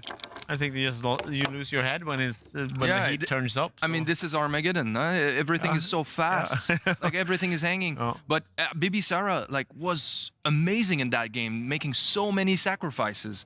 That's truly She was down a full impressive. rook, and then she was gonna win the game by capturing that white rook, but she missed it and ends up losing on time. Anna was also so low on time. Either of them could have lost on time. I think that was one of the most stressing game I've seen so far in this tournament. Bibisara was making some really good sacrifices there, and it was working in the end. She just missed the last moment. If she would pick up white's rook, she would have won the game. A huge missed opportunity for Bibisara, as she only gets 1 point out of 3 in this match. But how is it for you when you watch your games afterwards and you see your mistakes? How is it when you're like... It's very frustrating because especially if you feel like you missed a big opportunity to win the game. If it was an obvious one, it's very unforgiving. By the way, is it the first game that Bibisara lost, or? It is, and she's losing it to the player that's right behind her. So Bibisara is still the leader at Norway Chess Women, but the gap is becoming smaller thanks to this Armageddon win by Anna. It's good. It's not the first game. She lost to she lost to Divya as well, but she's Oh, true, but she won in classical, which is 3 points, so that's why she's at the top of the Yes, standings. But exactly. Anna getting now closer to Bibisara, so it's getting wide open there, Norway Chess Women. Anna wants to defend her title. She's going for it. Yeah. She is definitely going for it. We also have, of course, so many other games going on, and the main clash of the day that we have been covering is the one by the world number one, Magnus Carlsen. And can he win again? Can he continue well here in Oslo after a rough start? He beat Gukesh in round 4, and today his opponent is former world number 2 Wesley. So we could check in on the position, Aryan, and what has changed since the last time we saw this crazy game where Magnus was provoking Wesley to go for a very complex and sharp battle. 3 possible results, the computer was saying. Yeah, so there's been many moves in this game since last time we were checking. Actually, the first 2 moves were what we were looking at with Simon, that Wesley moved his knight to the center of the board, trying to improve this knight situation. Magnus strikes in the center. Wesley supports his center by pushing this pawn 1 square up. Magnus developing his rook to the center of the board. Wesley challenging White's knight. This knight is well protected, so he didn't have to move it. So both sides were improving their position a bit. Magnus getting king to safety. This was a bit of a strange move, but inviting the black rook to perhaps get active in this file. So makes sense. Yeah. But there's so many pieces on that. The reason Magnus pushed this pawn 1 square up is that if he would capture the pawn in the center, it would only help black, as this file would open up. So this was what Wesley was hoping for. But instead, Magnus pushes the pawn 1 square up. Wesley moves the bishop. Magnus traded. Trading gives him access to this nice f5 square. And this is the current position we have on the board. Wesley drops his knight back to challenge the white knight. And actually, this is a very, very interesting scenario, because we could see a repetition of moves right now. If Magnus drops the knight back to this square that it came from, Wesley can again repeat. This could happen, but I really think Magnus is going to try to play on here. The problem is that if Magnus just trades these knights, the position is very, very locked, and there's not really a lot of plans here for White to improve the position. Because this pawn chain is very locked. Like, White would hope to maybe get some counterplay, but it's pretty far away. And if you ever push this pawn 1 square, black could always set up a nice blockade here. So very curious what's going to happen. We might see Magnus repeat moves because he might be worried about his time as well. He has 15 minutes less, and black has an extremely solid position currently. So a critical point in the game. And 14 move before they receive increments. So right now, no increments at all. He got 19 minutes for Magnus. He's still thinking about his move. It's not so simple. Not so simple, and still indeed has to make many moves before getting this increment. Like, I mean, maybe White could try to capture this pawn.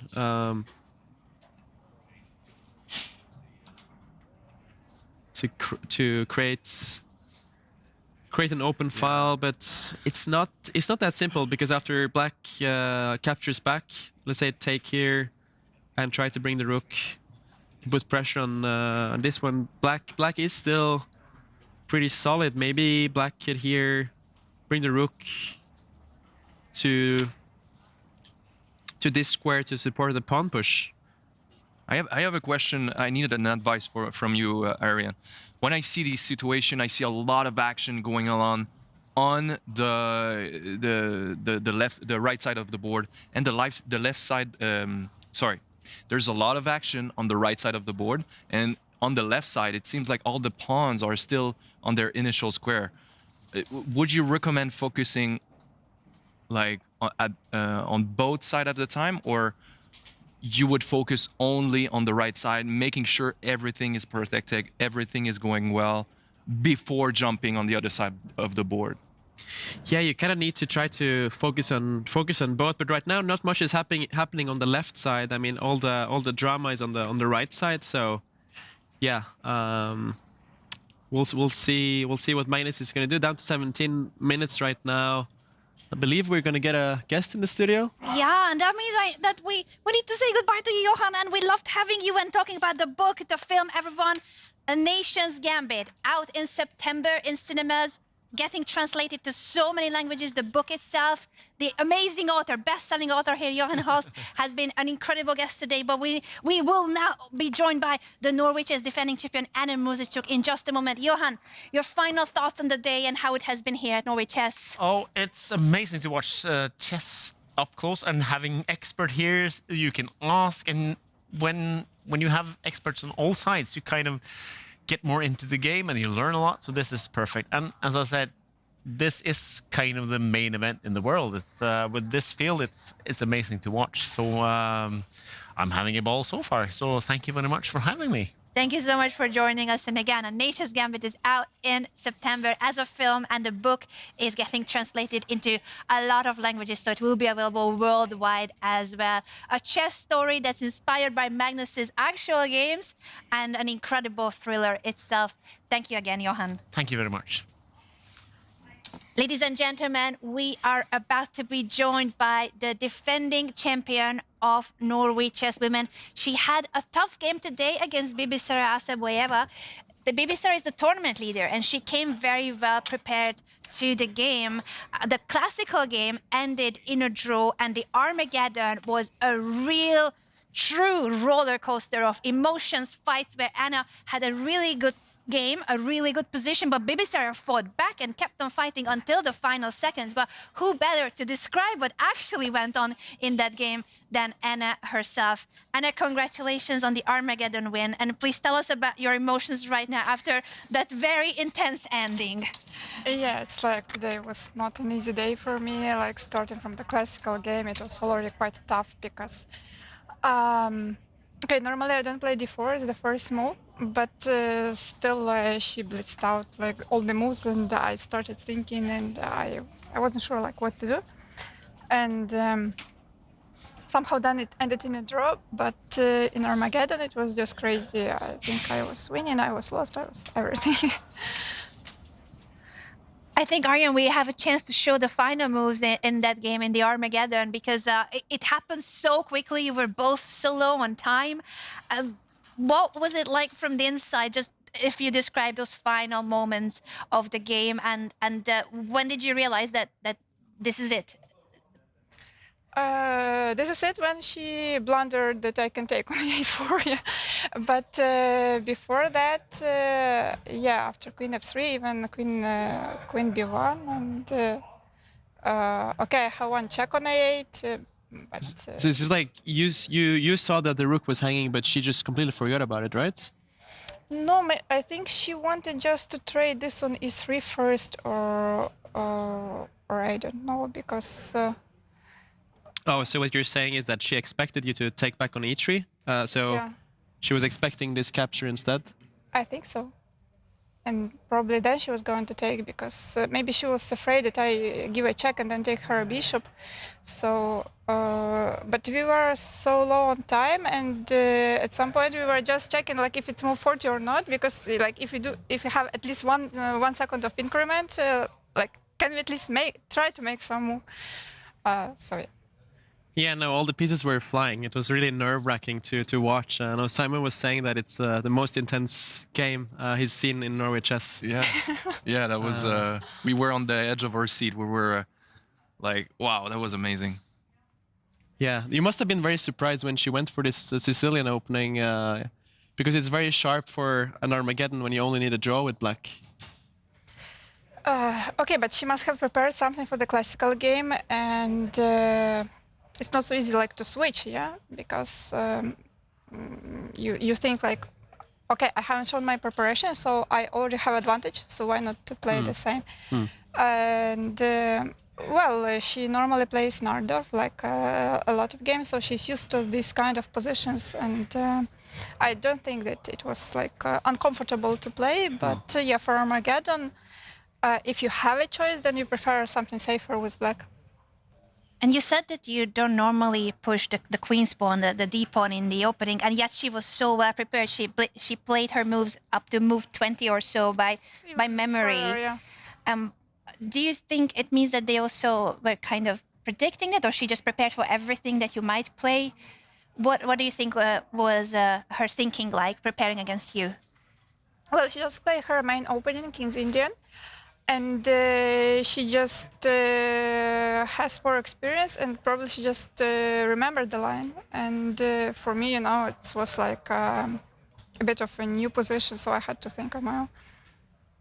You handled it well, though, because it was a very sharp position to have to fight against someone who is well prepared and still in the book in a complex position, and that went into a draw. Now with the Armageddon win, the gap is getting smaller between you and Bibisara. How do you see your chances of defending the title now that you won this Armageddon and there's still 5 more rounds to go?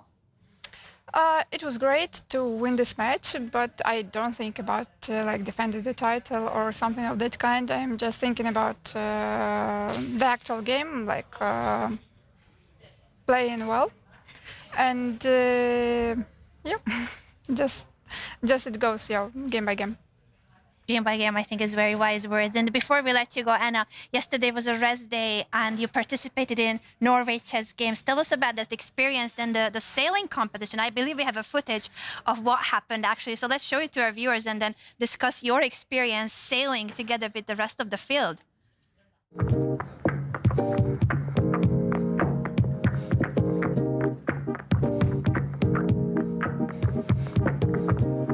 Destined sailors, but we are going to try our best.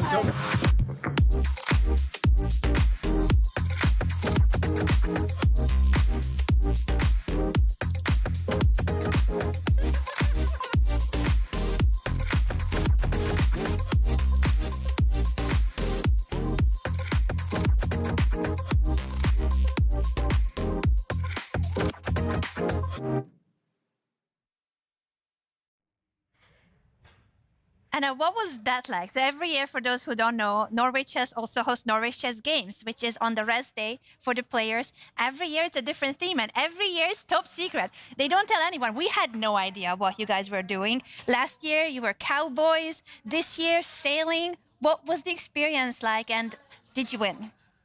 Yes, it's wonderful. I am always looking forward to this day because I like such kind of activities. And yeah, it was a total secret. Even when we were going, we didn't know where we are going and what are we supposed to do. So it has been a lot of fun. We went sailing, and okay, it's not my first time like on the yacht, but it was the first time that we had a chance to how to say, guide it, drive it, what is the right word for that? And yeah, in the beginning, the organizers know they were like very serious about it. Oh, there will be a competition between two yachts, and you will race and whatever. And we are like, what to do? We have no idea about all that. And like, should we watch some videos on YouTube, like some tutorials, or what? But in the end, it was not really about the competition. We had fun. We just tried, and we talked to each other, and it was just a nice rest day. Can you tell us who was on your team and who were the best at sailing the boat? Okay, we had Wesley, Gukesh, Jiner, Humpy, and myself. So 5 of us, and we had 2 masters, let's call it,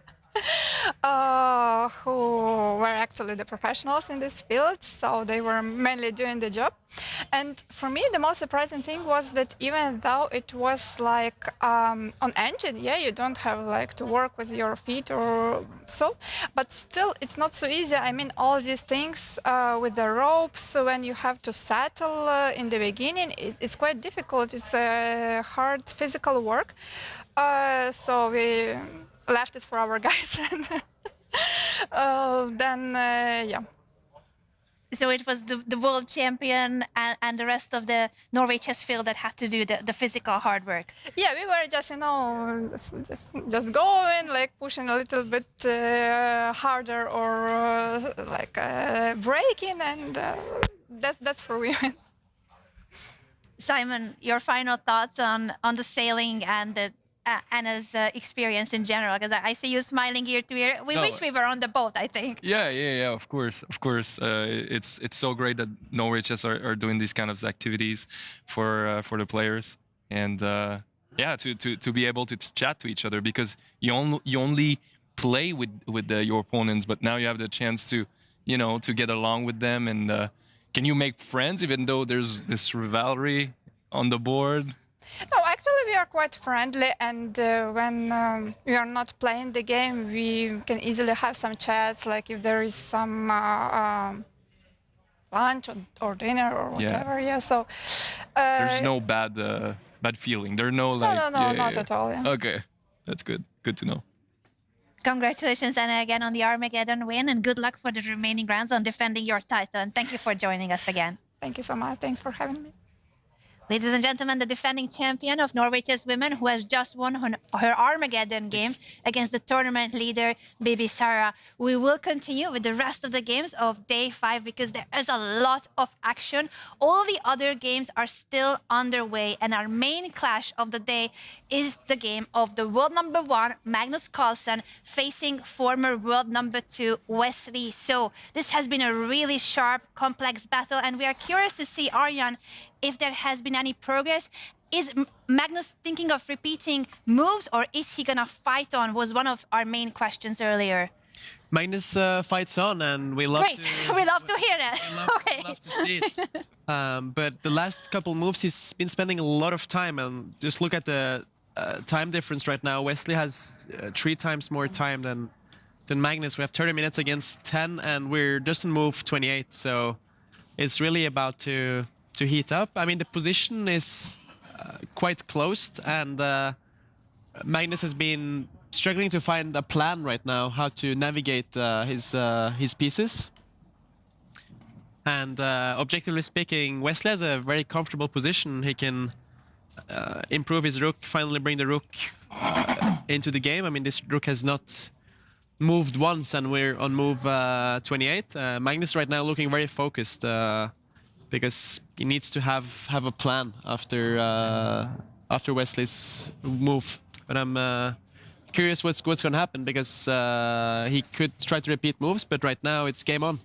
It's game on, and it's game on with 10 minutes left for Magnus Carlsen to make 12 more moves, because the time control here is that you need to reach move 40, complete the first 40 moves, and only then you start getting increment for each move. So it's 10 minutes only for 12 more moves for Magnus Carlsen. He invites the battle, but will this be something that he regrets if the position stays so sharp, stays so complex? He is taking a chance. He's making, again, a statement here. He's here to fight. He's taking risks. Simon, how do you see this fighting spirit and going for it even with low time? Yeah, I see a big fortress from Wesley. We talked about the fact that he's such a good defensive player. Now he moved the queen. What is the threat here? Not a clear threat, actually. He's just clearing up the path for his knight. I see. This knight has been standing on this square for a while, and now he wants to make these 2 moves. And if he gets that, the white bishop might be a bit vulnerable. But of course, you can jump. Wesley has to be very careful, because if he does it in a bad way, then suddenly the black queen gets trapped on this square. So he has to time that.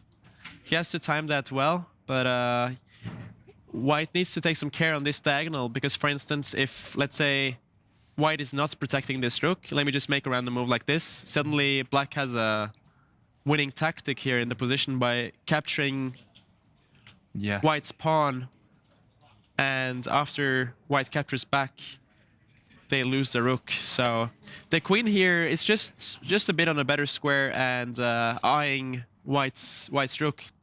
And most importantly, is just asking Magnus, what is your plan? Like, what are you gonna do? How are you gonna improve your position?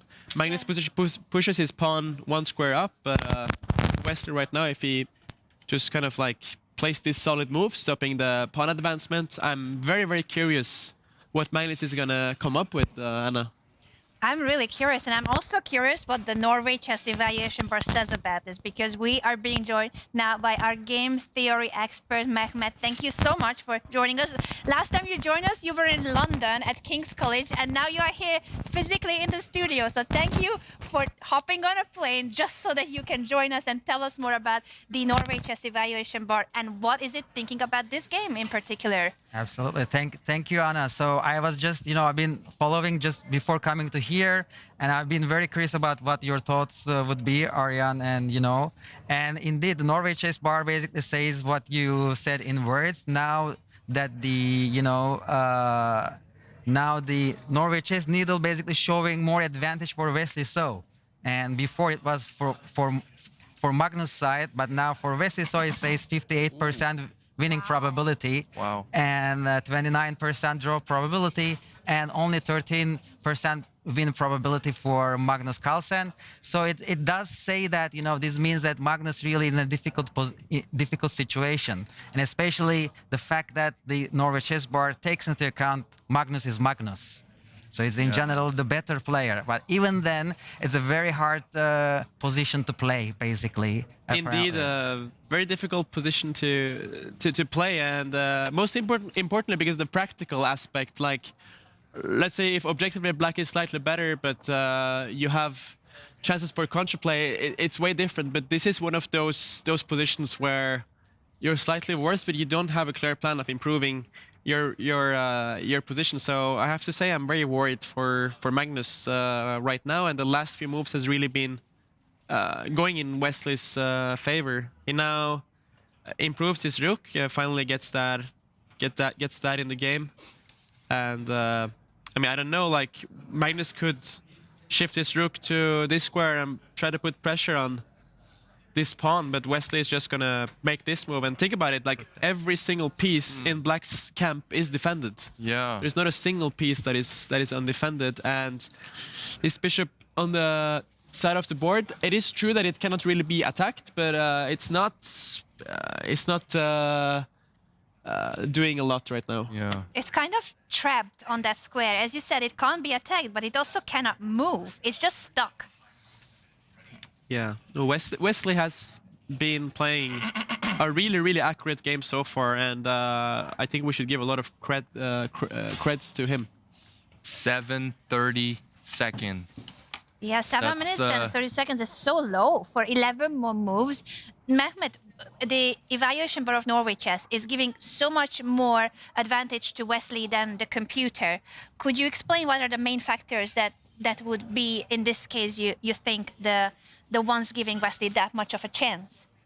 Actually, the time factor is one of the most important factors in the Norway Chess Bar. In the standard, stockfish bar that you see usually white and black, it does not take into account the time factor there because, well, it assumes that both sides play like a computer and they have more or less infinite time. Yeah. However, in the Norway Chess Bar, we do take that into account, and especially the fact that Magnus has to play like 10 or 11 moves in 7 minutes, basically, less than 7 minutes, it does affect his chances. It decreases his chances significantly.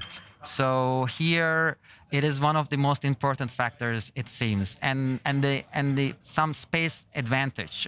It seems to me, from my amateur human perspective, it's really easier to play with black in a close position with knights than with white. What do you think, Aryan? Yeah, no, that's very well said. We usually say that the bishop is stronger than the knight, but that's in open positions, and this is the definition of a closed position. There's not been a single pawn trade, and we're on move 29. That's really, really unusual to not have any pawns. And the thing trading. about the time situation is that Magnus in this tournament went down in games from good positions because of the time pressure, because how intense it gets at the end of the game where there's no increment. It's a crazy complex position. He went down against Firouzja. He lost like that also against Praggnanandhaa. And today he's also using so much time, 5.5 minutes left, and he's still thinking.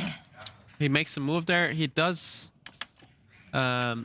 shift that rook to this square right now, threatening this pawn, but Wesley is going to move very fast, I believe. There's not much to think about. He can just move that pawn one square up and ask the question back to Magnus. So what are you going to do? What is your plan? I've been looking at this more, and it seems like Magnus might at some point have to make this sad move,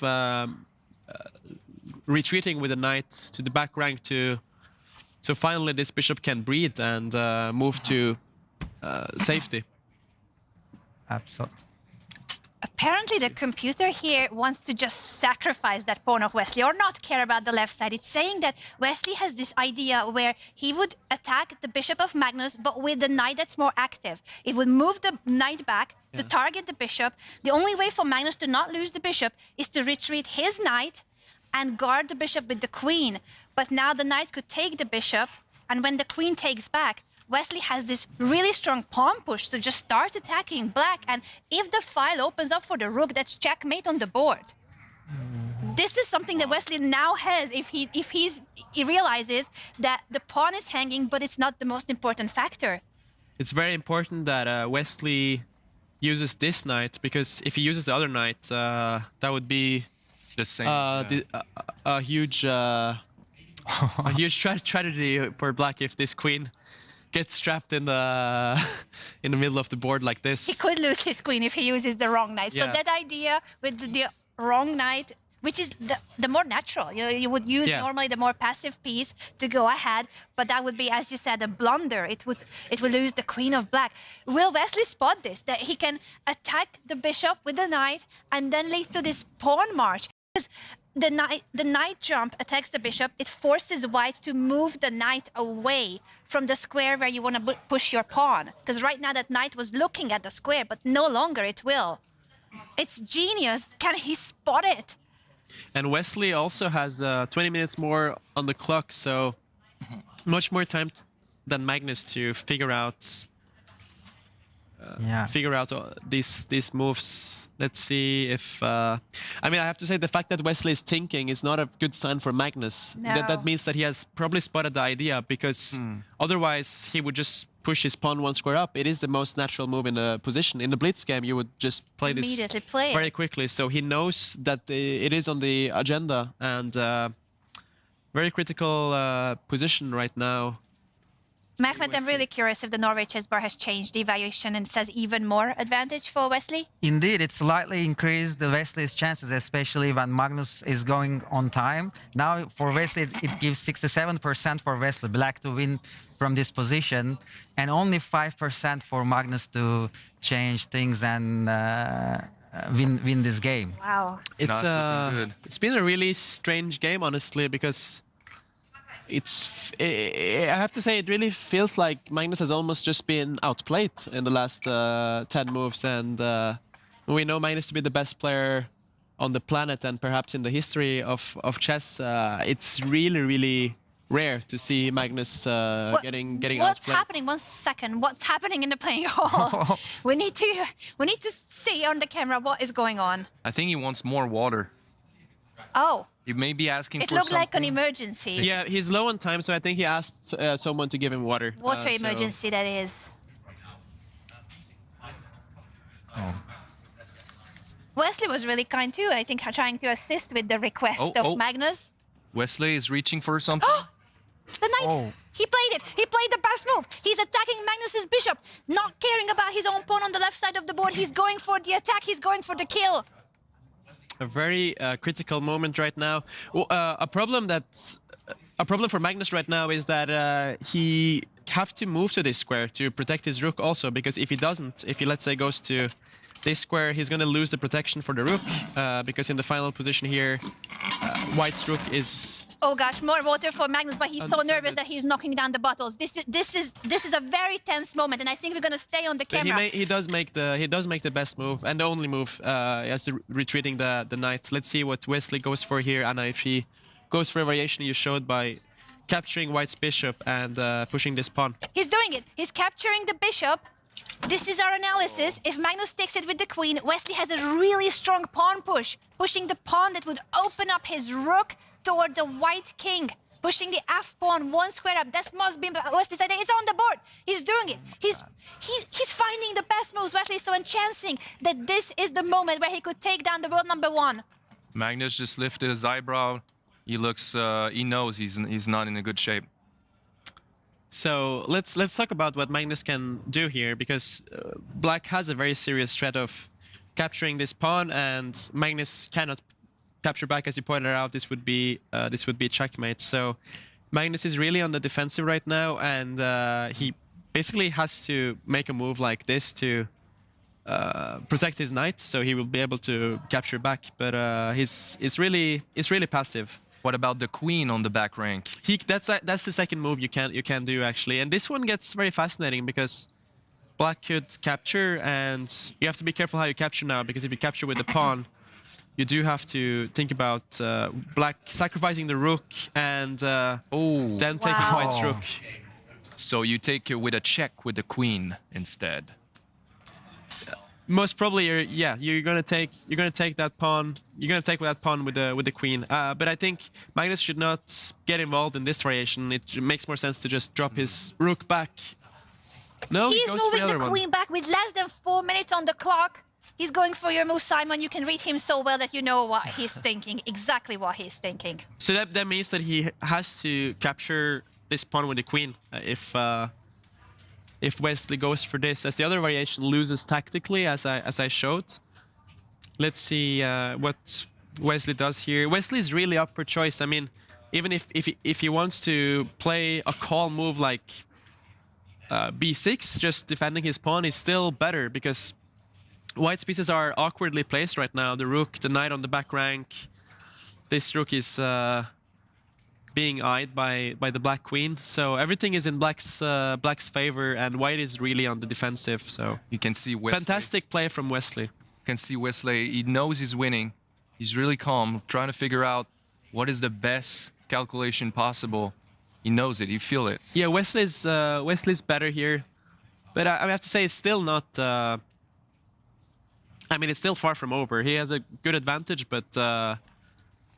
Still has to play very accurate. But right now, I'm not only the position. I mean, I'm incredibly worried about Magnus's time. Is less than 4 minutes on the clock and has to make seven more moves. But even if he makes these 7 moves, like if you're down to this 10-second increment, you're gonna make mistakes. I mean, you're not gonna play all the accurate moves if you don't have time to think. And that's how he lost the other 2 classical games against Firouzja and against Prague, in the heat of the time trouble with the 10-second increments too. It's just really low on time, as you said, no matter what. That's why this time control is unforgiving. Like, you have to always keep your time under control, and Wesley's done a really good job here, like always keeping some advantage on the time and not only playing great chess. And he wasted 2 minutes at the beginning just to go get some snacks and stuff. Maybe those 2 minutes would have been really amazing, you know? It was a slow start for Magnus, indeed. Yeah. And at the start, it feels like you have all the time in the world, but you're right, Simon. He wishes he had a couple of extra minutes on the clock. Mehmet, I'm so curious, what's the Norway Chess Bar saying right now about the chances of Wesley? More and more liking Wesley's position. Wow. Now it's up to 73% for Wesley and 24% draw, just 4% for Magnus. I mean, the more Magnus thinks, now it's Wesley's turn, but the more Magnus spends time, the less chances he will have to save this game. And I'm always curious about in this sort of positions, you know, when one side has more time on the clock than the other side, sometimes in this position is Wesley So. Sometimes players in Wesley So's position make quick moves to put the other person under time pressure. But Wesley So understands that that's a critical situation and takes his time before making the moves. He does. Wesley goes for the most critical move again. Incredible play by Wesley So. He's playing the best chess he has played in a while, I think, against Magnus especially. So Magnus takes with the queen, that's a check. The knight is blocking. The pawn of Wesley has been hanging there on the left side, but the action is on the right side of the board. It's all about the white king. Let's take a look right now. What happens if Magnus captures this pawn? Because it's hanging, and that's why Magnus placed his rook there. It looks incredibly dangerous, but I'm trying to find a knockout right now for black. I believe maybe he's just gonna... Is he maybe just gonna capture this pawn and bring his rook to attack? It seems, according to the computer, that Aryan, you are always the best at guessing the moves. That is the best choice for black. Going with the attack, capturing the pawn, getting in with the rook, chasing away the white queen. This position is very, very difficult for Magnus Carlsen. He doesn't take the pawn, he pushes on the right side, getting some space for his king. Is it good enough? Well, it's a nice move to make because you control this very, very critical f4 square. Black's rook could often come here and drive away the white king, that's the idea. Queen. So it's a move where you get loft for your king and also stopping black from entering with the rook. It does seem slow though. I don't know if maybe Wesley can still just improve his rook. Magnus is getting really low on time. 2 minutes 45 seconds against 18 minutes. Still 5 more moves to be played before the increment. I really like your suggestion, Aryan, doubling the rooks of black, putting even more pressure on that file, on the pawn of Magnus. He can't take with the pawn because the knight is always hanging on the back rank. So this is happening. The rooks are doubled. Magnus is trying to protect his rook with all his pieces. Both rooks and the queen are holding on to that one single pawn. Magnus is playing good defensive moves here, and he's been speeding up. He's only 4 moves away from move 40, where he gets this 10 seconds extra per move. This h4 pawn seems really interesting. Pushing this pawn 1 square? Yeah. Don't you think? Yeah, I definitely think that's something that Wesley is looking at right now. Let's see what happens. If you push this pawn 1 square, Magnus could capture this pawn. He's getting actually into the camp of white with the queen. The best move, again, according to the computer. The queen is pinning the knight, and he's also threatening to start attacking the white rooks. This is so unpleasant for Magnus because the queen will slide to the light square there, to the d1 square, attacking everything. Such an unpleasant move to face, especially with the time situation. And Wesley's doing a fantastic job here because I think many people in his shoes might start spending time and get nervous, but he's really like sensing the moment and not letting Magnus sort of like get back to the defense. 2 minutes left for Magnus Carlsen in a really difficult position. How will he proceed? And can he find some defensive resources here to stay in the game? He's moving the king out of the pin, also helping his pawn to be more protected. It was actually better to put the king on this square, but it's hard to figure that out. Now the percentages is even more in Wesley's favor. I think the king is more exposed here. Okay, let's see what Wesley does. Wesley takes the pawn with the rook. According to the computer, it's a mistake. It was too soon to capture. It's a mistake, but it was a very, very natural move from Wesley because Magnus, after capturing now, Wesley's going to take with the pawn. His point is basically you cannot capture it again as this pawn is hanging. So Wesley wins the pawn here, and that's why he decided to go for his variation. He's going to be pawn up, but I think he underestimates this position as will arise after Magnus can hide the king on this square. Let's see what he's going to do. He's thinking now. Wesley's still taking a pause on how to capture the rook, whether it's with his rook or with the pawn. That is genius. If Magnus can just hide the king on the side of the board, tugged away, and say, I'm safe. Yeah, Wesley might have underestimated this resource. Maybe got too excited there. I think with the 16 minutes, he should have spent some time to double check because not a very good sign that he's thinking right now. I think he might be noticing now that he missed this defensive resource.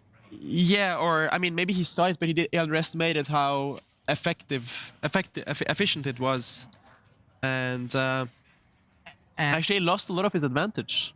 And there's no turning back. He has to take the rook. It's already on the board. He should have spent some time, as you said, a move ago, but not now. The pawn captures the rook with a check. This is what Wesley wanted, but the king will hide. Wait. Oh my God! Magnus takes the pawn with the rook. It's a mistake. Wesley made a mistake, and now Magnus gives the mistake back. And Wesley can just take the pawn. If we catch up on our analysis board with what happened, instead of the king move that Aryan suggested, Magnus takes the pawn. A very, very important point right now, because Wesley is going to take this pawn with check. Magnus has planned to hide his king here, but Wesley has only one move in this position that wins. I believe that's the move that Magnus has underestimated. Will Wesley find it? Magnus was hoping for a rook trade right now, and Black's king would be open for checks. This is where Magnus would get counterplay. But in this exact position, Wesley's currently a pawn up, and if he places his queen in the center, he's going to trade into a winning knight endgame. If Magnus captures, this is a technical win. Wesley now should be taking his time. Can we go on full camera? I want to see this moment. Will Wesley so find the winning move in the position? Queen to the central square, offering a queen trade, because that would lead to an endgame. He is about to reach for the queen. Oh my He's playing it. He found the winning move against Magnus Carlsen. Magnus Carlsen in huge trouble. This is a huge move, because you can't avoid the queen trade right now. If you try to... I mean, if you move away, you're going to lose your rook. So you have to trade queens.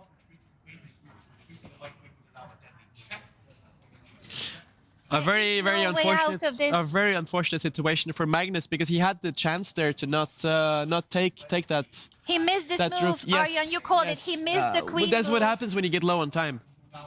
And now it's too late. Magnus is down to a minute, and there is no way out of this situation. If the queens are traded, as Aryan explained, this is happening, but it's going to be a winning endgame for Wesley So. Also 15 minutes more on the clock for Wesley right now. And the rooks have to be traded too. You cannot move it, because then your knight is hanging. He has to trade the rooks as well. Rook takes, the knight will capture it. We're going into an endgame right now. And let's see, Magnus is really good in endgame. Maybe he got some surprise for us. His opponent, unfortunately, is also really good. That's the problem. And with the extra pawn in the knight endgame, Wesley So has winning chances. Very much winning chances. The problem here is not only an extra pawn, but White's pawns are very, very exposed, as this knight is going to go and just capture them. Ooh. So it's a very, very unfortunate pawn structure for White here. If it would only be a pawn down, it would be good chances to fight, but this is really the worst pawn structure you can have with White. And this is moving fast. Wesley is just being incredibly impressive in this game. The Norway Chess Bar says Magnus has only 13% to save this game. 13% chance to save it.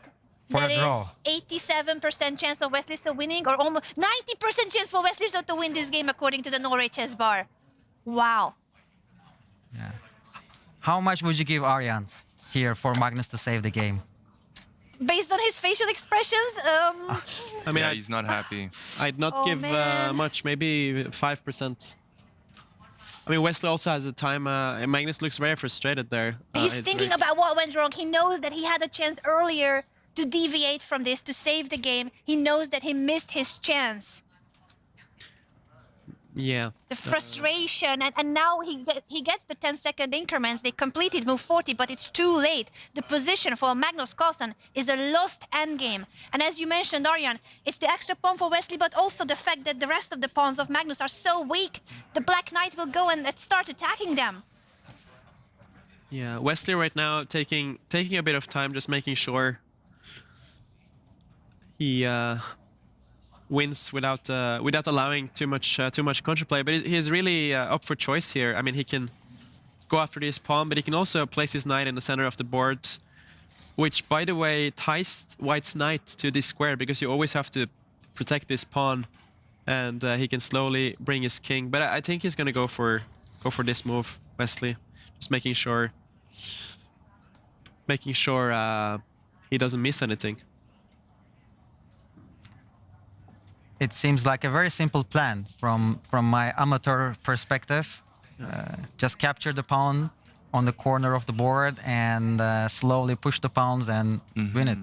But endgames are the most tricky, right, Aryan? It's like the most tricky plan in chess is to win an endgame where Yeah. we got a situation like that. Endgames are indeed very tricky, but this one is just much easier for black to play. You would sense it that you're winning if you were black in that position. Yeah, I mean Wesley is he's a fantastic player. I mean he knows that he's winning. He's not gonna miss it. For Magnus Carlsen, if he loses, this will be the third classical game he loses. He barely loses ever, let alone 3 losses in one tournament out of the first 5 games. This is terrible news for all the fans of Magnus Carlsen out there, that even though he managed to bounce back in his game against Gukesh and beat the world champion, today he has been pushing, he's been taking risks, but maybe it was too much of a risk, Aryan, when you said that he was getting low on time and he had the chance to repeat moves, but he didn't want to make a draw. He so badly wants to fight that he might have taken too much of a risk today. Yes. Too much risk. Too much of a risk there, and that can happen against someone like Wesley. So I mean, he has. I think Magnus has said himself that Wesley perhaps has the best understanding after himself. He's been top 10 player for so many years. Incredibly dangerous player if you push him. And Magnus really pushed him. He was provoking Wesley the whole game. We're gonna keep looking at this game, but I just want to mention that there's some big fireworks happening right now in Gukesh against Prague, and we'll talk about that later. But it's an insane position where 3 results are possible. And meanwhile, the Alireza Firouzja Vincent Keymer game ended in a draw in Classical and will be fought out in Armageddon. But we stay here on the main court because this could be, unfortunately for Magnus, a 3rd loss in classical chess. That also means a lot of rating points. He's been sitting at the top of the world ranking for a long time, over a decade by now. But each time he loses in classical in this event, he is losing rating, a lot of rating. Yes, a lot of rating. I mean, he still has a solid margin to world number 2, but of course not the result he was hoping for. So Wesley centralizes his knight. That's a good move by him. It's a very prophylactic move because it stops the white king from activating. Magnus now trying to create a passed pawn. Yeah, that's the only chance that he got, the pass pawn, I think. But yeah, now Wesley moves. I think Wesley has figured out the winning plan. It's just not allowing the white king to be active. Very, very precise by Wesley. I think he's just gonna bring his king in now. It's so instructive how Wesley's pieces are tying down Magnus's entire army. The knight cannot move because of the pawn being attacked, and the king cannot cross. The knight is guarding one of those squares, and the pawn is cutting the other. It's a complete blockade to the 3rd rank. There is no way for Magnus to activate his pieces. Yeah, so I'm expecting West to improve his king, and the problem for Magnus is that he doesn't have a move. Like, he cannot move his knight. If he moves the knight, he's gonna lose the protection for this pawn. So he can play with the king, but now, I mean, he just have to keep shuffling with the king, Magnus, and Wesley, and perhaps at some point maneuver his knight or sacrifice a pawn here to enter with the king. Let's see. I usually hear that knight endgames are like king and pawn endgames. Very yes, true. Yes, Yeah, that's true. Knight games are known to be very difficult, but it's actually known to be more difficult for the defensive side. That is Magnus here, so that's bad news again for all the fans of Magnus, that this is really tough. A pawn down, very passive position, no chances to break out from it. And Wesley is taking his time because he can. He's the one with a lot of extra time.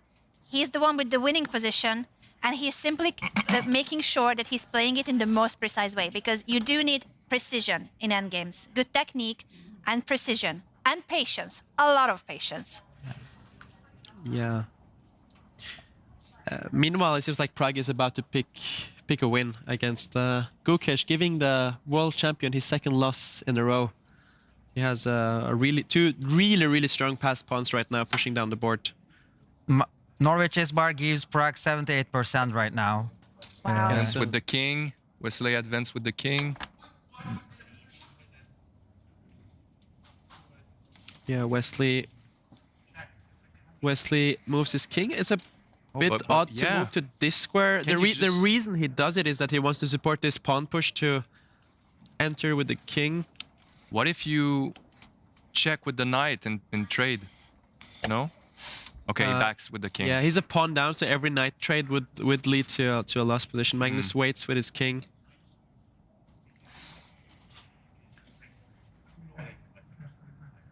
I don't know if Wesley could go for this pawn push right now, and Magnus is going to keep waiting.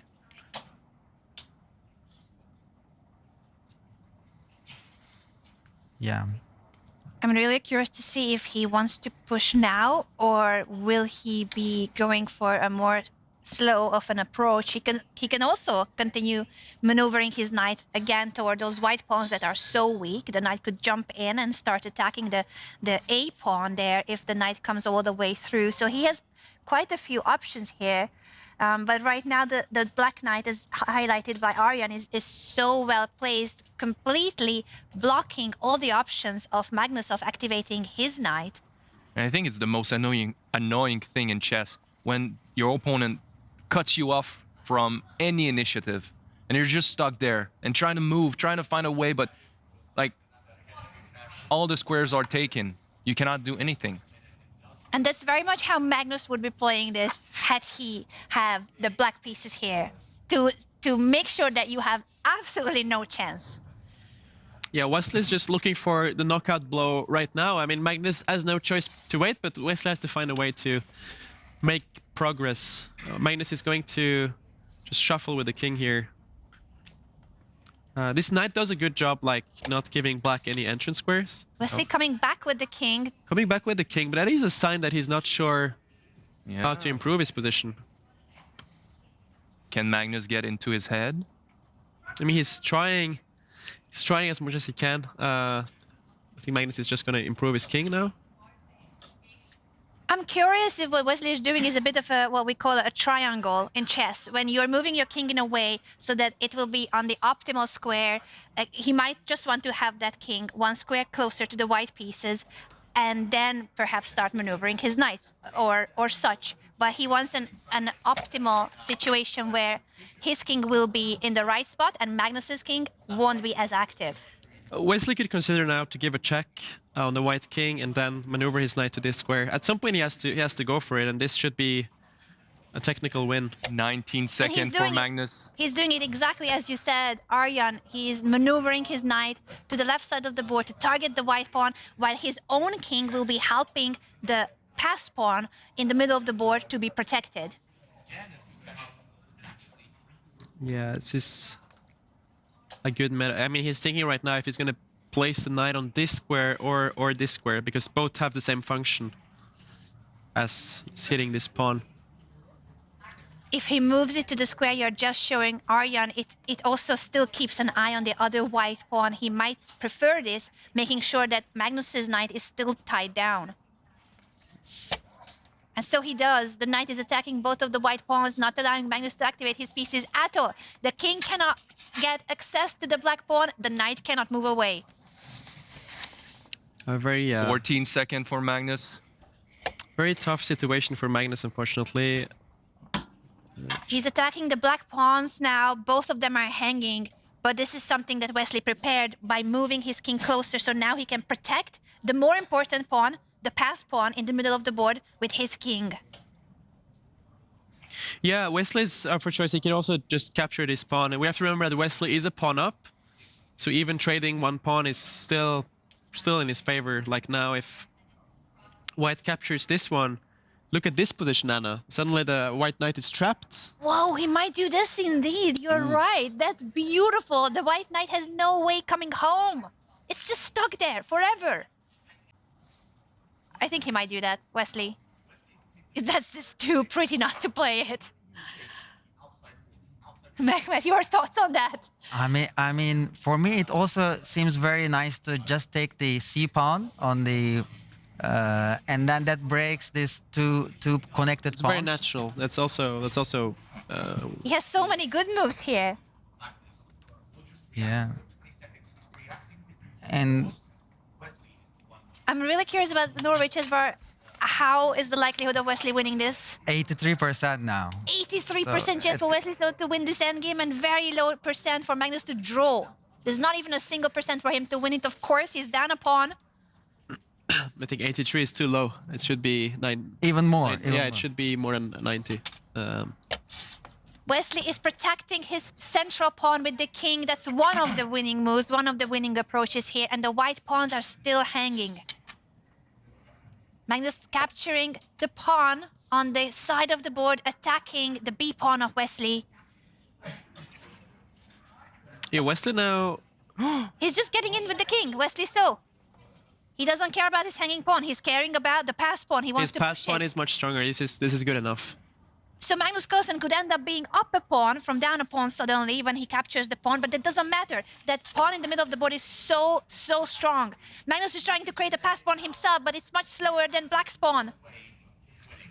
Incredible game by Wesley, so it might be the best game he's played in his life.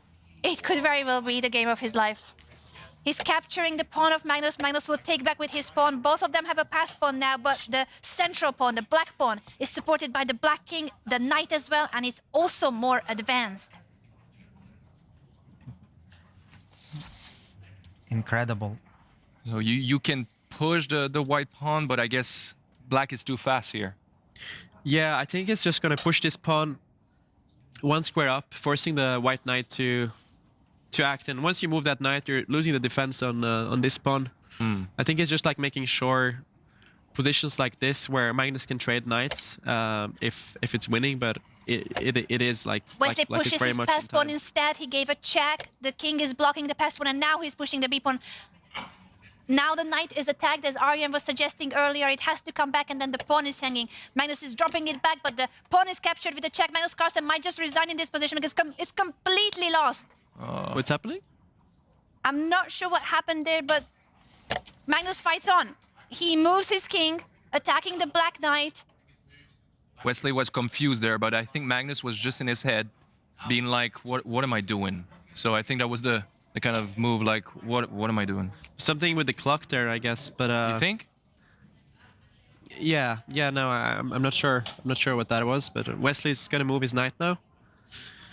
He can even consider to push the pass pawn and force white to trade the knight to capture the knight. If we can go back to our main camera on the players. Oh my God, If by the Wesley way. pushes his pawn, he threatens to queen it, he threatens to promote, and Magnus, if he takes it, they are just trading the remaining pair of knights to a king and pawn endgame that's winning for Wesley. By the way, Gukesh has completely turned it around and seems to be winning now against Pragg.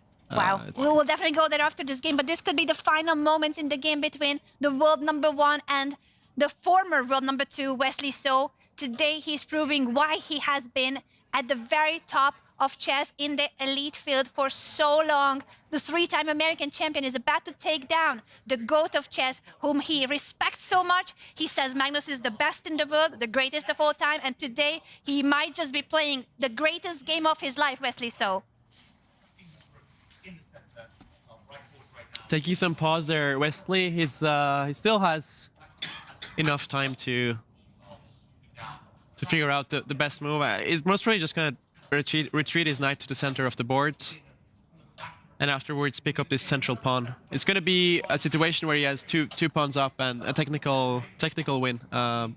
He's pushing his pawn. The pass pawn is marching. If this is taken, that's a king and pawn endgame that's completely lost for Magnus. So he drops the king back, guarding the promotion square. Magnus can't trade knights as he goes into lost pawn endgame. Now, for instance, Wesley could give this check, and after Magnus captures his pawn, take this one, and he's about to take the second pawn. So this one is completely winning, and if he does that, I think Magnus is going to resign. And in the meantime, the world champion Gukesh has completely turned around his game and won in classical against Praggnanandhaa. We will show that game as soon as we can, but this is it. This is happening on our main court. Magnus Carlsen is about to go down for the 3rd time in this tournament. He is losing in classical chess. He's pushing his pass pawn. He's trying his last resource. Wesley's king is approaching the pawn. It will catch that pawn before it reaches the promotion square.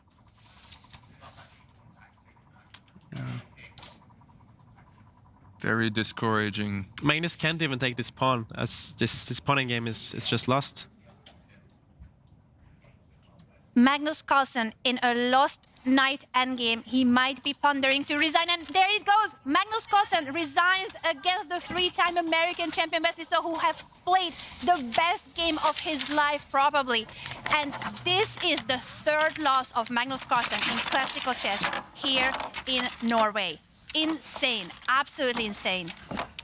Truly a crazy game. I mean, I don't remember the last time I saw Magnus getting outplayed in this fashion.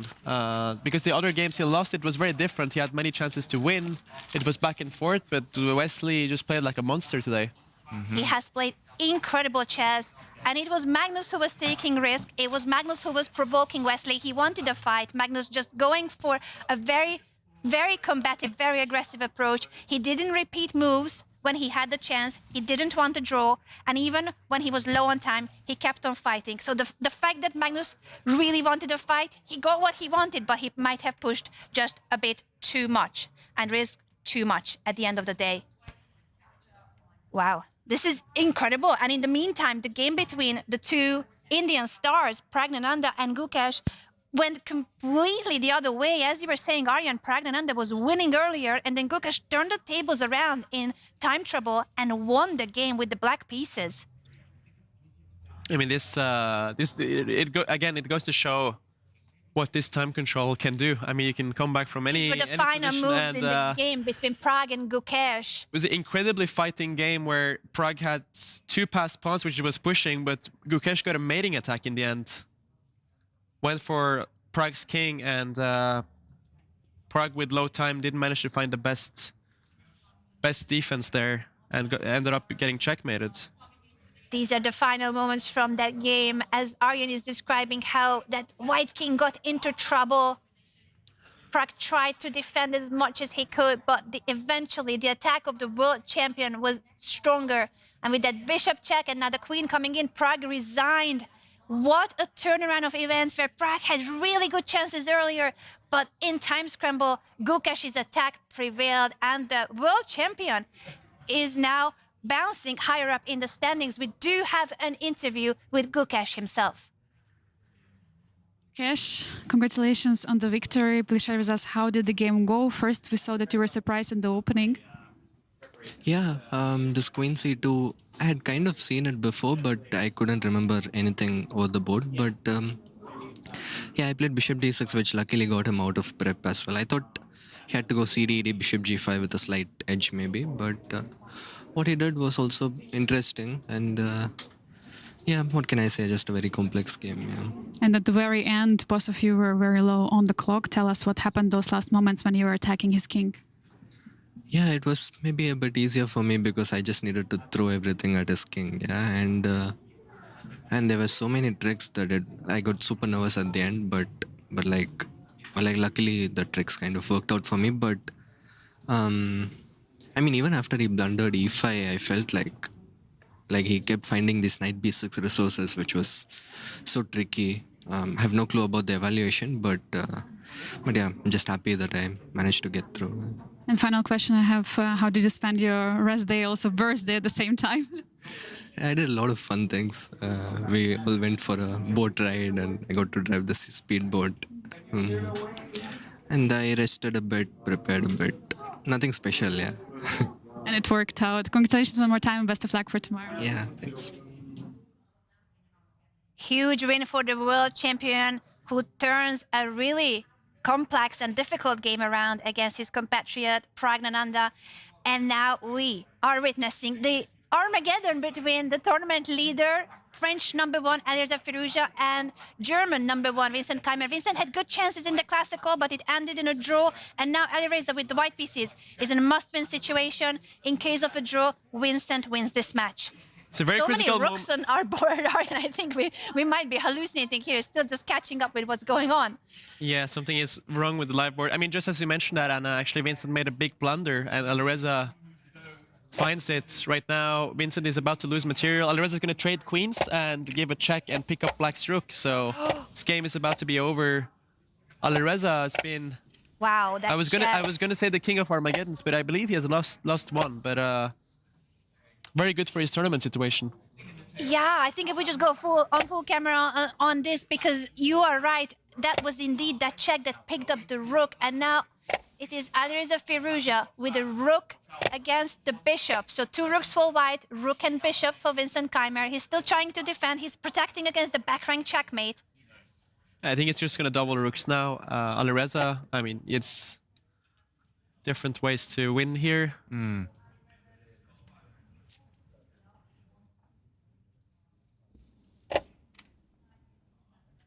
Vincent pushing his pawn, offering a trade on the king side. 1.5 minutes left for both players.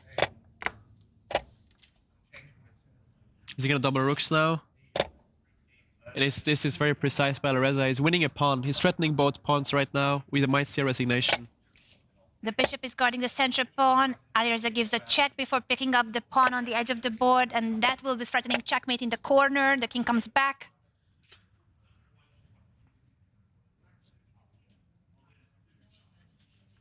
Will Alireza give a check and start pushing his passed pawn?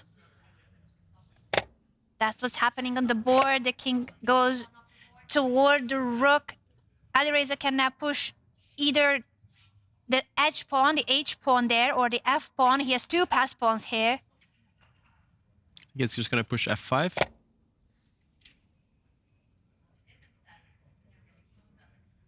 He's gonna push that pawn as much as possible, and with the help of the 2 rooks, this is a winning position for the tournament leader. Vincent is also trying to push his passed pawn. The rook is coming back. Treading mate. Very precise by Alireza, forcing the black king right now to move to defense, and then he's going to push his pawn.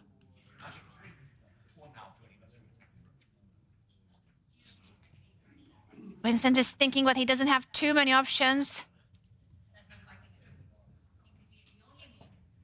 It's been a tough tournament for Vincent regarding Armageddons. I think he's not really been used to this format yet.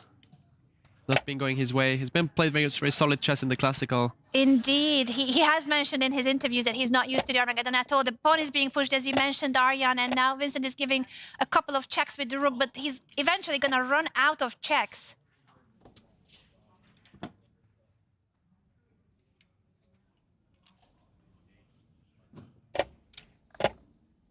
The king is attacking the bishop now in the center.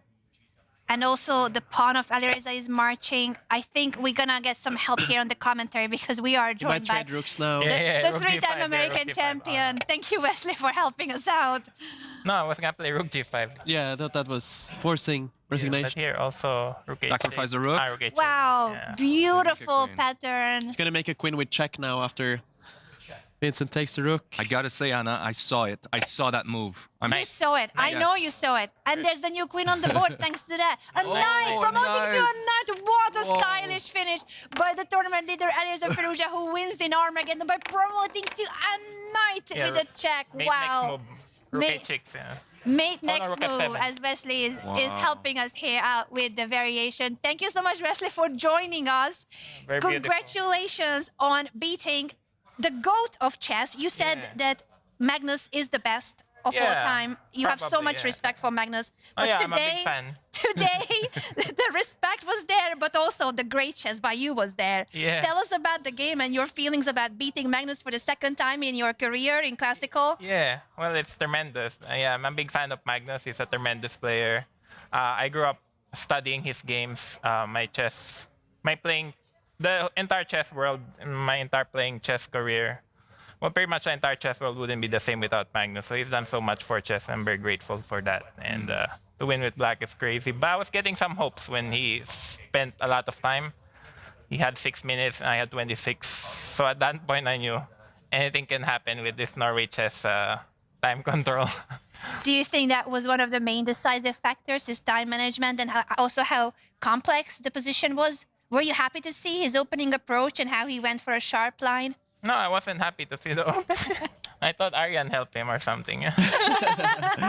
Aryan, did you Yeah, prepare I wasn't- Magnus? No, I was busy doing commentary with you guys. You didn't share a file. I wasn't happy at all when he played Bishop G5 in the opening because this is kind of my weakness. Like Is it? Yeah, this bishop He was G5. going for your weakness. I suspect so. I mean, wasn't sure what. I mean, he could play anything today, so I was mostly preparing like C4 first move, D4 or knight F3, and I thought if he plays E4, he'll go for the Berlin. But I wasn't happy when I saw bishop G5 because I had bad results against bishop G5. Also, the positions that are arising are not entirely to my liking, so I mean, it's quite well known. I mean, like Prague played this against me. Also, Firouzja usually plays this against me, bishop G5. So, but I didn't know what Magnus was going to play, so I was just bluffing him, hoping he wouldn't go bishop G5. But he went for. I don't think he was that well prepared, to be honest, because he started using lots of time when he played A4 and all that. But I don't remember anything either. Maybe after G5, bishop G3, black has so many options here, like knight H7, bishop G4, king G7, maybe G4 also. Maybe Aryan probably knows it better.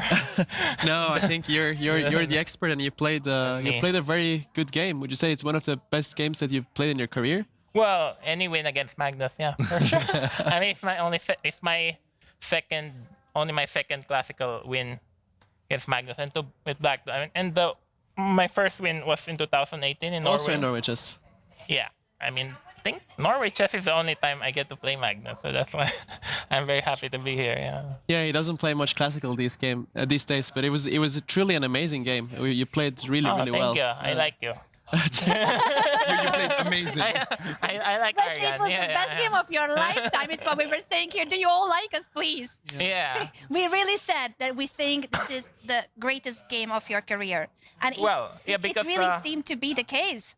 My first win against Magnus in Norway Chess was my best win of my career. So I guess that was the best. So this is the second best. Yeah, either best or second best. Second yeah. best. Okay, second best is still pretty good, and both against Magnus. Yeah. I think I played very well last time I beat him in 2018. So that was a really good game. I haven't checked with Engine this one yet, but actually, I was surprised because when he played knight G3, I played queen H6. He could make a draw with knight F5, and then I would just repeat queen G6. Yeah. Because I didn't really want to take, but I wasn't. We actually expected him to repeat there because he was also getting low on time. So that was where it kind of shifted after he played this knight G3 back. Your position was more preferable and easier to play. Yeah, for sure. Yeah, because I was just attacking on the king side. And it was hard for him to find a plan. My knight on F4 very strong. Yeah, F5.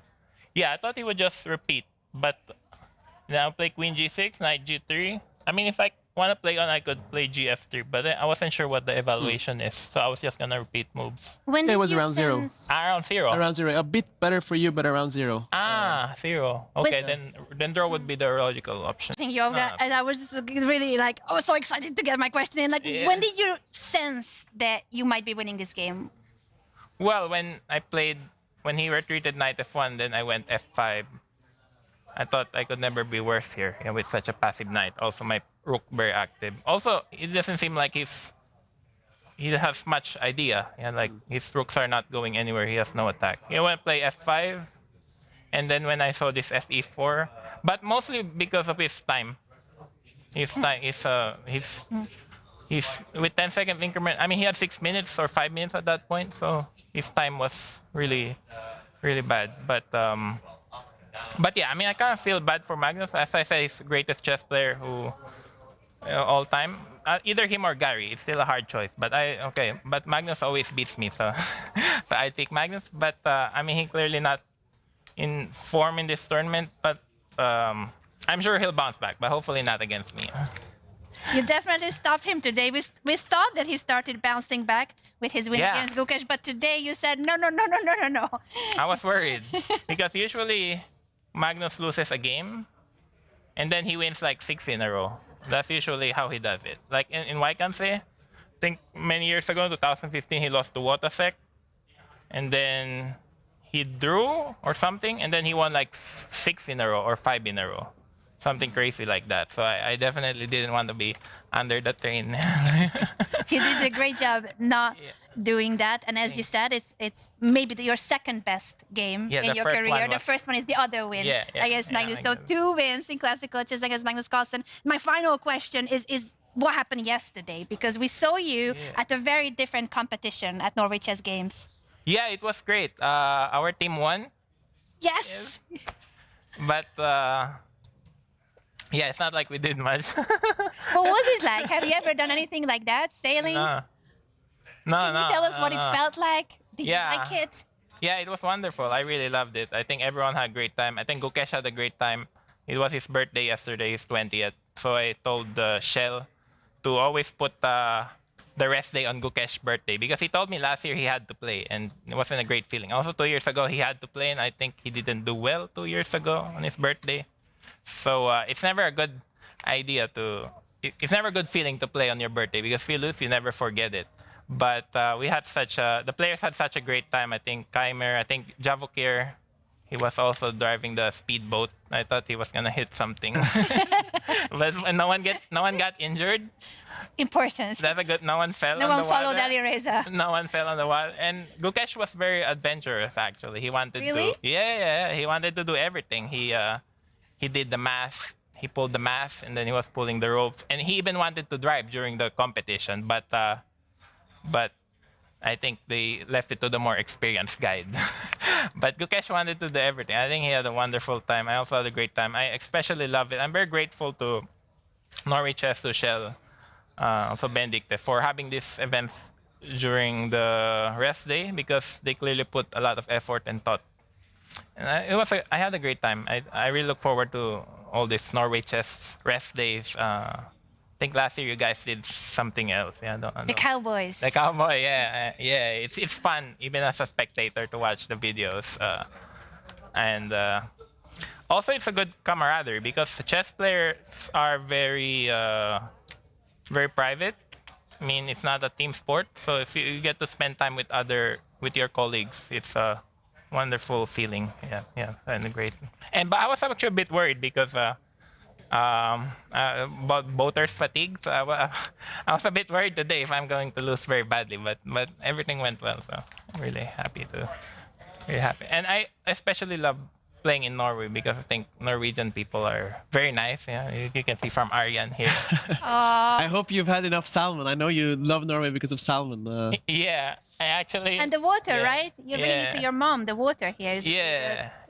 After playing in some dodgy countries last year, Norway is really clean and beautiful. One of the best countries in the world. The light is really bright here, though. But that's the only thing that. That's the only thing that you need to get used to. The brightness. Yeah, it gets dark very, very late. And if you come on the winter, then you get no light. Yeah, it's completely opposite. That's why in the summer Norwegian people are very happy because it's light outside all the day and the weather is good for a change. I was thinking where I live in Minnesota is very similar to Norway, and the population is also similar. The weather is very similar, right? I mean, you have these cold, extreme winters. Yeah, kind of similar. Yeah, that's very similar. We get a bit more light, but so you're used to it. Yeah, that's why I love playing here. But I especially love playing here because we get to play Magnus and Gukesh and. I'm glad Norway is treating you well. Yeah, we're so happy to hear these thoughts, Wesley, and how much you love being here, how much you love the tournament, the Norway Chess Games, and you were sailing through your game today, one of your best games in your career. Congratulations again on beating Magnus, and now you're in second place, so we wish you a very good luck for the chase in the race for the title as well here in Norway. Thank you again, and congratulations. Thank you, Anna. So good to see you. Thank you. We're going to take a short break, but Divya has won her game against Jiner. That was a crazy game as well, and she completely turned around. And we are preparing for our final Armageddon of the day between Wenjun and Humpy Koneru. So do not go anywhere. We'll be back after a short break for the final Armageddon in Norway Chess Women.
Welcome back to the broadcast of Norway Chess and Norway Chess Women. This is day 5, and oh boy, we've had so much action.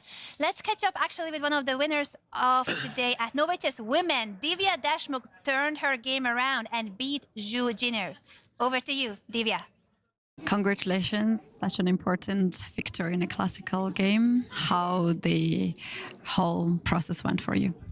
Okay, of course, I was very lucky that I won this game. I should have lost it.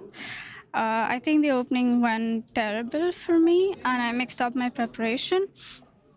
So after that, I was in a miserable position throughout, and at some point I had lost hope. I think instead of king f2, she could go knight c4, and I think I'm losing the a5 pawn, because if I go b6, she has knight e5 back, bishop b7, and this bishop b7.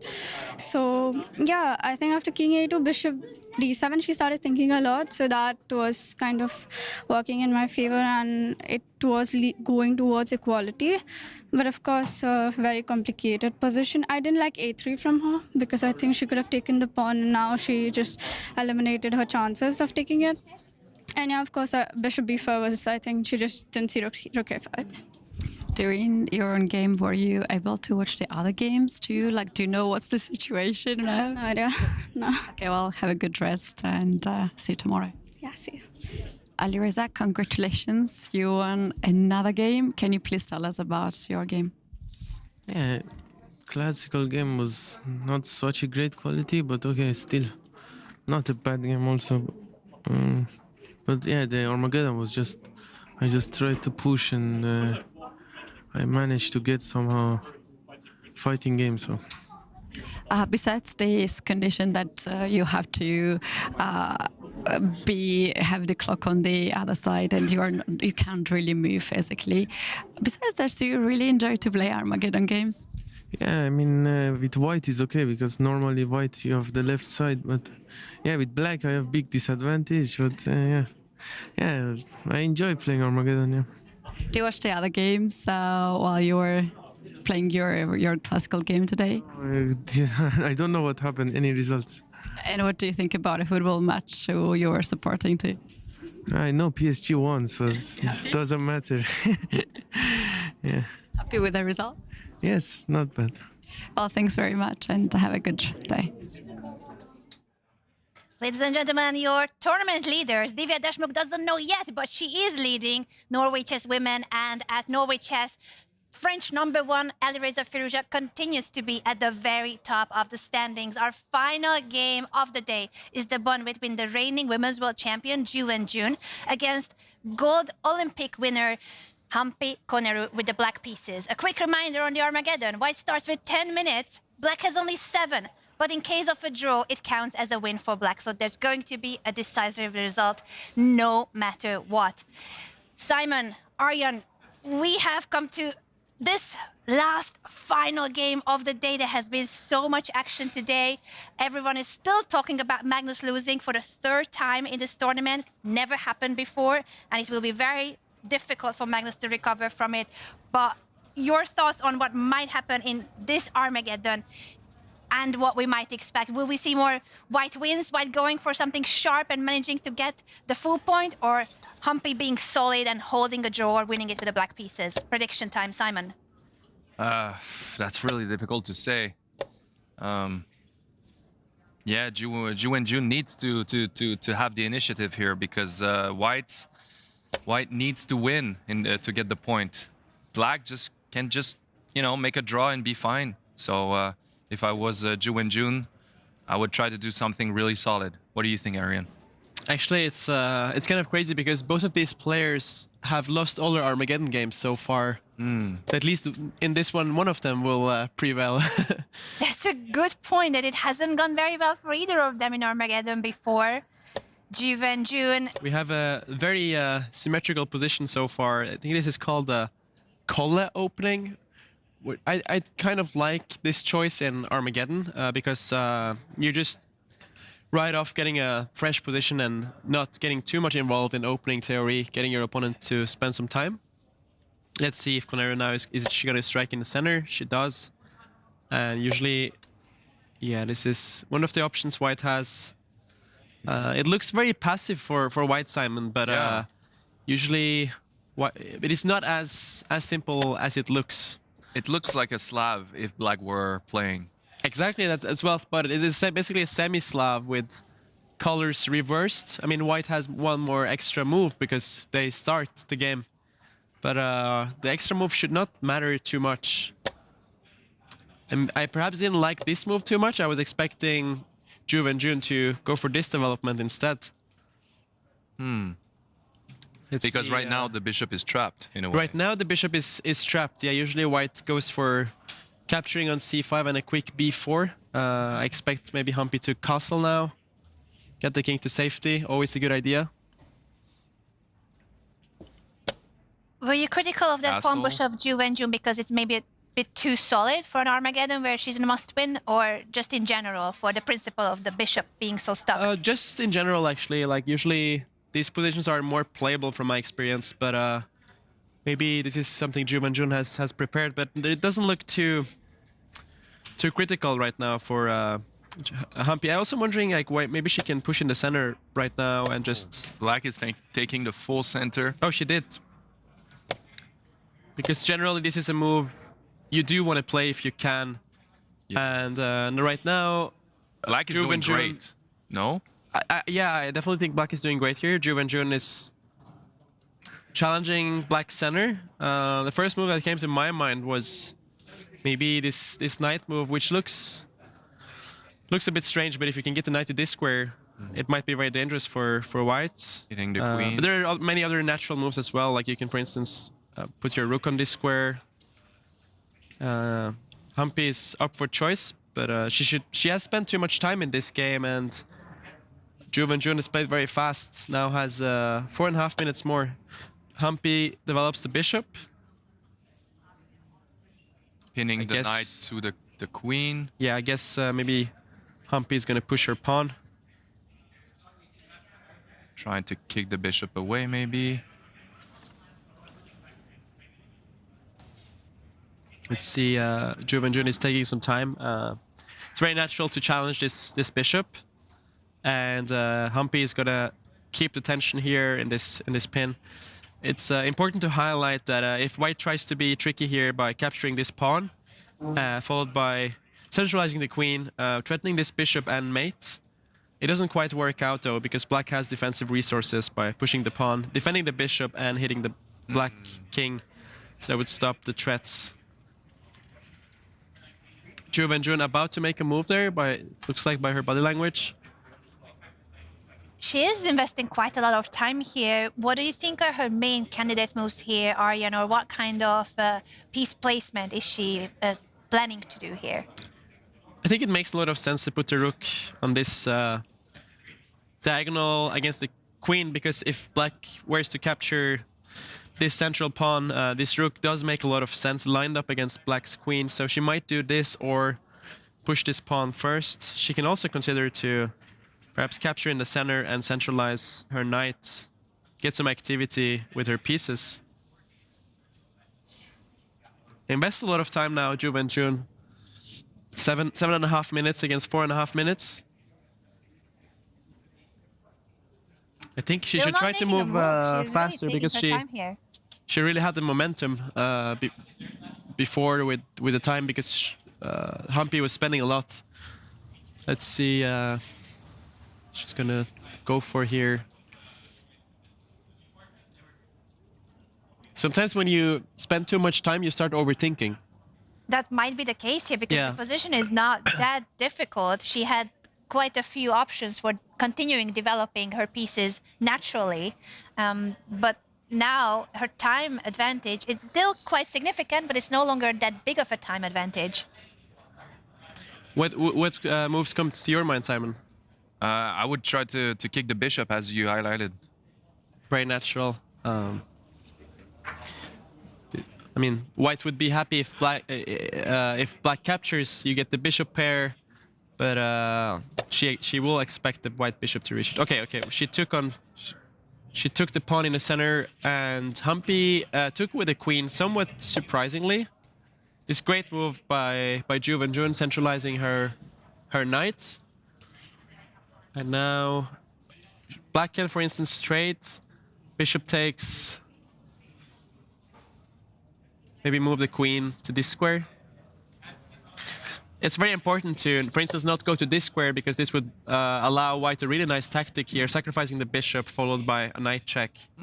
And white will pick up the bishop. Pick up the bishop back. Yeah. So Humpy goes back to defense here.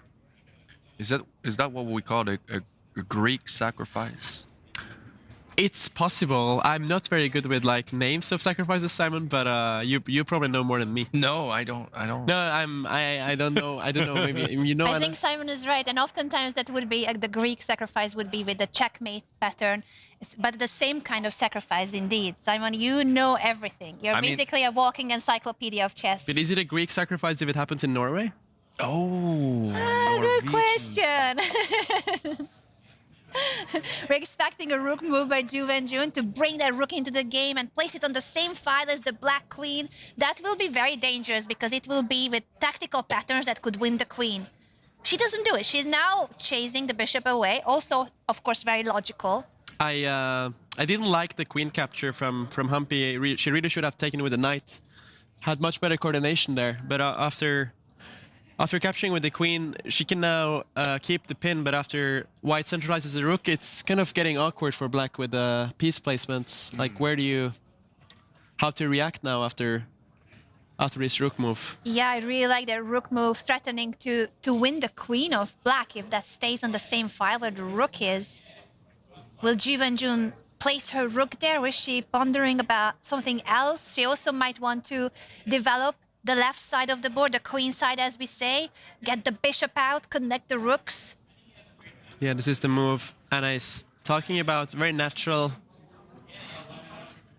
She might.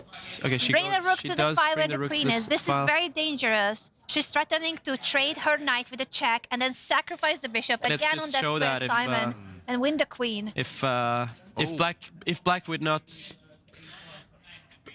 defend the queen there, white could sacrifice the bishop and capture the queen. So instead, Humpy understandably moves away. Oh, actually, that move of Humpy is not good, but Wenjun didn't spot it. She could have traded the knight and sacrificed her bishop. She did not spot the bishop sacrifice. The knight is attacking the bishop trade, so there is no longer a sacrifice. Missed chance by the reigning women's world champion there. It's still, of course, a game where she has the upper hand on the position and on the clock. Is she gonna go pawn hunting now? Bringing the queen back. Maybe she will go very aggressive, push the pawn forward. Knight has to move, and she does it. Black loses the defense of the pawn. I think she's gonna capture with the queen. To trade the queens and then capture with the knight at the end of the day. Black has some compensation because this pawn is a bit weak, but it should be better for white. Wenjun captures the pawn with the queen, offering a queen trade. Wenjun is up a pawn. Up a pawn, up on time. It's looking good for the reigning world champion. The queens are being traded. Queens are going to get traded, and Humpy is going to try to put pressure on this pawn. I think that's exactly what happened. The queen trade is on the board and the rook has come to the c file. Our board on the left is a bit stuck, it seems, but maybe... I think it might need your help in case it gets stuck, Aryan. It needs a bit of help sometimes. It's Not now easy taking for- a break. It's been a long day. Yeah. Not easy for Wenjun now. Humpy can play this rook to this square, hitting the knight and winning the pawn back. This would be a great move for black, and actually she would be completely fine if she does this. Do we call this move a fork? Or it's not A double attack. A double I think more double so attack. in I this think case. fork is more with the knight, or... Or with the pawn.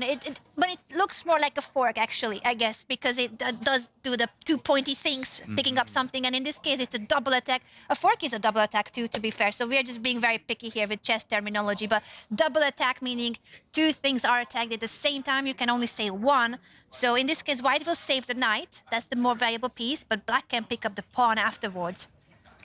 Humpy finds this move and doing completely fine now. About to pick up the pawn. And remember, guys, Wenjun has to win this game. Not going to be easy. We're going to have equal material in the end game. Great chances now for Humpy after she picks up the pawn. But she has to hurry up. She's spending a bit too long on that. She's worried one that move. if she captures the pawn, that white will push this pawn one square up and... Oh, you can maybe trap. Oh, the The- rook is hanging. The knight has to be guarded. What can she do there, Aryan? It's a bit tricky. Because if you put your rook in the middle, suddenly you can bring the bishop. Yeah, it's actually important to not capture that pawn first. Bring the rook first. Yeah, she plays the best move there, Humpy. Now all her pieces are pretty well placed. This knight is controlling this square, and if it's black to move, they can capture this pawn. Maybe rook b1 now from Wenjun to protect this pawn. And what about the pawn lift? The a pawn, can you just... The issue with that is that you give access to this square for a knight, and then black is going to capture this pawn. I see. 3 minutes for Wenjun, 1 minute 46 seconds left for Humpy. And this is the final stage of the game, the Armageddon final game of the day as well. Will she play that rook move that Aryan is suggesting? It looks very natural to guard the pawn with the rook. I think she has just played it.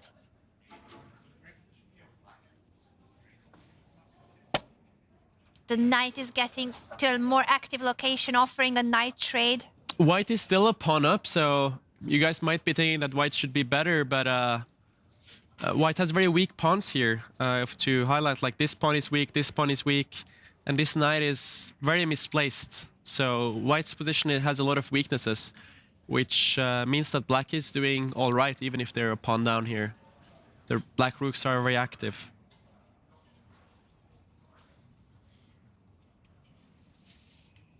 Wenjun is taking her time here. It's getting close to 2 minutes. She's trading the knights. And drops her knight back to guard the pawn. Perhaps freeing her shift the bishop. rook to this square now to attack this pawn. Humpy activating her knight, attacking the bishop and the pawn. The bishop retreat. Now the bishop is getting more active too. All the black pieces are targeting that Humpy is playing white great, pawn. putting pressure on white's position. Great moves by Counter Humpy. attacking. Actually, she could consider this move, just forcing the white rook to move away. And she's doing it, exactly. Humpy's playing very good chess here, playing the most precise moves, chasing the rook away. It's not so simple. Where do you put the rook after that? Currently on move 27, so 13 moves has to be made before they get this 1 second. And even the 1 second is so low, but at least it's something, isn't it? Where will the rook go? Wenjun is considering her options here. Yeah, Wenjun needs to retreat the rook, I guess. She's bringing it all the way back to the back rank. The knight jumps back to where it was. Wenjun cannot repeat moves. She has to play for a win. She's got the white pieces in the Armageddon. She's guarding her pawn with the rook now. I still expect Humpy to... She's just capturing the pawn because it was 4 pieces attacking, only 3 defending. Now the question is, do you want to trade? It's going to be very tough for Wenjun to win here. Yeah, if material is getting traded off, and both down to 1 minute. And Wenjun don't want to trade too much, otherwise less chances to win. She takes But with she the trades bishop. anyway. She had to take with one piece or the other, so she picked the bishop to keep the knight on the board. The knights are tricky. When there's low time situations, tricky piece jumping around, maybe that's the reason why she kept that piece. Yeah, I think Humpy's got this one. Oh, now she's trading. The rook endgame is very, very Drawish. close to equal, very Very drawish. Everything is getting traded. Only one rook for each, staying on the board. Check, and now the rook is attacking both of the black pawns on the 7th rank. The simplest is just to push this pawn 2 squares up, and afterwards she's gonna get this pawn.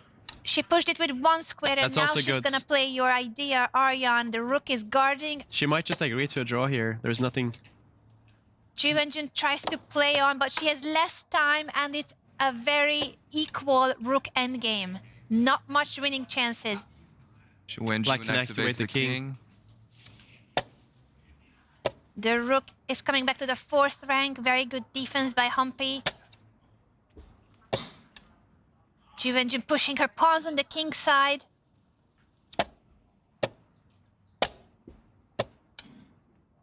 I think we can go full screen right now. As Yes, there's absolutely. We could see the final moments There up is- close here with the players. The king is getting activated by Humpy. Wenjun trying something, but it's her final 17 seconds. And the king move will be probably repeated here. There's no way through. Humpy is looking at her opponent. In case of a draw, it counts as a win for Humpy. So Wenjun is desperately trying to find something, but there is nothing she can do. She's now coming to the side of the board here on the edge, but she cannot break through there either, and her pawn is pinned. Now she cannot. 6 seconds left, Simon. She cannot move activate the the king rook now. anymore. The rook White's moves king is back stuck. and forth. There's no progress to be made. 3 seconds left for the reigning world champion. She's pushing her pawn on the side of the board to try to march up. 1 second, she almost flagged. She almost lost on time. She had to go back for not getting mated. 2, 1. Wenjun loses Oh. on time in a drawn rook endgame. The result was going to be, no matter what, a win for Humpy Koneru with the draw odds with the black pieces. This is the final game of the day. The Indian star Humpy Koneru beats the reigning women's world champion in Armageddon. What a day this has been, boys. We have What so a much to day. talk about. What a day. So much to talk about. Where do we even begin? Maybe addressing how beautiful the sky is. I mean, like, don't we have the best studio in the whole building? Like, isn't It this is truly crazy? beautiful. This is our studio. This is Oslo, Norway. Everyone should be here. No, it's Yeah. an incredible studio. For sure, the most beautiful studio I've ever worked in. And, Same, and I've been I doing this look for a forward long to come time. here I'm a every day. dinosaur, It's, basically. Just amazing. But yeah, we had, I mean, in the open section, we had 2 classical wins for black, which is really unusual at this level. Very unusual out of the 3 games. Yeah, let's go through everything that happened, starting with Norway Chess Women. We had 1 classical win, and that game was crazy too. If it wasn't for the other chaos during the round, we would have paid even more attention to Divya's game, because Jiner actually was doing really well out of the opening and had the advantage, but Divya turned the game completely around, wins 3 points for the classical win, and with that, she's the only player to win in classical. Anna winning in the Armageddon against the tournament leader Bibisara, and Humpy has just won this crazy ending with the black pieces. The standings now as follows. This changes who is leading at the moment. A huge win for Divya Deshmukh as she picks up this important three points. Actually, the only one to win in the women's section, and now leading with 8.5 points. Bibisara moves down to 2nd place with 8 points. Anna Muzychuk 3rd, 7 points. Jiner on 5.5. Wenjun on 5 points, and Humpy on 4 points on last place. Humpy is still in 6th place, but it was an important win for her in Armageddon. As you said, Aryan, before that, she lost all of her Armageddon, so it's a good way to start getting that confidence boost, that Armageddon win for Humpy. And let's talk to her about what has just happened in the game. Humpy finally winning Armageddon. Congratulations on this important victory. Tell us how it went. Thank you. I think Armageddon I was doing well. Like my position was pretty decent. Like once I got this b5 knight a5, even though I lost the pawn, I had a control over the key squares. So it wasn't very difficult to play after that. But classical was a tough game. She had slight pressure throughout the game, and I had to play accurately towards the end. How important is it for you now to score this extra half a point, winning Armageddon, for your confidence in the second half of the tournament? Well, I really don't know. I think because I have lost a classical game, so that's a big drawback in my points. So I don't think it's going to make any big change. Yeah. So best of luck for the next second half of the tournament. Thank you. All right, for tomorrow, we have a big day. Before tomorrow, sorry, I get you too excited, Simon. I was talking to Simon in the break. I'm like, oh, tomorrow's pairings. But before we get there, actually, Simon, we do have 2 classical wins today. Isn't that crazy? Out of the 3 games were decided in classical, and black piece is winning today. Huge win for Wesley against the world number 1 Magnus Carlsen. Huge win indeed. And we have Alireza winning the Armageddon against Vincent after a drawn classical game. And Pragg against Gukesh. I mean, Pragg got it for some time, but Gukesh turned everything around and managed to get this classical win, which he really needs to keep going in the tournament. Aryan, when we look at these final standings, or current standings at the moment final, it is unusual, the name that we see at the bottom of the standings. It is really unusual, and I personally thought Magnus was going to start winning again after beating Gukesh, moved to 4th place, but unfortunately after today's loss, he's back to 6th place. Really needs that win against Alireza Firouzja to be able to bounce back after today's loss.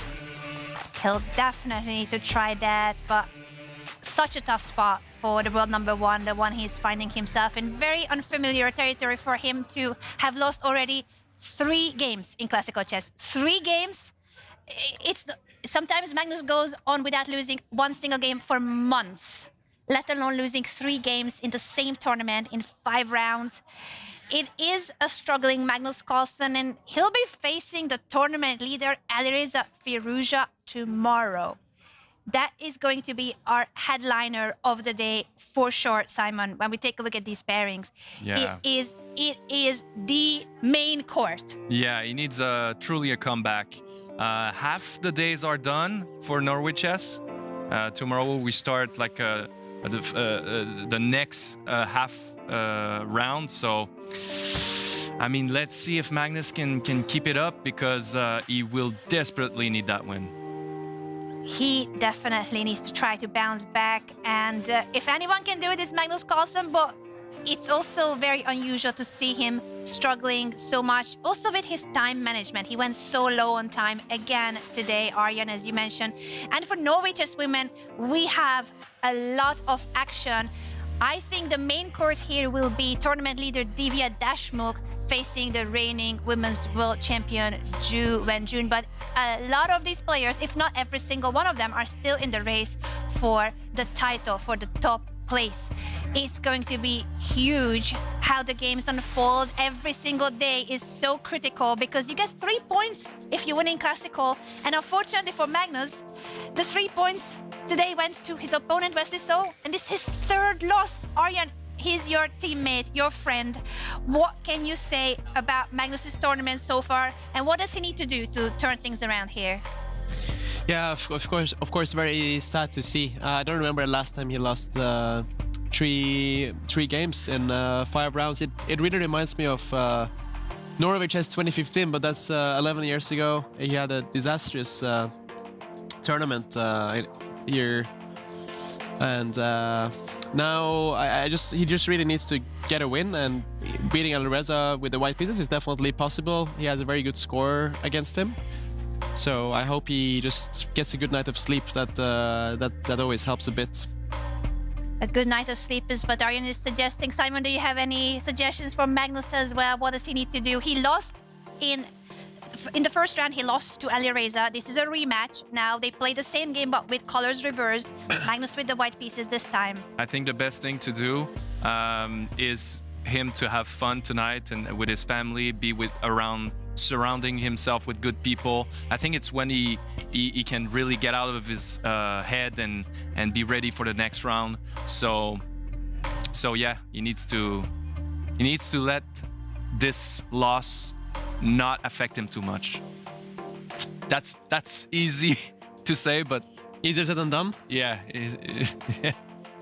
Tough spot for the world number one. He's the defending champion here in Norway. He has won it 7 times, and he definitely is motivated to do it for the 8th time. But right now he's sitting at the bottom of the standings, and he badly needs to bounce back in the tournament. Tomorrow he's facing the tournament leader Alireza Firouzja, and that is going to be an incredible fight, both for the tournament situation and their style. The fact that Magnus always enjoys playing against Alireza, I think, will bring fireworks. Get your popcorns ready already for tomorrow as well, because we'll be back same time, same place. Thank you so much for tuning in. We wish you a great day, great evening, great night, whether you are in this time zone or that. I don't even know what time is it here right now, but this has been an incredible day of chess, and there's gonna be even more of this tomorrow. See you all tomorrow again.